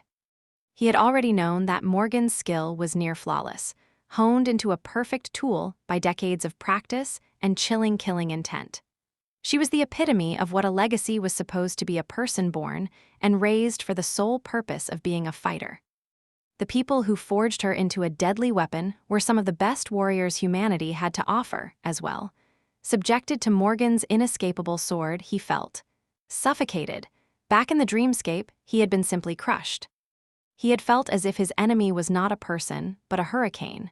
The 36 seconds he had lasted against her seemed like a miracle. Today, the situation was different. Sunny was at a disadvantage, but he could confidently defend himself. He was older, stronger, and more experienced. His mastery of shadow dance had improved a lot too, that said. The problem was, what the hell, she is insane. Although Morgan's battle style was too sophisticated and strangely elusive to be absorbed by him in a short amount of time, he did manage to glean a few things about it, enough to be able to predict the general flow of her movements. However, that flow was flawless, entirely devoid of any vulnerability he could exploit. What was the point of knowing her moves in advance if he couldn't do anything about it? She fought in a way that left him with no choices. It was as though there was a steel cage around him, and its sharp bars were slowly constricting. Soon enough, he would be caught and cut into pieces by them. Sunny knew that if the enemy had no vulnerabilities, the best way to defeat them was to create some. So he tried to lure Morgan into several insidious traps, to no avail. She seemed to see straight through them, solving the puzzles he presented in an instant, even all this time later. She was still like an insurmountable obstacle for him. The savage, but simultaneously chillingly calculating deadliness of her perfectly lethal skill was like a work of art. Its theme was war, violence, and destruction, and Sunny was both the subject and the sole member of the audience for whom that art was being created, as well as its victim. At that moment, he realized something. Sunny realized that this was the worst possible way for him to fight someone like Morgan: direct confrontation, contests of strength and skill. All of that was not his battlefield. The most dire battles Sunny had fought, he won with cunning and guile. He employed underhanded tricks, used every single resource available to him in unexpected ways, and tore victories from the claws of fate through sheer force of will and boundless spitefulness. He was good in a fight, of course, much better than most, but while being a sharp sword was an important conduit of his will, it was not what made him truly deadly. What a fine realization. The question was, how could he turn this duel around and push it toward a direction where he held the advantage? There were ways to overcome Morgan's furious, cold, suffocating might, surely. A more important question, though, was if he even wanted to. Chapter 11:37, Loser's Game. Up until now, both Sunny and Morgan had acted relatively tame. It might not have looked like it from the side, considering how fierce and vicious a battle of two ascended inevitably appeared. Masters possessed superhuman speed, strength, and resilience. A clash between them would look like a collision of two natural forces to a mundane person, and a mundane building would be swiftly destroyed should it become an arena for it. Which was why the dojo they were fighting in was lined with durable armored plates, and the training sword Morgan was using cost a fortune. Nevertheless, they were holding back. Not even considering the fact that the two of them had agreed to forego using their ascended abilities, Sunny had yet to make use of Shadow Step. Morgan had not made her weapon sharper, either, preferring to rely on pure technique. It was as though both of them had silently decided to make this spar a contest of skill. For now, which was actually a disadvantage for Sunny. The fewer resources he had at his disposal, the more restrained he felt. Morgan, on the other hand, seemed to only ever need one resource, her sword. In fact, even that was not necessary. Her body itself was the sword, capable of cutting through tempered steel without hindrance.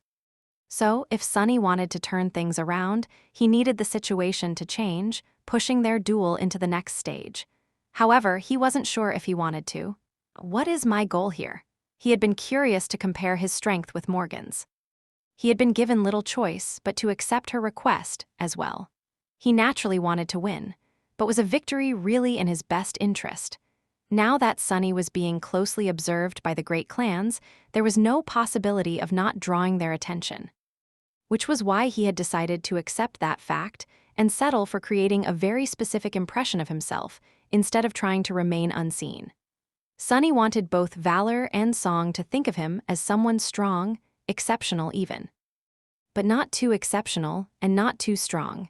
They had to think of him as a powerful, but crude upstart, a talented outskirt rat that had achieved a lot and had the potential to achieve even more.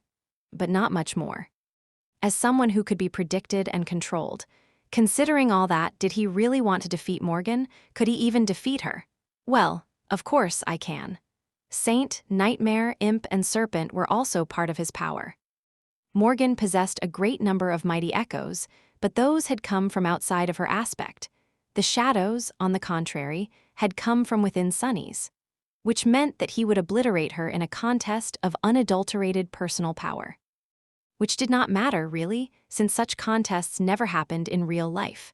There were always other components involved. The transcendent echoes might have been external to Morgan's own power, but they would rip Sunny apart just as well. I don't really want to best Morgan today. What I really need to do is lose in a way that will make it easier for me to gain access to her secrets. So, lose in a way that would leave her wanting for more. Being a personal sparring partner of the heir of the great clan Valor was a dangerous position to be in, not the least because Morgan could potentially learn much more about Sunny than he would have liked her to. But it was also the best position to be in for a spy. Keep your friends close and your enemies closer. Sunny frowned for a moment. Isn't this the same reasoning Nephi's used to justify her decision to join Valor? Maybe it was, but he did not really care. Many things had changed since then, including Sunny himself and the situation he was in. All right then, let's do this. He deflected another of Morgan's blows, evaded her follow-up strike, 3 of them actually, all chained into one predatory, fluid motion, and raised an eyebrow. Should we take it up a notch? She took a step forward, sent her sword flying toward his throat with diabolical speed, and smiled pleasantly. Let's. Sunny sidestepped her strike and nodded. Then, his technique instantly changed. Before, he was using a fluid mix of various simple styles he had picked up over the years. Such a patchwork technique did not excel in any one thing in particular, but was flexible and hard to predict. Sunny had held to his best cards, though, unwilling to share them with the enemy. A potential enemy, at least. Broken sword style that Nephi's had taught him. Saint's grounded technique that had originated from the legions of Nether. The battle art of solving zealots, which had come from the war maidens of the Red Sect, those he had hidden within himself. Now that he wanted to lose in the most interesting fashion, though, what would really intrigue a battle maniac like Morgan? She had faced and defeated all kinds of awakened, and had learned all manner of battle styles, no doubt. Her collection was probably even larger than Sunny's own. So what technique could he show that was both exceptional and fascinating, and, most importantly, unknown to Morgan? One particular style came to mind. It was one that he had learned by chance. Not from awakened, ascended, or even saints, but from nightmare creatures. The primeval hunters that had emerged from the gate near Rain School, wielding weapons made of flint. After all, if anything could capture the attention of an obsessed connoisseur of swordsmanship, and all things related to combat like Morgan, it was a technique that might have had just lain at the root of all techniques, all styles. Sunny's movements changed, shifting from fluid and refined to uncomplicated and brutal. His whole demeanor changed, too. The savage technique of the Barrow Wraiths was straightforward and rudimentary, but there was a primal lethality to its clear, callous barbarity. It was the expression of a pure, unclouded intent to kill, simple, but in no way crude. There was nothing about it to dilute the ruthless resolve of a hunter who sought to slaughter his prey in the most direct, efficient way possible. Sunny remembered the desperate fight in front of the Nightmare Gate and attacked, cruelly aiming to slice through Morgan's hamstrings. Let's see how this goes. Chapter 11:38, Suffering from Success. It went well. Sunny was not doing much better against the murderous hurricane of steel wearing the beautiful human face of Morgan of Valor. But he did manage to slow her down a little. Morgan slowed down not because she felt pressured by his sudden change of techniques, but because she was fascinated by it.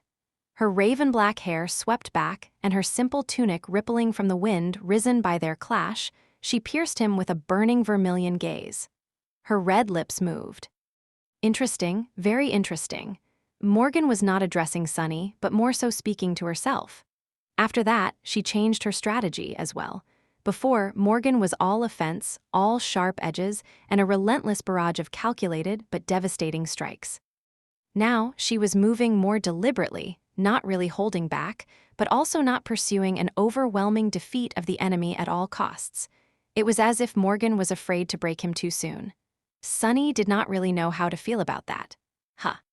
Well, that's a new feeling.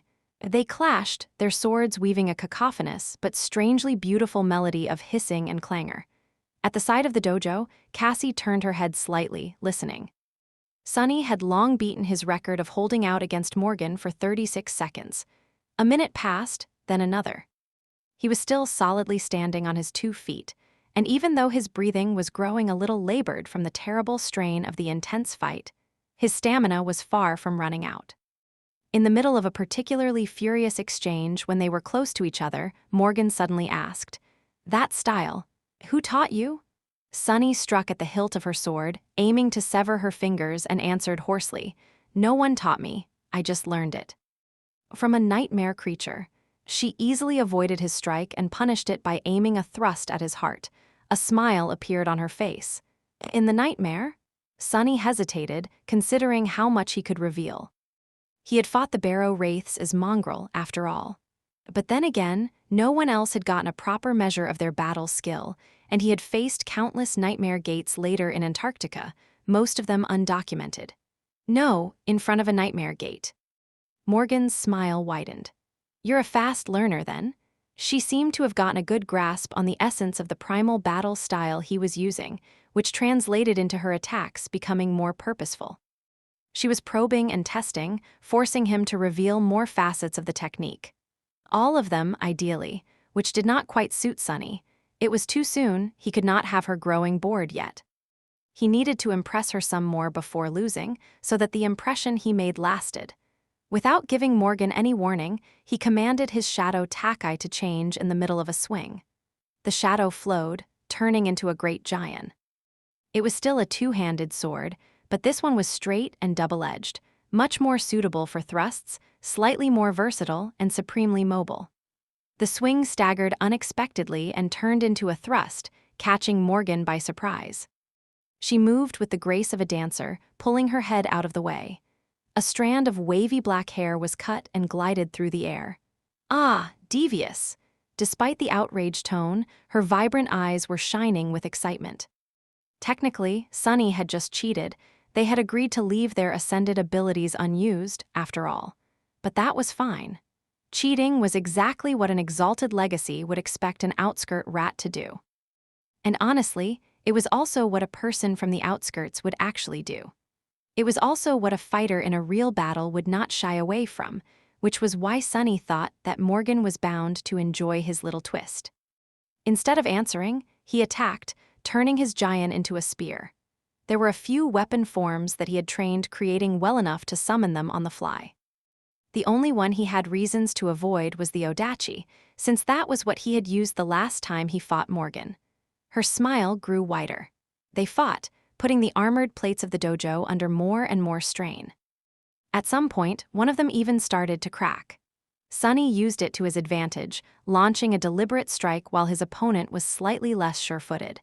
Pushing the tip of her spear aside, Morgan pivoted, shifting her weight to one leg. The other suddenly whipped into the air, delivering a lightning-fast, picture-perfect roundhouse kick to his head.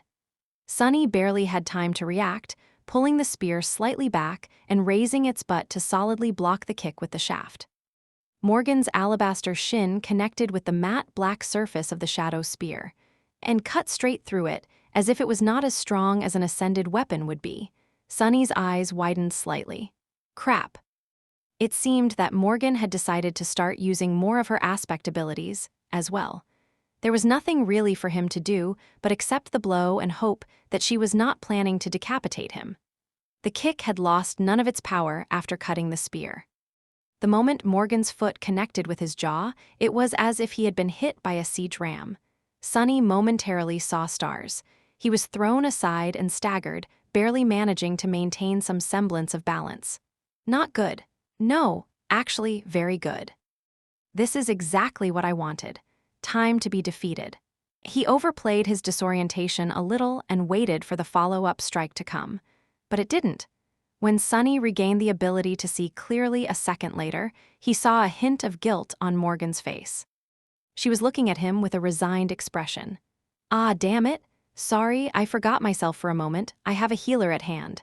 Then she paused and stared at him with a slightly startled expression. It was strange to see Morgan surprised. You're not cut?" Sonny rubbed his cheek, which was still numb. He was going to have a nasty bruise, that was for sure, but the marble shell seemed to have withstood Morgan's aspect ability. No, not quite. She had probably released the ability after slicing through the spear. But her flaw, what Sonny suspected to be her flaw, remained. He grimaced, then moved his jaw side to side and answered in an even tone, "No, why would I be cut? Do I look fragile?" "Well, I'm not. I'm quite sturdy, in fact." Morgan stared at him for a bit, a strange expression on her face. Eventually, her lips twisted into a light smile. "That you are, I'll remember that, for our next spar. This one, sadly, has to come to an end. Thank you for a wonderful duel, Master Sunless." She glanced at her training sword, then calmly turned around and went to place it back in the case. Sonny rubbed his cheek again, feeling a bit of dull pain seep through the numbness, and looked at her back. "Seems like it worked. That is what I call a job well done. Beautifully, really? Ah, I guess that is what they call suffering from success." Chapter 11:39, Performance Review. The spar with Morgan left Sonny feeling sore and contemplative. The soreness quickly dissipated thanks to his ascended physique and the shroud of dusk, but the ponderous mood remained. Some time later, he was sitting in his small office, ignoring the paperwork he had to fill out in favor of idly staring at the wall. That fight of theirs was not exactly illuminating, but it had provided him with a lot of food for thought. First of all, Sonny was reminded of what true legacies represented. Over the years, he had forgotten the feeling of awe and reverence mundane people had toward the distant, powerful legacy clans, the austere warrior caste that produced the best and most valiant champions of humanity.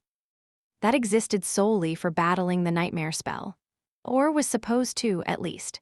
He couldn't be blamed. Sonny had grown immensely strong himself and had crossed paths with all kinds of powerful creatures, from ancient saints to titans. He had even brushed against actual divinities like Weaver, Nether, and Hope. It was not surprising that the fearsome reputation of the legacies faded a bit in comparison. But the legacy clans, and especially the three great clans, were still authorities in terms of personal power and combat prowess. They were in no way inferior to the ancient Awaken of the past, and in fact seemed to be superior in many ways. The most important ways. Legacies, and all modern Awakened by extension, were much harsher, much more extreme, and much better tempered than those from the ancient times. That was because the legacy clans were forged in a much more hellish world. They had risen to resist the nightmare spell, and were shaped into a force to be reckoned with by its terrible pressure. Morgan had reminded Sonny about that. It was no coincidence that the two most dangerous people he knew, Nephi's and Mordred, were products of the legacy culture. Among the three of them, it was Sonny who was an outlier, which brought him to the second avenue of thought: his own power. Sonny would have lied to himself if he said that he wasn't upset about his loss. Even though he understood that a good defeat was much more beneficial as far as his goals were concerned, a small and unreasonable part of his mind still desired to win.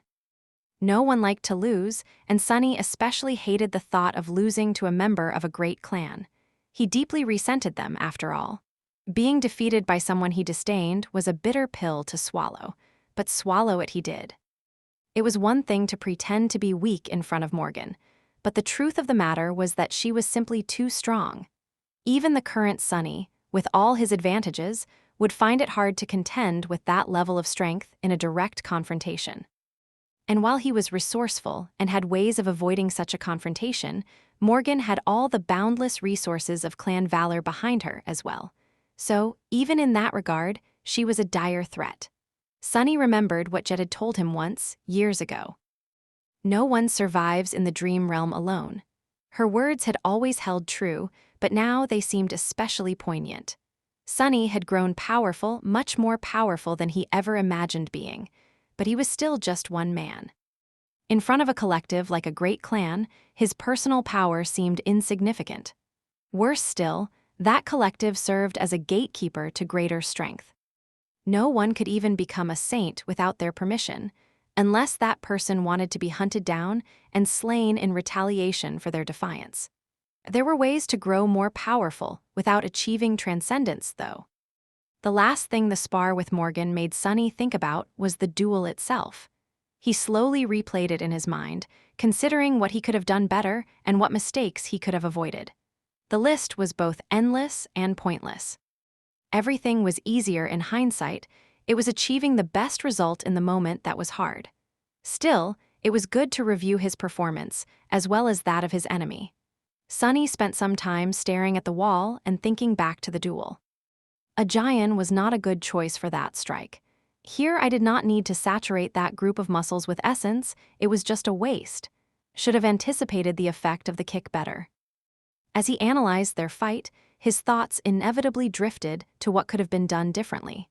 I wonder how Morgan would have fared against me if I used the shadow shell. Sunny tried to construct such a fight in his mind, replacing himself with a version that was 3 meters high and possessed 4 arms. Would Morgan have still held an advantage? Not in physical prowess, that was for sure. However, he was not certain if the outcome would have been different.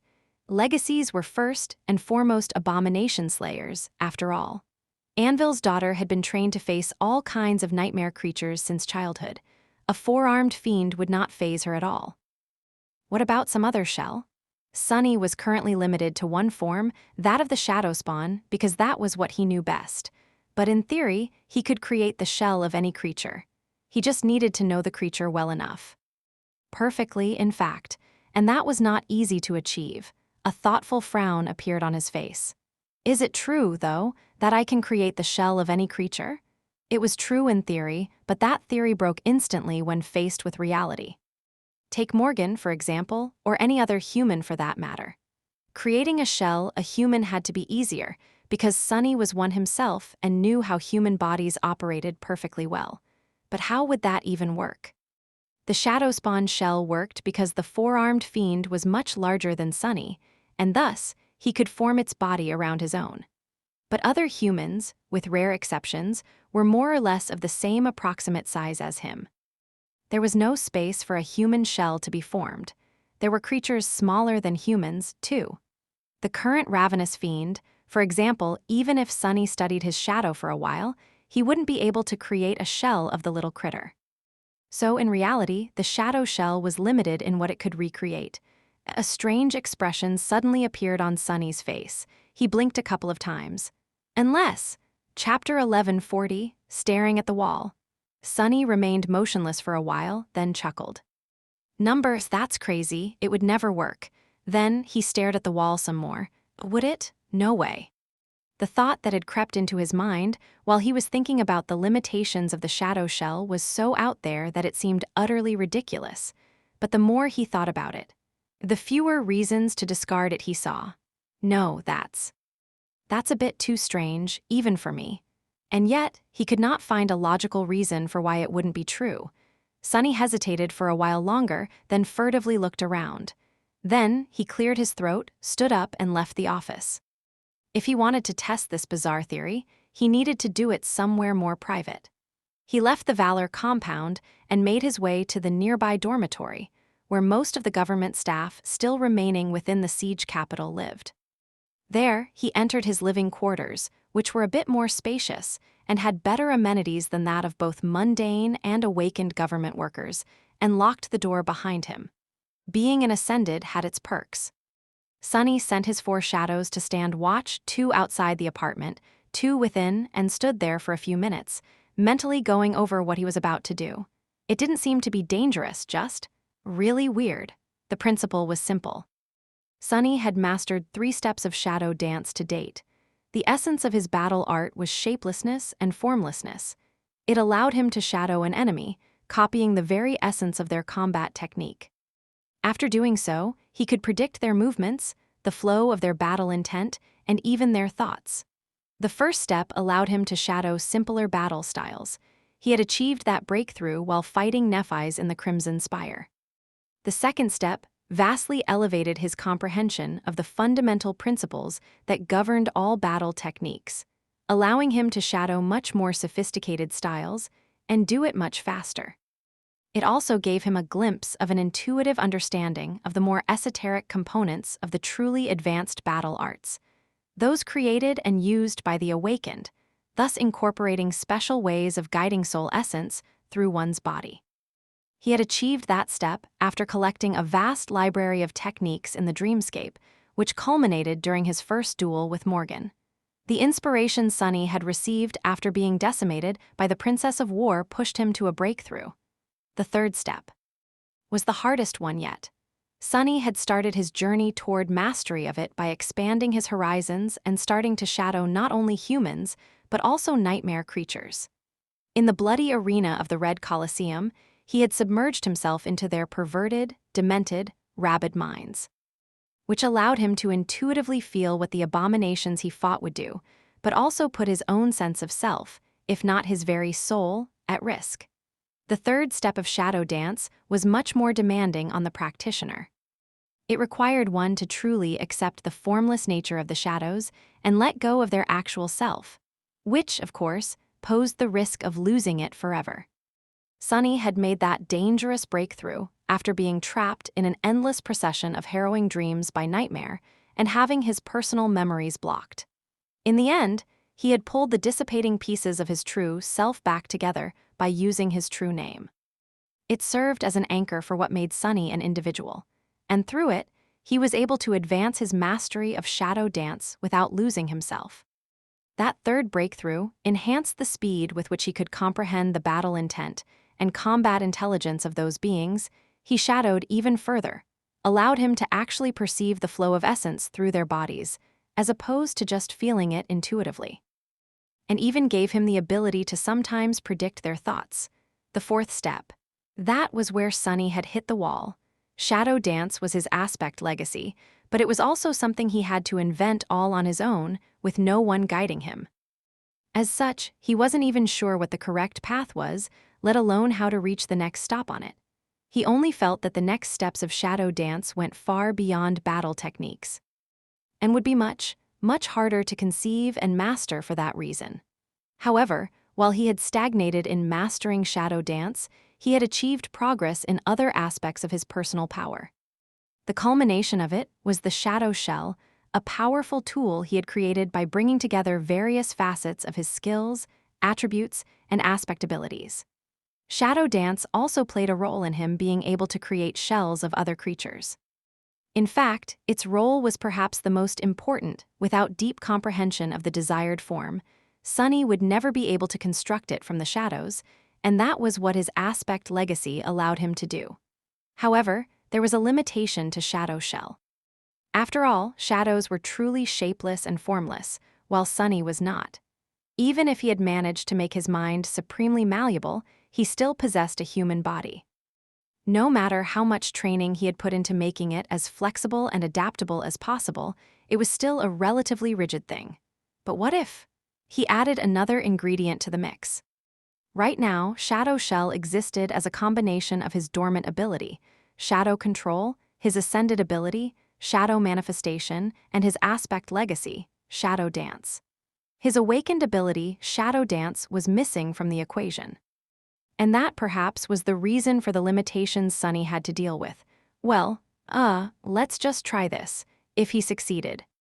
Sunny felt that he might just discover a direction that would eventually lead him to the next step of shadow dance. Breathing in deeply, he activated Shadow Step and dissolved into the shadows. There, in their dark embrace, Sunny himself was a shadow, formless and shapeless. But he did not need to be. While fighting the ravenous fiend, he had changed his form in this state to possess sharp claws. His shadow form was, too, infinitely malleable. So, Sunny concentrated and started to slowly change his shadow form into the shape of himself. It was a strange endeavor to turn himself into a shadow, only to then turn the shadow into himself. But that was exactly what Sunny wanted to do. It was a bit like constructing the shell of the shadow spawn, only instead of shaping the shadows around his body, Sunny was shaping his body, his shadow body, instead. Of course, he knew the shape of himself the best, which was why recreating it was much easier than summoning the fiendish form of the shadow spawn. Eventually, the incorporeal shadow assumed the form of Sunny's body. It had arms and legs, a torso, fingers and toes, and a face that was a perfect rendition of Sunny's face. It matched his physical body perfectly, not that it needed to. Starting from becoming himself was just the easiest thing he could do for that test. Satisfied with the result of the shaping, Sunny spent some time in the dark embrace of the shadows, drifting. I wonder. Then he took a deep mental breath, activated shadow manifestation, and manifested himself back into the waking world through it. Chapter 11:41, Self-Actualization. A matte, jet-black version of Sunny was standing in the middle of the room. He did not move for a while, frozen like a statue, then raised his hands slightly and looked at them with a strange expression. His fingers moved. Well, that's... The jet-black Sunny scratched the back of his head, then halted for a moment and tentatively touched his hair. The mere fact that he had hair was a surprise. That's certainly something. He felt extremely strange. Sunny was fundamentally a human. When using Shadow Step, he could assume the form of an incorporeal shadow, then turn himself back to his original form. That was not what he had done today, however. Today, he had become a shadow, and then manifested himself into a corporeal form without turning back into a human. So what he was right now I'll be damned if I know what I am right now. A human inhabiting a human-shaped vessel made of shadows. A shadow brazenly wandering the human world in the form of a person, or something else entirely. Descriptions aside, his current state was a curious one. Because of how faithful the recreation was to the original, Sunny felt more or less like himself. His range of motion, strength, and agility remained the same. His shadow form was ascended, just like his human body, so it was just as powerful and resilient. There were differences too, of course. The most obvious one was the change in his perception. His shadow sense seemed to have become sharper, while his vision was now less pronounced. He couldn't see colors, either, just like in the second nightmare, when inhabiting the shadow spawn. This was familiar territory for him. Less familiar was the actual composition of his new and strange shadow body. It was a faithful copy, but not an exact one. It couldn't be, although the jet-black Sunny looked and acted like Sunny, he was still a manifested shadow. As such, he operated on a different set of principles. The recreation did follow some underlying principles of how a corporeal creature was supposed to be, but the similarity was shallow. He did not have a beating heart, or any internal organs, for that matter. And although there was a rough structure to his form, with something similar to bones being connected to something similar muscles, there was no blood running through his veins. There were no veins either. At best, there were essence pathways. How did it all work? Hell if Sunny knew. It did work, though. Perplexed, he glanced at the two shadows that were hiding in the corners of the room. What do you guys think? The haughty shadow seemed completely befuddled. It stared at him for a while, then raised a hand, as if wanting to say something. Eventually, though, the arrogant guy simply shook his head in confusion. The creepy shadow, in an uncharacteristic display of emotions, scratched the back of its head, puzzled. The jet-black Sunny smiled, revealing jet-black teeth. Yeah. After going through the training steps of shadow dance and examining his current state further, he discovered a few things. The first was that this corporeal shadow form was much more malleable than his human body. It could change its shape at will. Of course, he needed to possess an excellent understanding of what he was turning it into for the end result to work. For example, Sunny could become a smaller version of himself. That, however, required some practice to master, since such a fundamental change affected a lot of things. He could become larger, too, although there was a limit to how much, dictated by his rank and soul essence capacity. Less comprehensive changes were much easier. Sunny already knew how to possess 4 arms, so he could add 2 more to his existing ones with ease. The same went for claws, horns, a tail. In the future, as his knowledge of various forms and shapes grew, he would be able to make more changes like that on the fly. The second discovery was that while the corporeal shadow form was almost as resilient as his actual body, in the end, it still fell short. The reason for that was simple: the weaves. Neither blood weave nor bone weave persisted in this state, which left Sunny vulnerable. Interestingly enough, the marble shell still had an effect. In fact, it had even become more potent. That was because the effects of the stalwart trait were being applied to him twice. Shadows were innately connected to souls, to the extent that when Sunny was damaged in the form of a shadow, or one of his shadows was damaged, his soul would be damaged too. Therefore, the corporeal shadow form received the benefits of both the extremely high degree of physical protection and the high degree of protection from soul attacks that the stalwart trait provided, due to the fact that every attack against it was akin to a soul attack. Which was not ideal. Sunny had a tendency to be wounded a lot, and if each wound was transferred directly to his soul, it would quickly collapse. That really won't do. Activating the mantle would surround the physical shadow form with an onyx carapace and make it much less prone to being damaged. But there was an even better solution. After all, Sunny had started this whole experiment for a reason. Even though the discovery promised to have much wider implications, the initial reason was to expand the limits of the shadow shell. After getting somewhat used to this new way of existence, Sunny called upon the deep shadows shrouding his room, manifesting them into the shadow spawn shell. Layers of shadows flowed up his jet-black body, wrapping tightly around it. Soon, a towering, four-armed fiend was standing in the middle of the room. This time felt different, though. Instead of being nestled within the shell, Sunny felt as if he had become an integral part of it. His own shadow form was still the heart and driving force of the horned creature, but it was as if he had actually become the fiend. The outer layers of the shadow spawn were like armor, and protected safely deep within was his vulnerable soul. Not bad. Combining these two abilities was a perfect way to both remove the limitations of the shadow shell and protect his soul from harm. If there was one negative side to this solution, though, it was that Sunny's essence was being consumed at twice the speed. He would not be able to sustain this double transformation for long. For now. In the future, though, as his soul grew more powerful, Sunny would most likely be able to use these abilities much better. And one day, perhaps, his soul would grow so vast and powerful that he would not need the protection of a shell at all. Chapter 1142, Tangible Shadow Form. A few days went by in a flash. Nothing serious seemed to have happened, but grand and dire events were being set in motion in the shadows.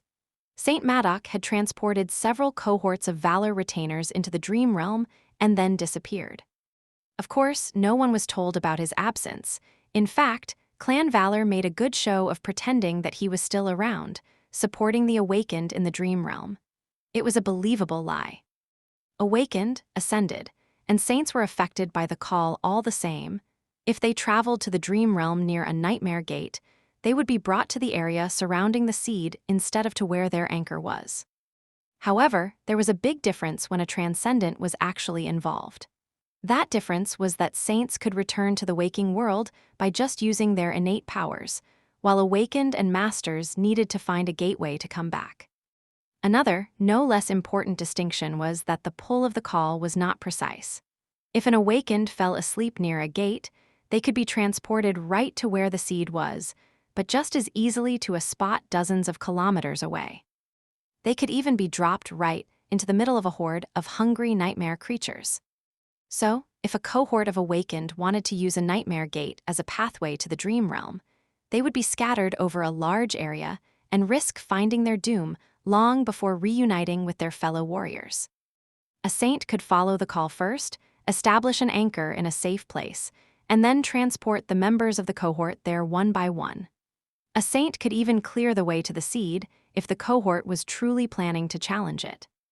That was how the nightmare gates that opened inside the human cities were usually dealt with. Unless there was no one to challenge them in that case, they were simply contained, surrounded by a fortified exclusion zone and guarded day and night.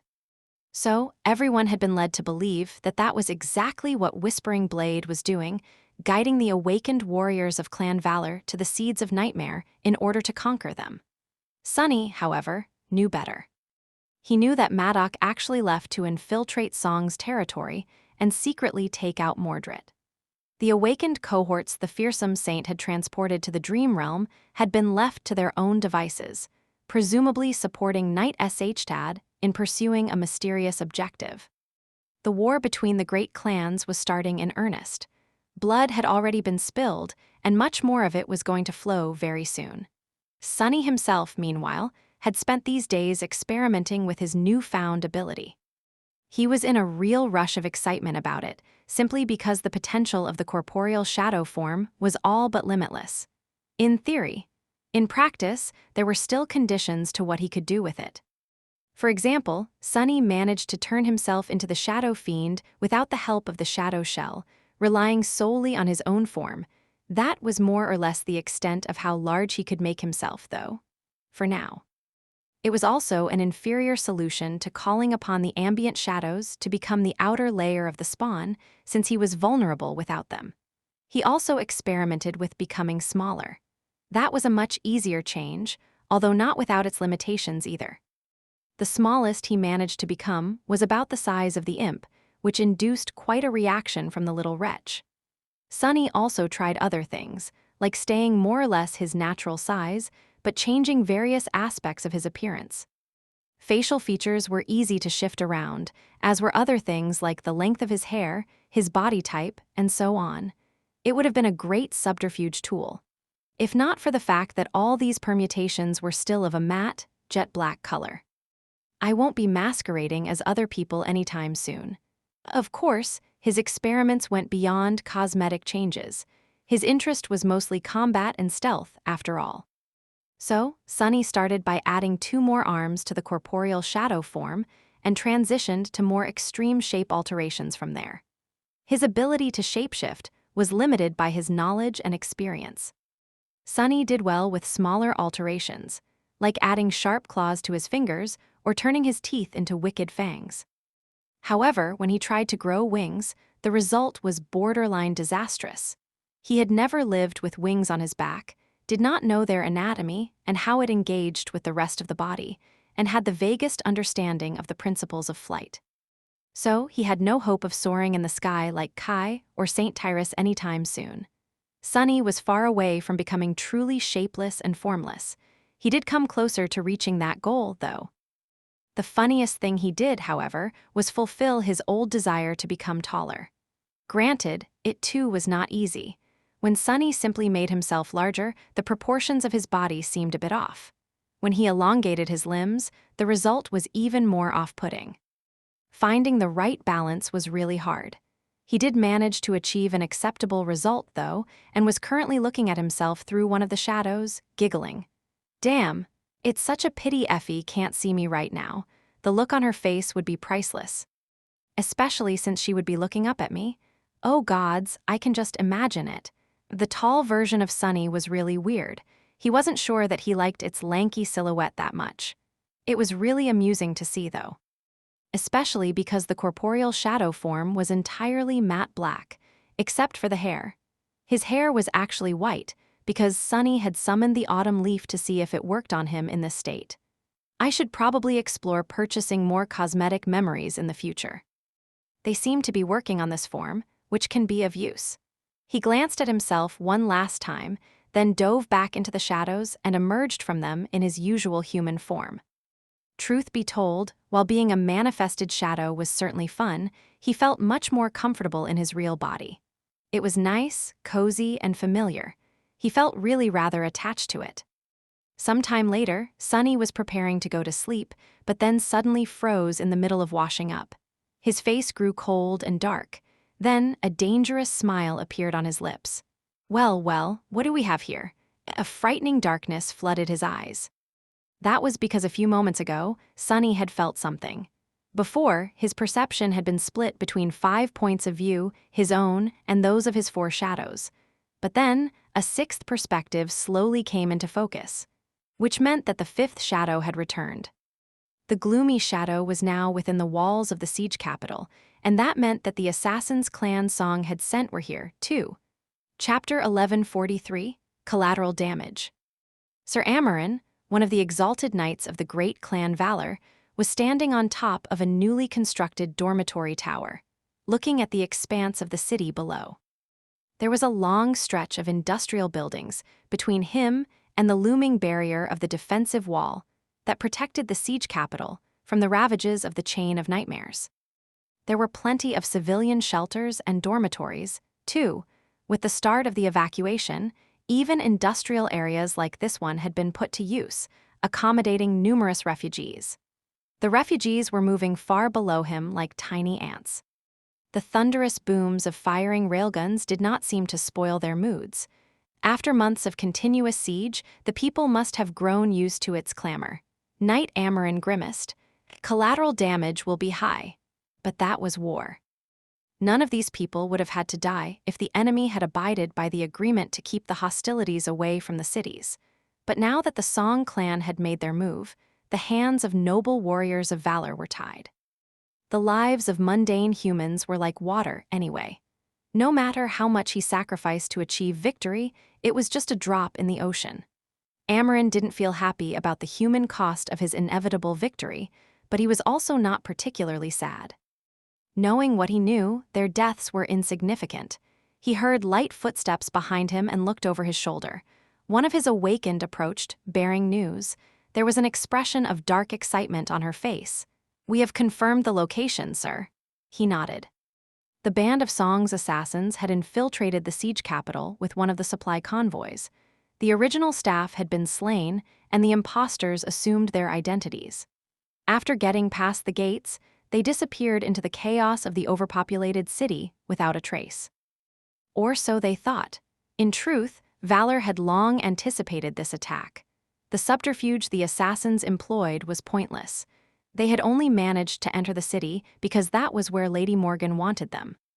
It would have been easier and much more bloodless to deal with the servants of the Queen of Worms at the gates, but then some of them could escape. So, they were allowed to enter deeper into the trap. And now, Knight Amarin was entrusted with the honor of delivering Valor's retribution upon the wretched cowards. What did it matter if there was collateral damage? He turned around and glanced at the valiant awakened gathered on the roof. With warriors like these fighting by his side, the dogs of Song stood no chance. A cold smile appeared on Amarin's lips. "Prepare then, we strike as soon as they make their move." In a dark and empty production hall of a decommissioned underground factory, a group of people were sitting around a ghostly fire. Its flames were blue and burned without producing any smoke. A pleasant fragrance was spreading from the fire, but the gathered people did not seem to notice. The leader of the group was a woman wearing simple civilian clothes, with a pale scar crossing her otherwise beautiful face. She was Ascended Morrow, a retainer of the great clan Song. Currently, Morrow was listening to quiet scratching sounds that seemed to be coming from somewhere under the floor of the factory. The faces of the awakened around her were a little tense. There was a newcomer among them, a man in the uniform of the evacuation army that listened to the sounds, too, his eyes growing a little wide. He was their contact within the siege capital. After a few moments of silence, the man spoke. "That thing. It's not going to break free, is it?" Ascended Morrow smiled. "Of course it will, when I command it." She lingered for a second and then added, "Have no worry, though. The thralls of Sister Beastmaster are very obedient. Granted, this one is more powerful than her usual pets." The man chuckled wryly. "Ah, I see. Good then. Poor fool did not even know that he, too, was one of the thralls.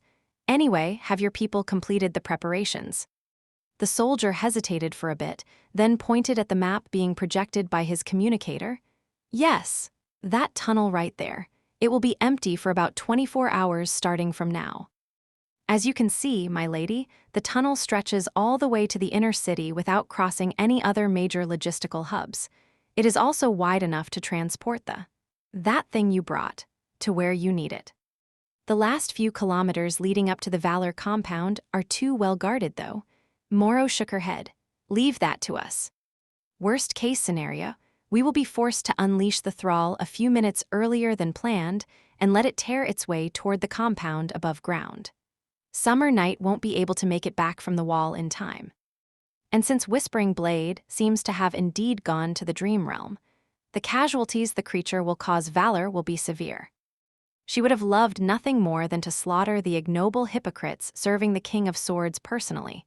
But sadly, her mission was simply to deliver Beastmasters present to Morgan of Valor, striking both at the enemy's troops and reputation. After all, what kind of incompetent fool would allow a nightmare creature to rampage in the middle of their city? The man cleared his throat. "Ah, But I must warn you, my lady. The awakened of Clan Valor seemed restless recently. A few cohorts vanished without a trace. I don't think that we've been made, but it's better not to linger. Ascended Moro studied his face for a while, then nodded. Sound advice. We were going to wait until summer night engages with the terror that is approaching the city, but our diviner has turned ineffective all of a sudden. With this added uncertainty, it is better to accelerate the plan. She glanced at her awakened and smiled. Time to act, my kin. Prepare to enter the tunnel. You too, go relay my order to those watching the creature. They need to get it ready for transportation as soon as possible. We are moving to attack. On the first floor of the dormitory tower, Knight Amarin was surrounded by the awakened warriors of valor. One of them was making a report. The enemy seems to have started moving. They must be aiming to enter the network of logistical tunnels under the city. If they do, catching them all would be problematic. Amarin nodded. Indeed, the wretches can't be allowed to burrow deeper underground. No, we need to force them to the surface. Get ready to attack. We'll blast through the factory roof and slaughter them all. There was a shadow watching him say these words. There was a shadow watching Ascended Moro give orders to the assassins as well. Some distance away, Sunny sighed and gulped down what was left of his coffee. Then he thanked the owner of a refugee cafe, rose, and walked out, yawning lazily. It was time for him to begin, too. Chapter 1144, Theater of Shadows. In the decommissioned underground factory, the ghostly fire had been extinguished. Dozens of awakened were moving, preparing to depart. All of them had summoned luminous memories, and the dancing lights made the shadows populating the vast production hall reluctantly retreat. Ascended Moro was standing in front of a sturdy wall, looking at it with a somber expression. Eventually, she nodded and glanced at one of her subordinates. This is the spot, isolate it. The awakened nodded and raised his hands. Soon, a strange silence fell upon them. It was not the mundane kind of silence many memories could create, though, instead, it was the manifestation of an ability that could cut a stretch of space from the rest of the world, subduing all tremors and sounds that would escape it. The city was constantly being monitored by countless seismic sensors on account of nightmare creatures often burrowing underground, so nothing less would do if they wanted to remain unnoticed. Satisfied, Moro raised a hand and clicked her fingers. A moment later, a violent sonic boom resounded, and a large portion of the wall in front of her shattered into dust. Behind it, an entrance to a tunnel was revealed, drowned in darkness. Cold wind entered the production hall, making the awakened shiver. Even Moro herself suddenly felt uneasy, for whatever reason. With a frown, she lowered her hand and said evenly, "Clear the debris. The entrance should be wide enough for the cage to fit. Second cohort, scout out the tunnel and make sure that there are no blockages there." 7 awakened, jumped down into the darkness, while the rest of her subordinates got busy preparing the hole she created for the creature's cage. The cohort in charge of keeping an eye on the abominations was going to bring it any minute now. Lowering the massive containment device down would not be easy, but they had come prepared. The man in the uniform of the evacuation army watched the process with a worried face. After a minute, he cleared his throat awkwardly. "Well, I will be going then." "My job here is done." Moro glanced at him indifferently. "Go." The thrall was of no use anymore. Their escape from the city would be handled by a different sleeper cell. If it was up to her, she would have gotten rid of the man and his people to clean up loose ends, but they could become useful in the future. Even mundanes could do a lot of harm if armed with the right tools. Although Moro felt it was beneath her to use vulgar weapons of the bygone era, in the grand scheme of things, not even crude instruments like that could be neglected. Others might not have known, but she understood what was at stake. The man disappeared, and the entrance to the tunnel was cleared. Their exodus from the underground factory was being dragged out, however, because the creature cage was slow to arrive. Moro felt irritated. What is taking them so long? She thought about sending someone else to fetch the guard cohort, then decided against it and took out a special memory. Although using it required some essence to be spent, right now, time was more important. The memory was called the Reaching Hand and consisted of a scattering of finger bones. Each of the 4 cohorts under Morrow's command was in possession of a phalanx, and she held the 5th one. People who touched the ancient phalanxes could communicate with each other across small distances. Ironically, the reach of the reaching hand was not large. However, it possessed the unique quality of being shielded from most divination abilities, which was very valuable for the sort of mission they were currently on. Morrow gripped the bone and spoke, mentally connecting to the cohort that guarded the creature cage on another level of the factory. "Mont, where are you?" Soon, the leader of the cohort responded, her voice resonating in the vast production hall. "Sister Morrow, we are guarding the creature." "Has something happened?" Morrow suddenly felt a bad premonition. "What do you mean? Have you not received my order?" Awakened Mont lingered. "I am sorry, sister. What order?" She gritted her teeth. "I sent 2. But then Morrow grew silent. The 2 awakened she had sent to relay the order. Why were they not back yet? She had assumed that they had stayed with Mont to help move the cage, but why would they? Not good. She hesitated for a split second, then said calmly, "Get the cage here right now." What had happened? Had the enemy already discovered their location and silently infiltrated the factory? How could they, without disturbing any of the wards she had placed on all the entrances, if the soldiers of valor were already here? She glanced at her subordinates and barked, "Assemble into a battle formation, prepare for an attack." A moment later, Morrow reached through the phalanx to the cohort that had gone forward to scout out the tunnel. "Rika's, return immediately." There was a short span of silence, and then she heard the familiar voice of awakened Rika's. "Yes, sister, we are coming." Concerned, the warriors of Song swiftly assembled into a defensive formation. They stood near the entrance to the tunnel, looking nervously into the darkness of the production hall. The factory was silent. Soon, the silence was disturbed by a loud noise. With a screeching sound of rusted metal, a cargo elevator arrived. Its doors opened, revealing a massive cage of enchanted alloy. 7 awakened used all their strength to roll the cage forward. Morrow secretly let out a relieved sigh. At least the creature is secured. Now they were only missing the 2 messengers and the cohort that had entered the tunnel. "Rika's, how long before you arrive?"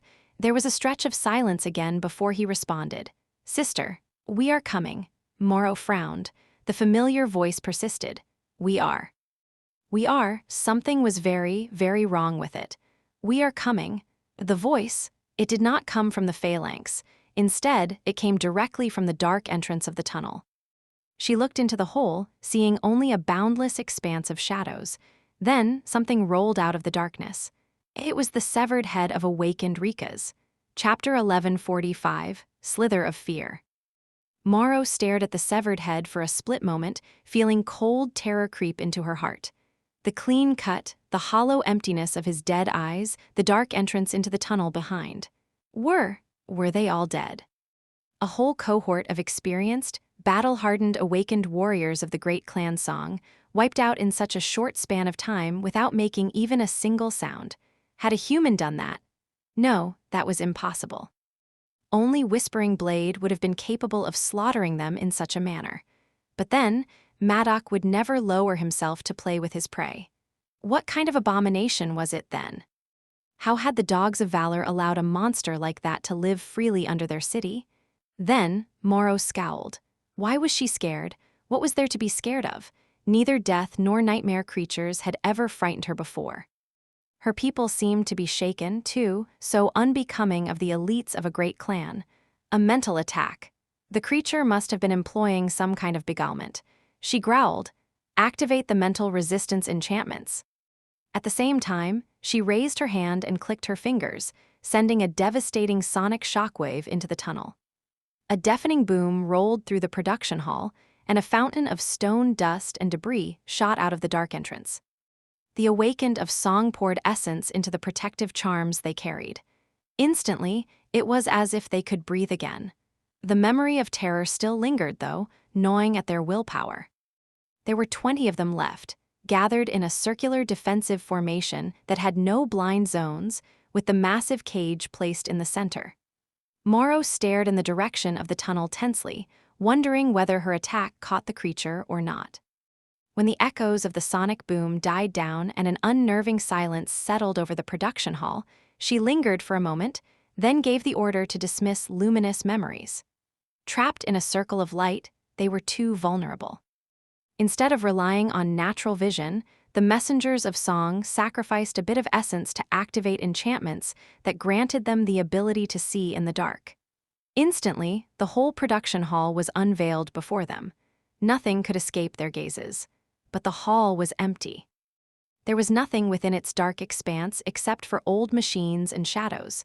Morrow raised her hand, brought her thumb and middle finger together, and then said loudly, "Show yourself, creature." There was a moment of silence, and then a moment more. And then the severed head laying in the dust beside her spoke, its mouth unmoving, "Creature, creature, creature." It spoke in Morrow's own voice. The awakened threw unsettled glances at the head of Rika's, which stared back at them with hollow eyes. "What kind of a trick? Don't pay any attention to it. It's a distraction." She snarled, then looked away from the morbid visage of the speaking severed head and concentrated on the production hall, trying to predict where the attack would come from. The awakened followed her example, too, except for one. The man who had been the furthest from the entrance to the tunnel swayed slightly. Then, his head slid from his shoulders and fell to the floor, rolling through the dust as the body toppled behind it. In that short instant, when everyone had gotten distracted by the creature mimicking Morrow's voice, another awakened was mercilessly slain. And now, there were only 19 of them. "Damn it!" Morrow clapped her hands together, unleashing the full force of her aspect. A destructive sonic shockwave spread like a ring from the formation of the awakened, obliterating a large swath of the production hall. The concrete floor cracked, the old machines were torn apart, the steel conveyor belts were ripped, and shreds of alloy flew away like jagged bullets. Nothing within the circle of destruction could have escaped unscathed. In the silence that followed, the severed head of Rika's spoke again, unperturbed. "Pay, pay, pay." Ascended Morrow gritted her teeth, calmly analyzing the situation. Where was the enemy? What were its capabilities? There was something else beneath her calmness, though, a slither of fear. This time, one that had nothing to do with an insidious outside influence. A moment later, two things happened. First, a loud metallic click came from somewhere within the defensive formation. From the massive cage that contained the enthralled abomination. Second, a section of the production hall's ceiling suddenly collapsed, and armored figures poured through the breach. A short time earlier, many levels above the production hall of the underground factory, Knight Amarin was standing in the middle of a wide corridor.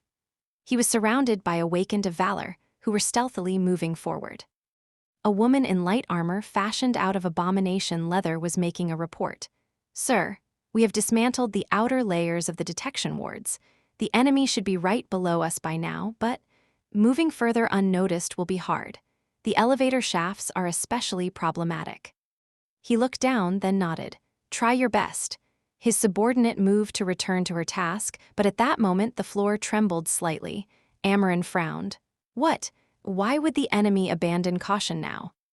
He raised his head to give an order, but at that moment, something flashed in the corner of his eye.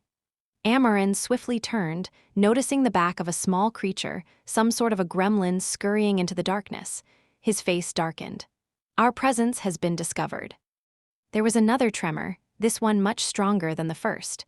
The worms had to be trying to collapse the wall of a tunnel in a hurry, hoping to escape. If so, he was going to have to disappoint them. Amarin had been planning to proceed further down quietly, even if it took more time. But now that such an approach was off the table, there was a need to accelerate things. There was a sword on his belt and a war hammer on his back. Unsheathing the sword and pulling the hammer from its loop, Amarin bellowed, "Warriors of valor, with me." Then, he called upon his aspect and slammed the war hammer into the floor. A wave of crushing force traveled downward, piercing through multiple levels of the underground factory and opening a ravaged path to the main production hall. Without a moment of hesitation, Knight Amarin grinned and jumped down into the dark breach. Death to the enemy, let no one escape. Chapter 1146, Blood Rain. Some of his warriors were going to use flight memories to follow, others would rappel down. But Amarin himself had no need for these measures. He simply plummeted through the breach, falling into the darkness like a meteor of steel. Reaching the main production hall, he thrust his sword forward. Invisible force flowed off the blade, forming a brittle field below him, a series of them actually, each as thin as a sheet of paper. Breaking through these invisible panes of force allowed Amarin to slow his fall. He landed on the floor in a roll and jumped to his feet a split second later, ready to attack and carve out a path for his men to follow. If everything went right, the enemy would have been surprised by the collapsing ceiling and the sudden arrival of a Valor Knight. Even if their shock did not last long, a few seconds would be enough. But he was not given a few seconds. Nothing went right from the start. As soon as Amarin and the first of his warriors landed, they were greeted by a devastating sonic boom. He felt a powerful shockwave travel through his body, almost strong enough to cause his organs to burst. Luckily, he was resilient enough to withstand it. The same couldn't be said for the awakened behind him. With pain screams, they dropped down, blood flowing from every orifice on their bodies. Dead. It was as though the enemy had been waiting in a battle formation, ready to defend themselves. "How dare you?" As more and more armored awakened poured through the breach, Amarin roared and dashed forward. There was something strange, though. At the last moment before his lunge, it was as if a drop of blood fell on his helmet from somewhere above.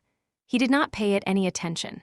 In front of him was a loose circle of awakened protecting something that resembled a large alloy crate.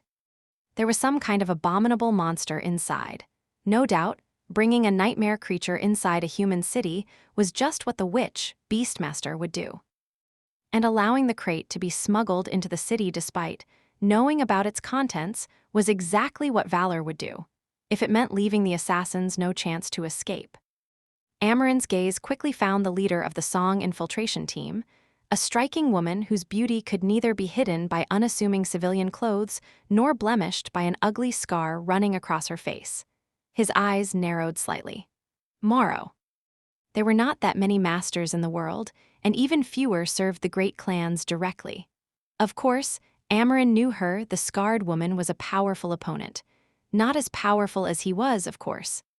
Their eyes met, and before she could click her fingers, Amarin struck with both his sword and his hammer, sending two horizontal waves of force flying forward, one cutting, the other crushing.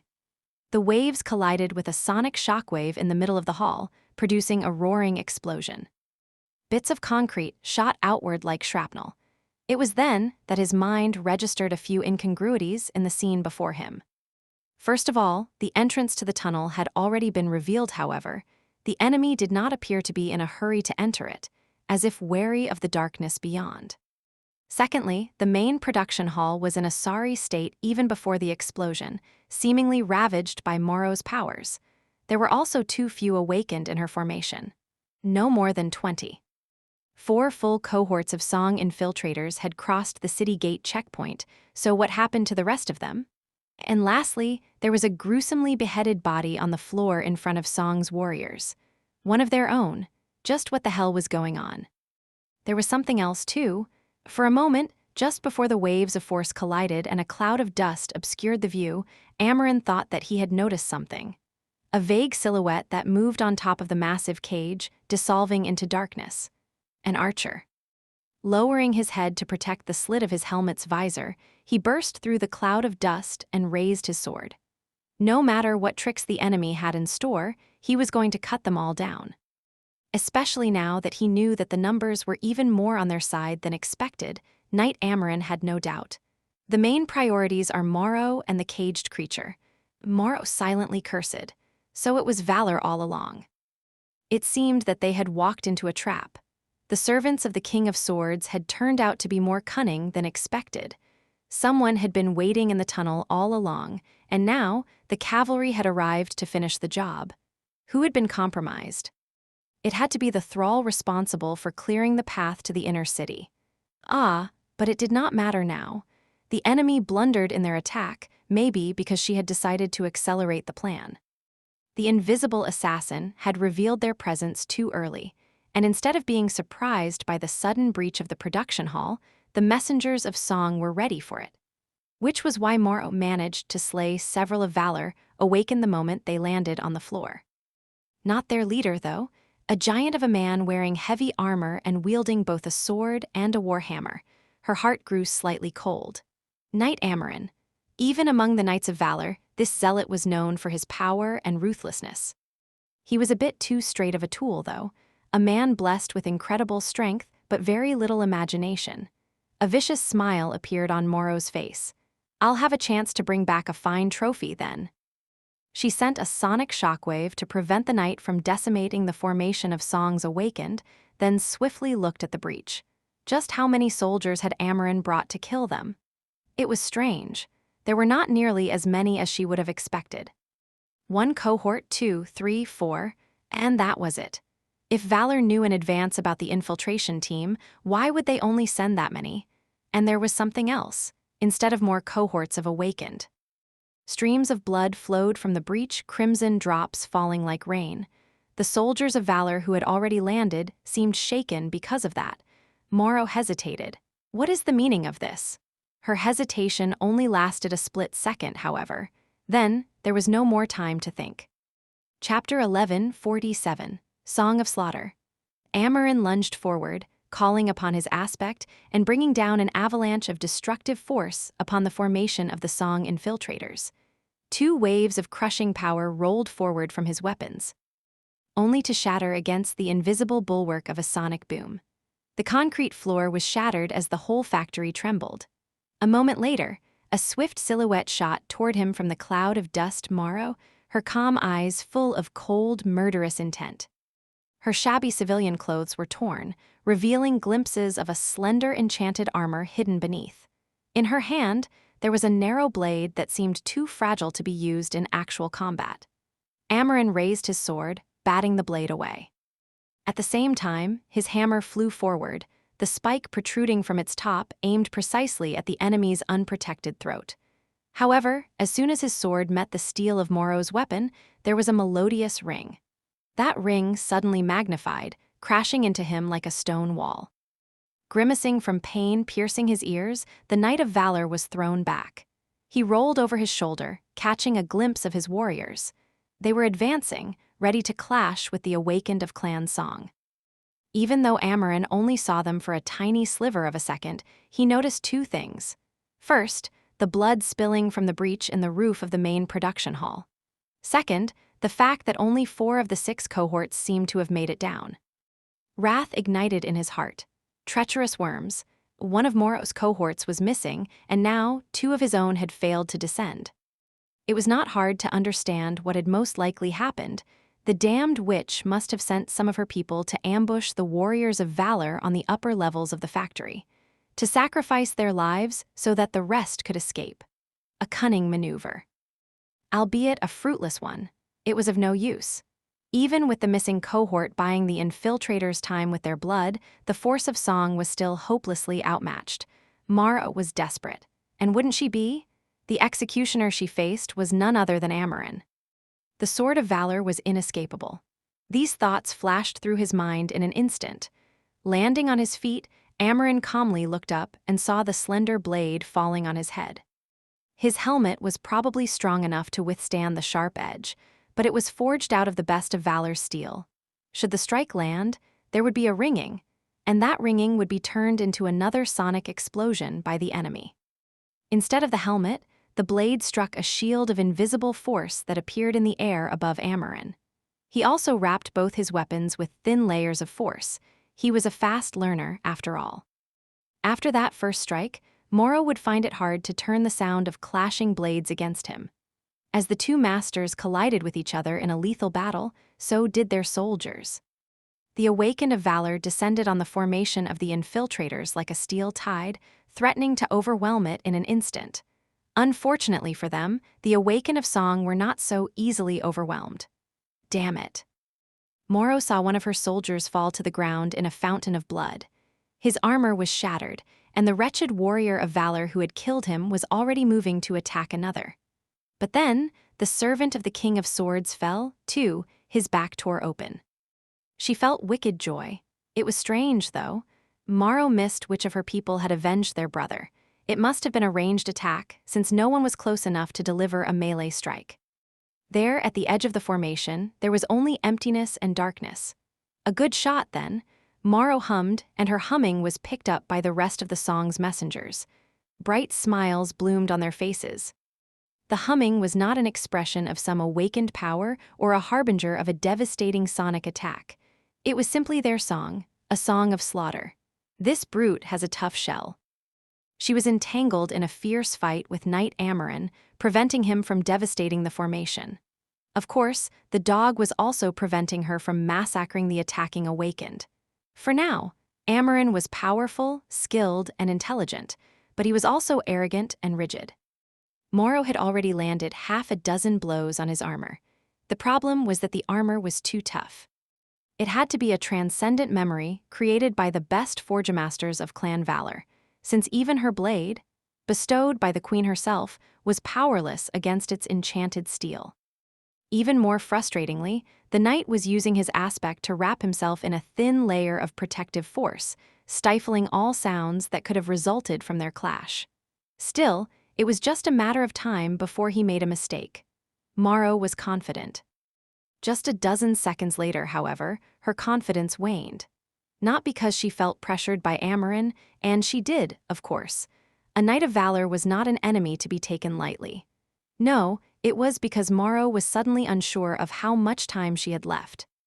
Because their soldiers were dying too quickly. All of them were the absolute elites of the awakened world, so their battle was unsurprisingly intense and bloody. The whole factory was quaking and convulsing from the magnitude of the unleashed violence, as if on the verge of collapsing. Before it did, they would have to escape to the streets, and yet, the battle was somehow too bloody and too lethal. There were too many corpses on the ground already, especially at the edges of the formation, where the fighting was supposed to be less intense. Morrow remembered that the assassin Amarin had sent ahead of the main force was still here, somewhere, in the production hall. That could have been an explanation, if not for the fact that there were more of Valor warriors dying than that of Song. Something strange was going on. Morrow deflected a glancing blow from Amarin's sword and evaded the beak of the warhammer, pushing forward to deliver a strike of her own. I am missing something. Something is not right. Even though she was suppressing the valiant knight, and even though her soldiers were seemingly prevailing against the servants of valor, a cold, unsettling feeling slowly found its way into Morrow's heart. Chapter 1148, Unsealed. Knight Amarin was forceful and oppressive, his every move bringing with it a promise of death. And yet, neither his sword nor his hammer could reach her. Not even his insidious aspect was enough to bring Morrow down. She had slain nightmare creatures more dangerous than this ascended warrior. She had slain more dangerous humans, too. Amarin's warriors were valiant and skilled, each at the very pinnacle of what an awakened could achieve. Numbers were on their side, and yet, for each messenger of song that fell, 2 of Valor's dogs died. Their trap had turned out to be strangely clumsy and inefficient. By now, Morrow knew that there was a possibility of victory. Unless the enemy received reinforcements soon, they would be able to escape and carry out the plan. However, she was missing something. Which was why Morrow allowed her attention to wander. Being distracted in a fight against someone like Amarin was tantamount to suicide. But she did so nevertheless. Her blade failed to reach the knight's armor again. Her body received several ghastly wounds because of her inattention. More and more awakened died around them, but Morrow coldly continued to observe. And then, she saw it, a warrior of valor, falling down with a pained scream, blood streaming from his torn neck. Only there had been no one near to tear it. It was subtle and almost unnoticeable in the havoc of the battle, but she saw it clearly. The nearest of her soldiers was too busy defending against too powerful awakened. It could not have been a ranged attack, either. The angle was all wrong. It was as if darkness itself reached forth and sliced the man's throat open with sharp claws. Morrow's eyes darted to the opposite side of the formation, just in time to see one of Song's awakened die. His hand suddenly bloomed with blood, and so, the attacking soldier of valor received a chance to plunge her weapon into the slit of his visor. The hand of her subordinate had been severed completely, a clean, fierce cut that sliced through armor, flesh, and bone as if not meeting any resistance. Only, the weapon that had killed her man was a spear. There was no way it could deliver a cut like that. Morrow suddenly felt cold. There is another here. There was something insidious and sinister moving unseen through the darkness, slaughtering the men of both valor and song indiscriminately. Silently, inescapably. The image of a severed head rolling from the dark entrance of the tunnel suddenly surfaced in her mind. Morrow's blood turned to ice. Who was it? What was it? What had they unleashed from that darkness? Shaking these infantile thoughts, she snarled. Does it matter? It did not. Whatever it was, she would destroy it, just like she was going to destroy these wretched minions of the King of Swords. Morrow glanced at Amarin, who was continuing to rain devastating blows on her, blind to what was going on. Fool. No matter the cost. The plan had to be carried out. She had to salvage what little could be salvaged from this unforeseen situation. Morrow hesitated for a moment, then pretended to be pushed back by one of his strikes and momentarily lose her balance. Amarin rushed forward like a frenzied dog, intending to capitalize on the opening. His hammer fell down and landed on her shoulder. In a flash of pain, Morrow heard her bones shatter. But it did not matter, because in that instant, she was practically face to face with the hateful brute. Morrow opened her mouth and shrieked. As her essence burned, a deafening wail shook the underground factory. Clutching his ears, an irrational gesture. Considering that they were covered by the steel of his helmet, Amarin fell to the ground and writhed in pain. His whole world was pain. It was as though a white-hot screwdriver was being driven into his brain, mercilessly destroying every thought. He felt blood streaming from his ears. What? Is that woman? He knew that Morrow would not let the chance to finish him off go. Shaking off the agony, Amarin gritted his teeth and moved. A split second later, the tip of a narrow blade was almost at his throat. He raised a hand and grabbed it with an armored gauntlet. Too slow, which he couldn't even hear his own voice through the ringing in his ears. Amarin had managed to stop the fatal strike from killing him, but the position he was in still promised nothing good. He was kneeling and dazed, while the enemy was free to attack however she wished. But strangely, Morrow did not attack. Instead, she let go of her blade and dashed back toward the formation of her awakened. There was blood flowing from her mouth. He looked in that direction. The diabolical wail Morrow had unleashed devastated the whole production hall. There were slabs of concrete falling from above. What little remained of old machinery had been turned into piles of scrap. The floor had become uneven and full of deep cracks. The awakened on both sides fared no better. Many were dead on both sides. Their mouths were opened in silent screams, their faces turned into gruesome paintings of blood by the power of the wicked attack.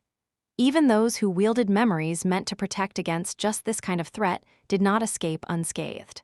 What the hell is she trying to? Amarin did not know, but he knew that he had to stop the ruthless witch from accomplishing whatever it was she was planning. He lunged forward, aiming to catch up to Morrow. Luckily, there was not much distance between them, and the Ascendant of Song was severely wounded. That last blow he had delivered made a mess of her right shoulder and clavicle. It was then that Amarin saw it. In the direction where Morrow was running, behind the decimated line of Song's defensive formation. A massive alloy container that held an enthralled nightmare creature inside. His pupils narrowed. I see. Amarin understood what Morrow wanted to achieve. She must have abandoned all hope of delivering the abomination to the inner city and wanted to unleash it right here and now. Sadly for her, he would not give her that chance. He raised his sword, ready to send a wave of force at the back of the escaping woman. But then, a vague silhouette suddenly lunged at him from the side. Reacting on instinct, Amarin lashed out with his hammer. The attacker dove beneath it and delivered a strike with a sharp, narrow stiletto. Pathetic. One of Song's worms must have already recovered enough to attack. The Knight of Valor simply moved his arm, shielding those seams of his armor that protected vital organs. All the attacker could do was drive his stiletto between the rerebrace and the cauter, and even then just by a centimeter or two, delivering an insignificant wound to his elbow. The next moment, Amarin counterattacked, forcing the unclear figure to stagger away. The attacker seemed to dissolve into darkness as if she had never existed at all. Coward! Amarin growled and continued his pursuit. What had that cowardly attack achieved? Nothing. Morrow would still not escape. He prepared to deliver another strike, but then suddenly swayed. He felt weak. Confused and suddenly unsettled, Amarin glanced at his elbow, where a few drops of blood seeped from beneath the impregnable plates of his armor. The blood. Why did it seem almost black? The knight's eyes widened slightly. Poison? A few moments later, jumping over the corpses of her people, Morrow reached the containment cage. She groaned, spitting out a mouthful of blood, and used the only hand she could move to strike at the seal. There was no complicated procedure to opening the cage. The key to its magical lock was simple. It was blood. Blood of song. Morrow's fist left a bloody imprint on the plate of the seal, and it seemed to ignite, burning away in an instant. The clasps holding the cage closed fell away, and it burst open. Inside was a creature so ghastly and revolting that anyone would have been terrified to see it. But Morrow only smiled. She grinned, revealing bloodied teeth. "Go, slaughter everyone who is not song, to the surface." The creature unfolded from within the cage and moved, following her command. But what was that? Why was the abomination bleeding? There were several thin, shallow cuts on its gray hide, seemingly delivered by a blade so sharp as to be perfect. And its many eyes, why were they not full of hollow obedience? Instead, they were brimming with something else. Madness, boundless, murderous madness, and hunger. Chapter 1149, Uncaged. The creature escaped its cage. It was a revolting thing, a towering mass of gray flesh with 100 nimble limbs and a scattering of huge, eerily human-like eyes. All of them burned with delirious frenzy. Its enormous body continued to unfold, occupying much more space on the outside of the container than there had been on the inside. Its limbs moved, sharp claws shooting in all directions. Morrow might have been able to resist the terrifying abomination if she had been prepared. But she wasn't. Her body had been battered and wounded, and her mind was momentarily frozen by the visage of the creature that had somehow escaped its enthrallment. She was slow to react by only a split second, but that was all it took. Her figure disappeared in a tide of slithering gray limbs, and just like that, an ascendant of the great clan song had been killed. Amarin watched her die with an incredulous expression. Such irony. The witch had been slain by her own pet abomination. The death of a powerful enemy should have brought him joy, but he felt a grim sense of dread instead. After all, the creature had to be dealt with, and Amarin, despite his pride and strength, was not confident in his chances. He would have been a fool not to recognize the revolting monstrosity for what it was, a corrupted, and of a high class from the looks of it. A devil? No, worse than that. A tyrant. These crazy wretches. They smuggled a corrupted tyrant into a human city. They were planning to unleash that thing within a siege capital's walls. Of course, Amarin himself was among the people who had knowingly allowed the corrupted tyrant to be smuggled into a human city, because it suited their goals. The hypocrisy of his contempt did not escape him, but he brushed it off. There was no time to ponder such matters, because the tyrant was starting to move. There were still a couple dozen awakened left alive in the ruined production hall, all dazed by Morrow's dreadful wail. Some of them belonged to Clan Valor, and some of them belonged to Clan Song. However, at the moment, their allegiance did not matter. The abomination did not care about whom they served after all. Gray limbs shot through the air, grabbing several of the awakened that were closest to the broken cage. Blood spilled to the ground. Amarin was already moving. "Regroup, concentrate your attacks on the monster." He gritted his teeth, feeling the toxin sap his speed and strength. What kind of treacherous blade had that awakened assassin used? A master like Amarin was not easy to poison, and yet he could feel a sickening weakness spreading through his body. Fighting through that weakness, he growled and threw his hammer with all the might of an ascended knight. The war hammer spun as it flew toward the tyrant with the speed of a bullet. And, as if a path had been opened by its passage, a furious torrent of invisible force followed. The hammer and the torrent of force struck the massive body of the shambling horror with such fury that a sudden explosion rang out. A full-power strike from Amarin was destructive enough to shatter the gates of a citadel.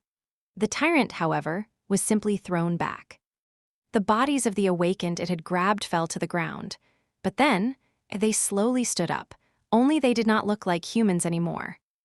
There was a wicked, alien coldness hiding in their eyes, and ghostly black strings extending from their backs toward the limbs of the gray abomination. The faces of the risen corpses twisted, and they awkwardly lunged toward the nearest awakened. More blood spilled. Amarin cursed. A puppeteer. Before, he had not been too worried about the creature escaping from the factory and reaching the industrial zone above. That was within the parameters of the mission. Now, however, allowing the tyrant access to crowds of refugees was the same as gifting it an army. That he could not allow. The creature had to be destroyed now before it received an opportunity to create a legion of flesh puppets. In fact, the tyrant had to know that there were millions of souls to be reaped right above. Intelligent as these creatures were, it should have been trying to escape a dangerous enemy like Amarin and reach the surface, where there was an unlimited supply of bodies for it to turn. But for some reason, the appalling abomination seemed hellbent on slaying every human in the main production hall of the underground factory first. Amarin was not going to complain. "Attack, you wretches!" His bellow rolled through the hall, pushing the awakened into action. The warriors of valor followed the order without hesitation, while the surviving worms of song seemed confused about what to do. Some hesitantly joined the attack on the tyrant. Some tried to attack fellow humans despite the situation. Those were cut down first. Some even tried to escape. The cowards did not make it far. Amarin was too busy to notice who had killed them, but none managed to disappear into the dark mouth of the tunnel. The wall of gray flesh and countless limbs surged at the rest of them. "I have to destroy it. I have." In his heart, Amarin knew that a corrupted tyrant was not an enemy he could hope to slay alone, especially not poisoned and drained by his fight against the cursed witch Moro. But this one was strangely weak. Maybe it was weakened by being locked in the enchanted cage for so long, or maybe it was simply the type of tyrant whose power lay in a legion of minions. It was also rabid and crazed, almost unintelligent. Fighting the creature was no different from fighting a powerful monster, if not for the puppets it could create. So there was a chance, no matter how small. The awakened died, only to be turned into puppets. The puppets were destroyed in turn. The shambling horror of gray flesh received numerous wounds. Many of its long limbs were crushed or severed. The factory seemed to be coming undone. "I will destroy it." Even when the last of the awakened under his command died, Amarin persisted. His sword flashed over and over again, and waves of invisible force crashed into the massive body of the creature in a constant stream. His lungs were burning, and his veins were full of poison. His essence was running dry, but he refused to fail the mission. He had to prevail, and then, miraculously, Amarin did. The puppets that were reaching out to grab him suddenly swayed and then fell down. The towering, desiccated mass of gray flesh convulsed and lifelessly sprawled on the cracked floor. The spell spoke into his ears. He swayed, struggling to believe in what he saw, and fell to one knee.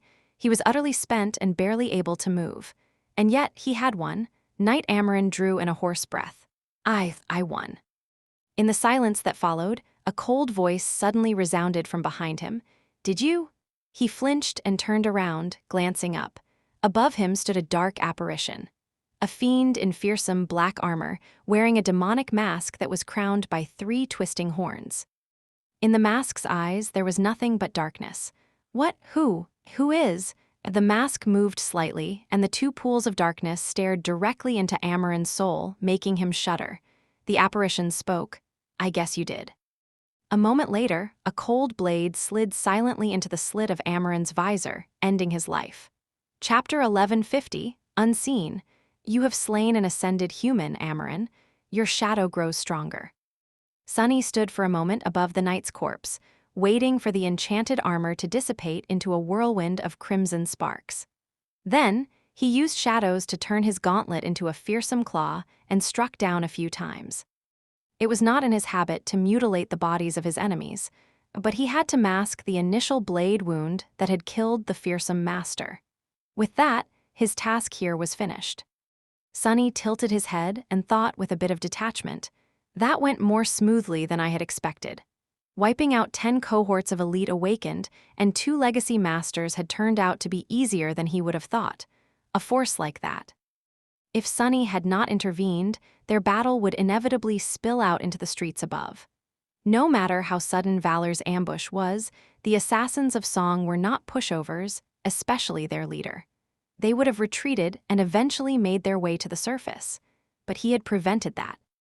Sunny became aware of the infiltration team's location thanks to the gloomy shadow, which had followed them all the way back to this siege capital from Clan Song's territory.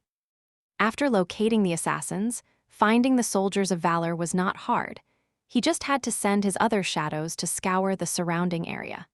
Then, what he needed to do was make sure that the two forces annihilated each other completely and with no collateral damage. Sadly, the infiltrators moved earlier than expected, almost giving Knight Amarin and his soldiers a slip. Sunny had to stall them a little, so he silently killed the 2 messengers the Ascended of Song. He thought her name was Morrow, sent to retrieve the cohort guarding the cage. Then, using Shadow Step to move unseen, he entered the tunnel and waited there until the scouts arrived. That was probably the hardest part of the entire mission. Killing 7 powerful awakened before they could make a sound was not easy, even for him. He would have summoned Saint, but she could not share the benefits of wearing Weaver's mask. So Sunny ended up using Shadow Manifestation to strike simultaneously at all 7. He then pushed the extraordinary rock into the mouth of the leader of the cohort and threw the severed head back into the production hall to create a distraction. A shaken enemy was easier to deal with, so Sunny was not above using a bit of theatrics. While everybody was staring at the talking head, Sunny killed 1 more assassin and swiftly dissolved into the shadows. By then, the force of Valor was drawing closer. They were still not fast enough for his taste, though, so he used Imp to hurry the bastards along. It was then that Morrow decided to blast half of the production hall with a radial sonic attack. Luckily, Sunny was already somewhere where the shockwave could not reach. When Knight Amarin broke through the roof and launched an assault on the immobilized infiltrators, Sunny was actually inside the cage containing a damn corrupted tyrant, slashing the creature with the sin of solace to drive it insane. That was another experience he would prefer to never relive. From the cage, he stepped through the shadow to appear in the corridors above. The force sent by Valor was a bit too strong, especially now that he had dispatched some of the Song's assassins. He had to equalize the odds a little to make it easier to kill them all. Sunny waited until most of Amarin's awakened jumped into the hole in the floor, and then attacked the last dozen or so that remained in the corridor. With the element of surprise on his side and no more need to remain absolutely quiet, dispatching them was not too hard. By the time he was finished with the bloody task, the battle between Valor and Song was in full swing. However, they were not killing each other well enough. Morrow could still push the attackers back and pull out her forces. So, Sunny moved stealthily around the battlefield, remaining in the form of an incorporeal shadow and using Shadow Manifestation to pick off awakened from both sides. He made sure to obfuscate his interference as much as possible, of course. And just like he had been doing from the very start, he killed the awakened of Song with blades and the awakened of Valor with claws. Everything went more or less exactly as planned. Sunny only had to expose himself once, to slow down Amarin and let Morrow open the cage. He used the bitter cusp to smear black venom on the blade of the Moonlight Shard, since dealing with the heavily armored knight was not easy. He also wanted to give the tyrant more of a shot. The creature was strong but without any minions, and with its mind shattered by the sin of solace, there was a chance that it would not be able to give the kind of fight Sunny needed it to give. In order to make all the corpses with claw marks on their bodies look believable, the tyrant escaped and slaughtered those awakened that remained alive. Sunny cut down those who tried to escape and secretly delivered the abomination a few severe wounds, making sure to give Amarin enough time to ravage the body of the tyrant with his aspect. And when all was said and done, he finished off the mighty knight with his own hand. The despicable zealot actually thought that he had won, while in reality, his defeat was meticulously orchestrated from the very start. Now, silence settled over the ruined production hall. 10 cohorts of awakened humans were dead, None managed to escape into the streets of the city. No refugee was swallowed by their empty feud. The warriors of song had sword wounds on their bodies, while the warriors of valor were seemingly killed by sharp claws. The massive abomination was turned to paste by Amaran's aspect. The picture of what had happened here was clear. The two forces obliterated each other, with the tyrant succumbing to the wounds delivered by the valiant knight. Did Sunny feel guilty about bringing these awakened to their deaths? He had just murdered 70 people, after all. Much more than he had in his entire life, not counting those from the nightmares. Did it matter that the 70 people he murdered were themselves murderers? Not really. And he did not really care either. Unlike the millions of people who had perished in Falcon Scott, they got what they deserved. If there was one thing Sunny regretted, it was that Amaran actually managed to land the last strike on the tyrant somehow. That was a frustrating loss. Throwing one last glance at the scene of carnage, Sunny shook his head in dejection and disappeared into the shadows as if he had never been here at all.